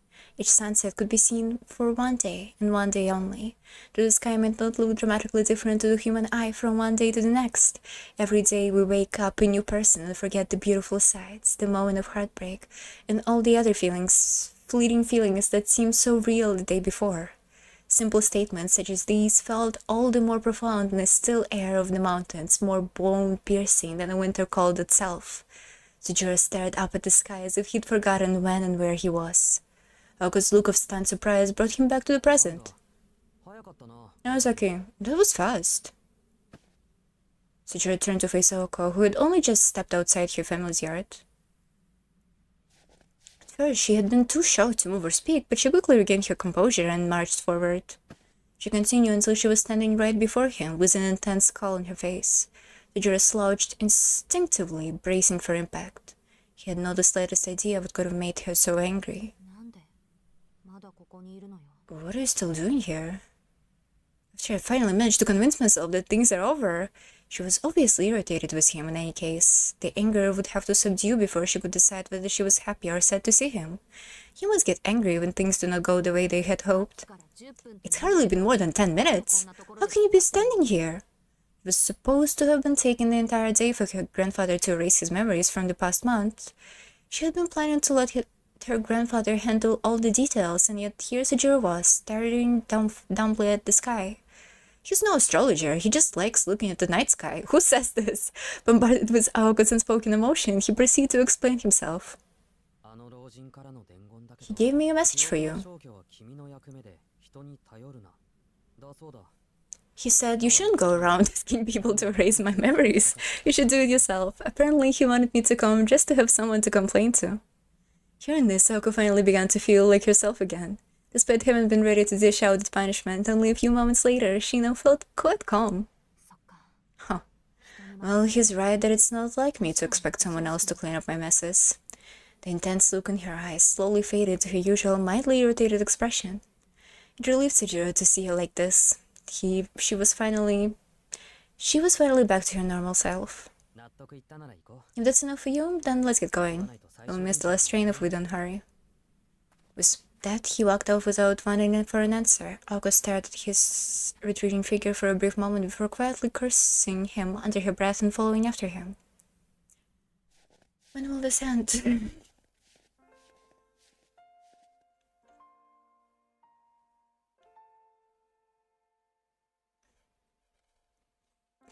The descent back to the station was much easier than the way here. A sheet of darkness spread out below them. There, in the middle of that ocean of black, was a single light, the tiny glowing station. They walked for some time in silence. Ako recalled their earlier conversation and felt she had been too naive. She should have avoided all the serious stuff. If this is how things were going to end up. Sejiro, meanwhile, was thinking of nothing at all, just like usual. For him, the silence felt quite natural, while for her it was awkwardly uncomfortable. Meow. Suddenly Sejiro blurted out the strangest things without thinking. We should pick up some mochi for Alice on the way back. Oko's eyes grew wide, her pupils reduced to mere points. Oko had so many questions going around her head. She wanted to rail at the paradox that was Sejiro. Mochi? Why? As a gift. We left her all alone in the mansion. We should do something nice for her. It'll make you happy. Oko raised her hand to... Oko raised her hand to her head in concern. Unprotected by the warmth of a pair of gloves, his slender fingers were wide from the cold. I think she'll be happy, but maybe coming from Sejiro would be okay?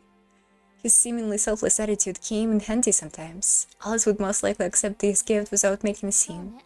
Gotcha, she's the type to resent something like that and hold a silent grudge over it though. Why does the gift have to be mochi anyway? Well, I get the feeling she's never eaten one before. All Oko could do in response is such a simple-minded observation was not an agreement. The image of Alice eating mochi popped into her head, and suddenly the prospects of getting back to the mansion felt a little more exciting. You're really a regular space cadet, you know what? Speaking of which, since when you and Alice been on such good terms? Did something happen? Naoko peered at him the way she would a strange specimen. She took a deep breath and launched into an earnest explanation. I don't think there is any particular time I can point out when it happens, but if I had to say, it started when the first time we spoke, and we got a lot closer after talking that time in the foyer too. That's it? Yeah, getting to know someone is all about little moments like that, wouldn't you agree? Sejiro seemed to find her question odd. The way he and Alice communicated went beyond words. Aoko could only assume that it was how he did it. Come to think of it, you always just call her Alice and not by her surname. Am I? I don't remember now. More importantly though, why are you so mad? I'm not mad. Your response was slightly cold, but also somehow gentle. They approached the halfway point of the mountain's path. Hold on.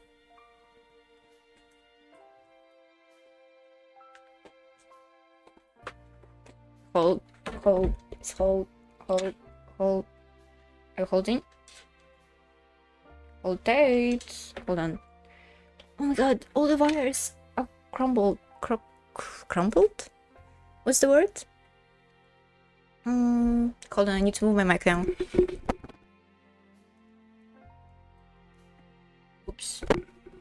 Oops.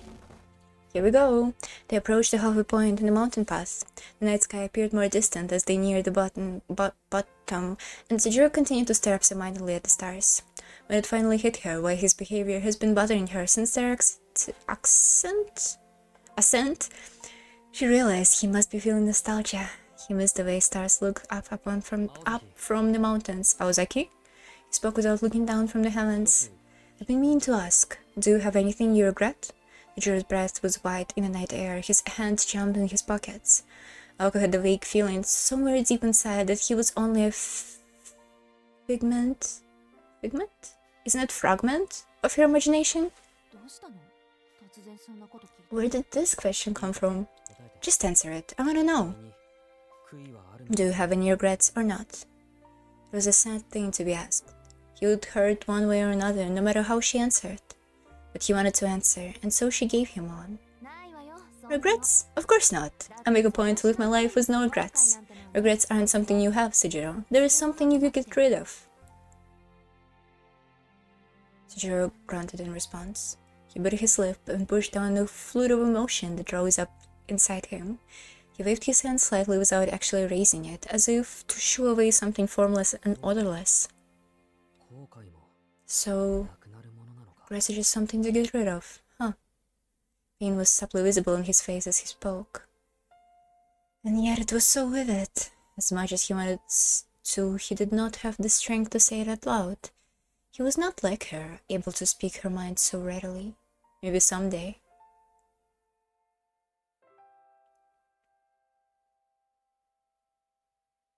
The sky and the darkness were both far away now. The night's grand view, only to be seen this once, he hoped its beauty would remain in his mind forever. But what then of regret he had come to hold inside, of the days he had spent that now shone like stars in the sky? Would they too be with him forever? Nice sky tonight. It's a much better view than the one from town. Aoko mimicked Sujiro, looking up at the darkness overhead. The stars shone brighter than in the town. Baby, the stars shine bright. Oh my god!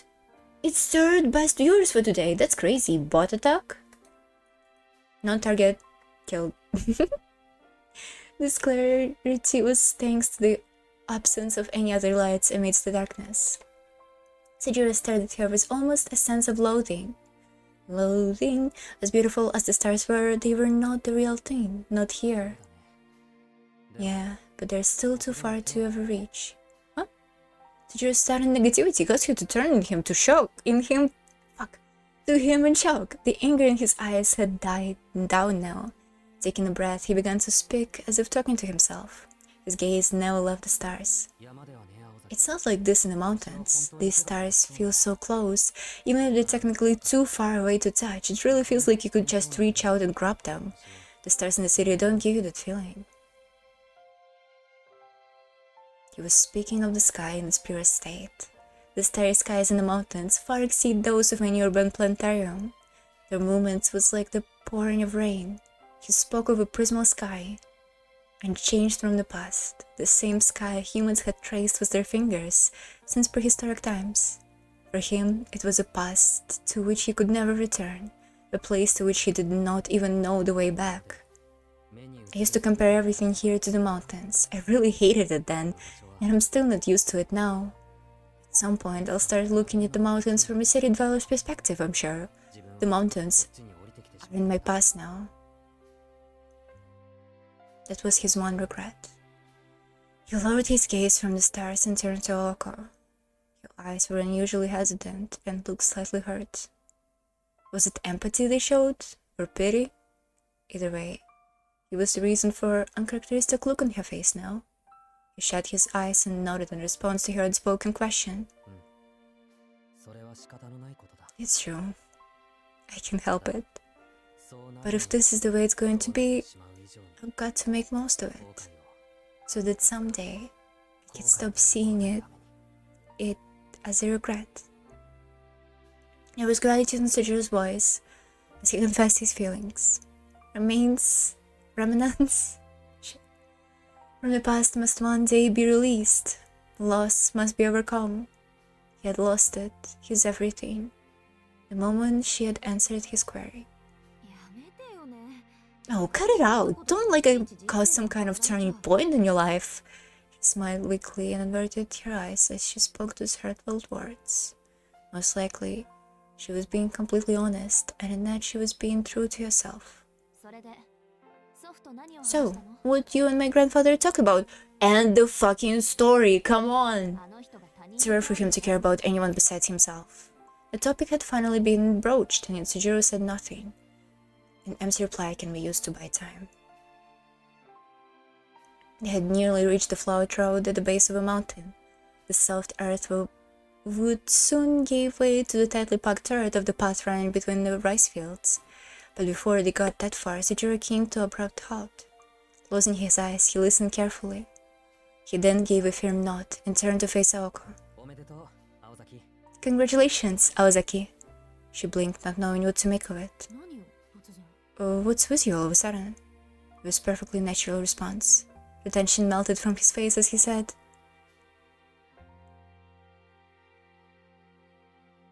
It's a new year. Happy New Year. He now wore a smile full of joy. Dumbfounded, all Aoko could do was stare back at the calm visage. His surprise attack hit her so hard she thought she could hear the shrine bell and Yashirogi riding in the new year. She had known it was the last day of the year, but had not given it much thought beyond that. And so his second words gave her quite a shock, as if the girl who believed in the power of the bell all those years ago had come back. Alright, it's midnight now, so the new year is here. She spoke in a harsh tone as if this were shocking news. At the same time, a slight smile crept onto his face. A new year indeed. She recalled his first time she had worn a full-fledged kimono, while she had not been particularly uncomfortable or embarrassed, but not especially pretty either. The only pretty thing about her has been the moment she smiled at herself in the mirror. Seeing the warmth in her eyes, Sujiro closed his own in satisfaction. It made him happy to see her like this. Well, a lot happened in the past year, but I'm glad I'll be able to start the new one with you.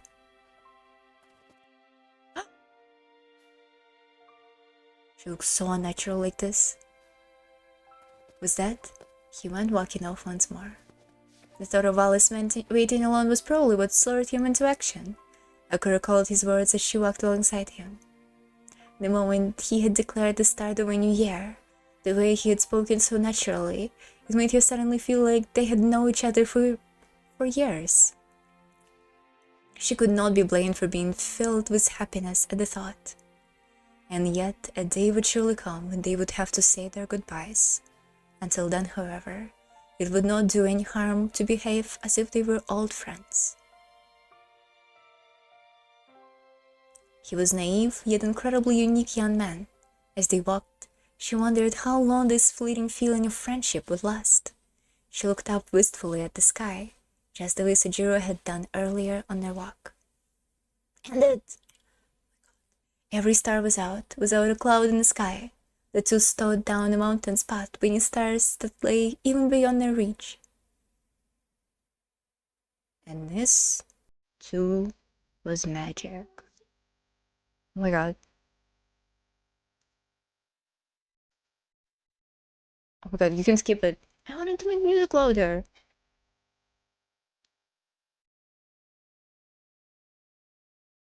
Scenario Kinokunasu? Yeah, it shows.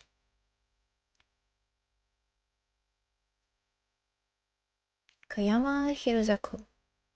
This is good character designer.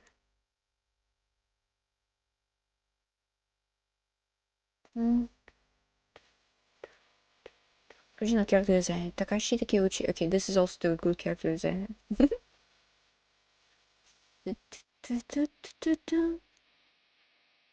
3D modeling. That's good. You actually can see 3D models in a bunch of places. It's like nice renders. I wonder, it's probably renders the data chap with a bit of rendering. Yes. Anyway, yeah, that's Mahoyo. Bad pacing.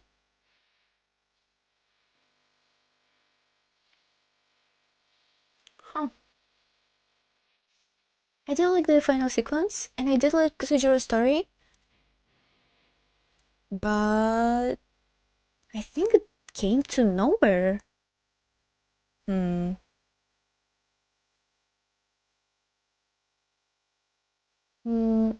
like Aoko's character arc was not much. I mean, Hmm.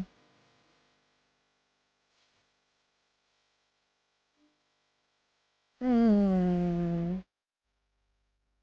Do you think Alva's character came to some sort of satisfying conclusion? I don't think so. I mean, probably overall, the amount of happiness in your life increased, right? But that doesn't mean it's a satisfying conclusion. To be honest, the only character I genuinely enjoyed in terms of writing is that last bit of Sujiro and Sujiro's life and all this weird cryptic bullshit. Considering his past, oh, my girl is sitting here. Well, obviously I love Alice, but I like Alice because of her character design and kind of attitude. Alice is really Alice is really here just to be pretty. Oh, it's fucking Supercell? Oh, it's crazy. Anyway, yeah, the guitars. Okay, huh. Alice is really here to just be pretty on the eye and be beautiful and cute and all that. Surprisingly, they went nowhere with Alice's character arc too, which is unfortunate. I wish they general direction Kyokunasu, shaking my head. I wish they would Sonayoni, so true. Witch of the Holy Night, yep, that's my mahoyo. I wish they went somewhere with both Alice's character arc and Aoko's character arcs. They're back. Is Aoko gonna Aoko? Is Alice gonna eat Himochi?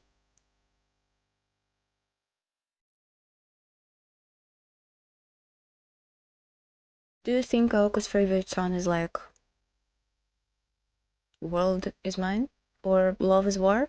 Or Black Rock Shooter? Oh, Aoko probably loves Black Rock Shooter. I don't know, sorry. Type Moon. Truly, truly, truly a Type Moon game. Do, do, do, do, do, do, do, do. Hmm. No, no. It was on a lazy Sunday morning that I discovered the book. Where is it? Here we go. Oh, holy shit. The asset. See, the background here is clearly a 3D model with rendering up top. Can you see it? You probably can see it, right? Normal people have a suitability of this scene and stuff like that. Yeah, it's a render that was patched up on top, separated into layers, and maybe rendered into layers initially. Especially when you look at the books to my left, left, the farther left corner, and you see those books, and you're like, oh yeah, that was 3D. It's because it's a nice perspective, by the way. It's because the lines are too straight and too perfect. You really wanna, if you're doing 3D and you wanna do more of a 2D look to your 3D, you kind of really wanna distort the hell out of corners because they're so straight and so artificially looking and unpleasant to the eye. Anyway, was I an intruder? No, adventurer. Either way, I'd made my way into Forbidden Konji State Library. The book instantly drew my attention as it looked like it had been intentionally hidden here on a bookshelf. It was large enough to double as a shield, and took a great effort to me to remove it from the shelf. Flipping through it, I realized it was a grimoire of rune magecraft in the first edition at all. Surprised that it was by my fight, my search came to a halt at the page I'd been looking for. It was a rune for memory erasure that the Nordic gods had once used on a Valkyrie. For minutes I simply stared at the page where the rune mythology was laid out, and then finally I shut the book. I returned it to the shelf. It's even harder to detect location than where it originally found it. That's when it hit me. I've seen this book before somewhere. When and where exactly I had seen it though? Yeah, it was when he first invited me to spend time with him. The girl sitting before me had it in his hands all this time. That must have been it. Unable to keep the smile off my face, I decided to put the book back exactly where I found it. It would be most difficult to find and mixed it with the other books on the shelf. However, out of respect for the gracious efforts, I decided to pretend I'd never seen it at all. I shelved my discovery, so to speak. That's when I heard the shouting of a familiar voice in the main building. Lately, he seemed to have found his calling as a housekeeper and had taken to clearing every corner of the mansion. That was all well and good, but there were a few things that were off limits, which neither Alice nor I dare touched. He was the type to open things without asking, which put us all in hot waters. There had been an uproar when he released the ghost ship that Alice's mother had kept around, catching that little speed demon known as the Cadi's Sark. It had been quite the ordeal. I felt bad for having to rely on that creepy golden wolf for help. And before that, he lifted the seal of the trope of the spirits in the basement. So ghosts do exist.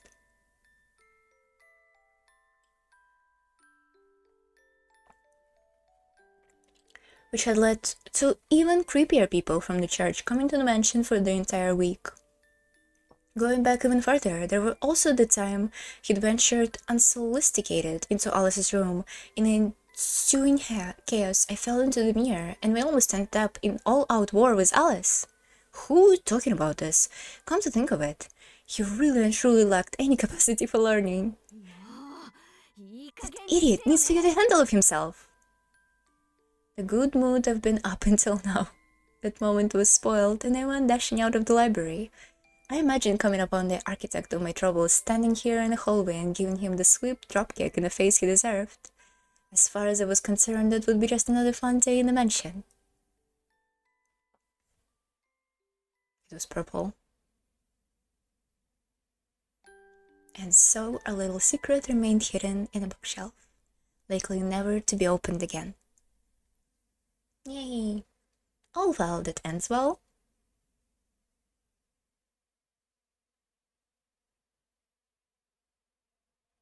Yay! Everybody clap, everybody clap. That's mahoyo for you. That's mahoyo for you. And mahoyo for me.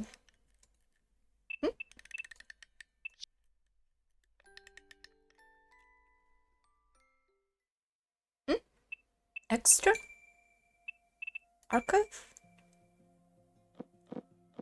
Oh no, there is something new. Oh my god, and there is new ploys too. The Honey Adventure. Oh.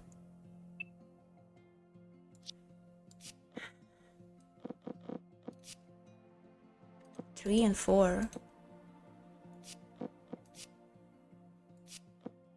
I don't want to read it all, but I'm tired.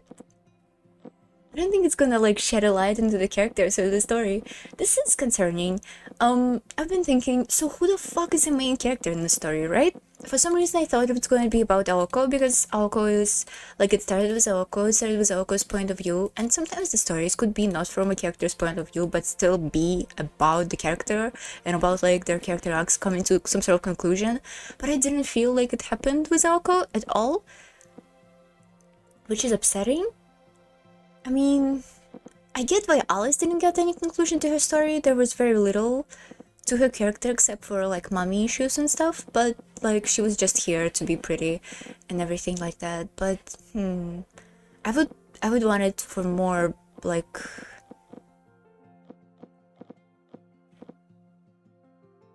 I guess specifically like the troubles that Aoko was in, they ended forever, and now she can be happy and sane and everything.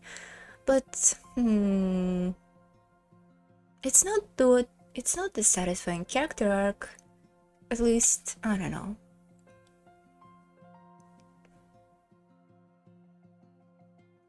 So Sujiro is definitely tried to kill himself, right? And that was the scar?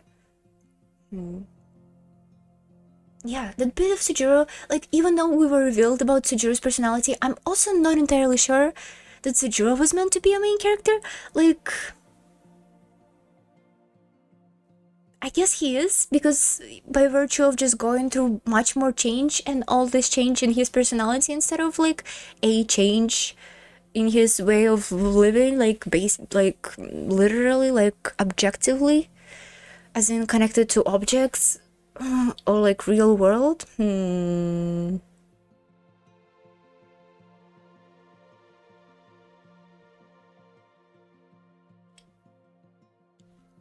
You know, if I right now was knowing the conclusion of the story, I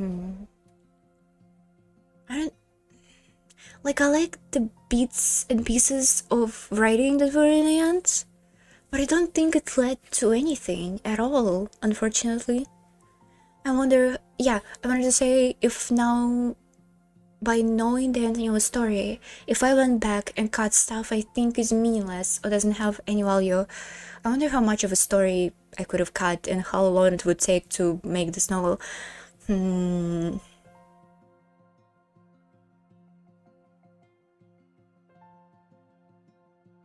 it's not like it was all completely worthless.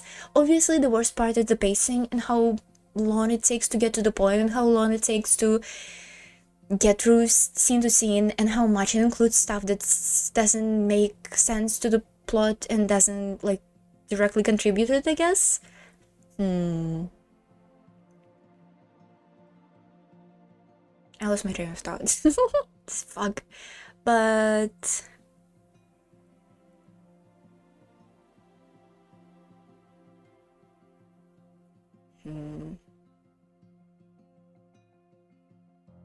all the other characters also not having their like conclusions at all, not even like little ones. What about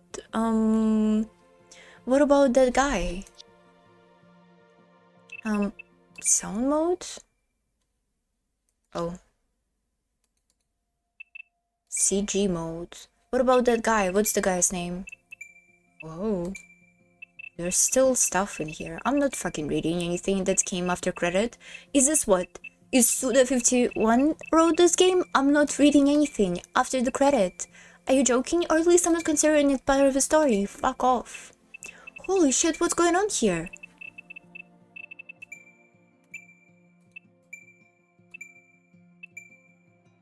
If you have more stuff to put in your story, put it in the main story, please. Ooh.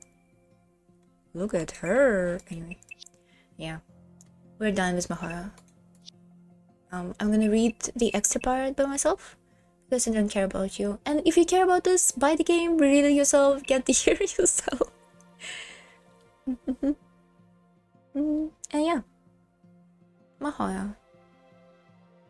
I'm sorry, after this we're gonna play another visual novel. Play? Quote, read.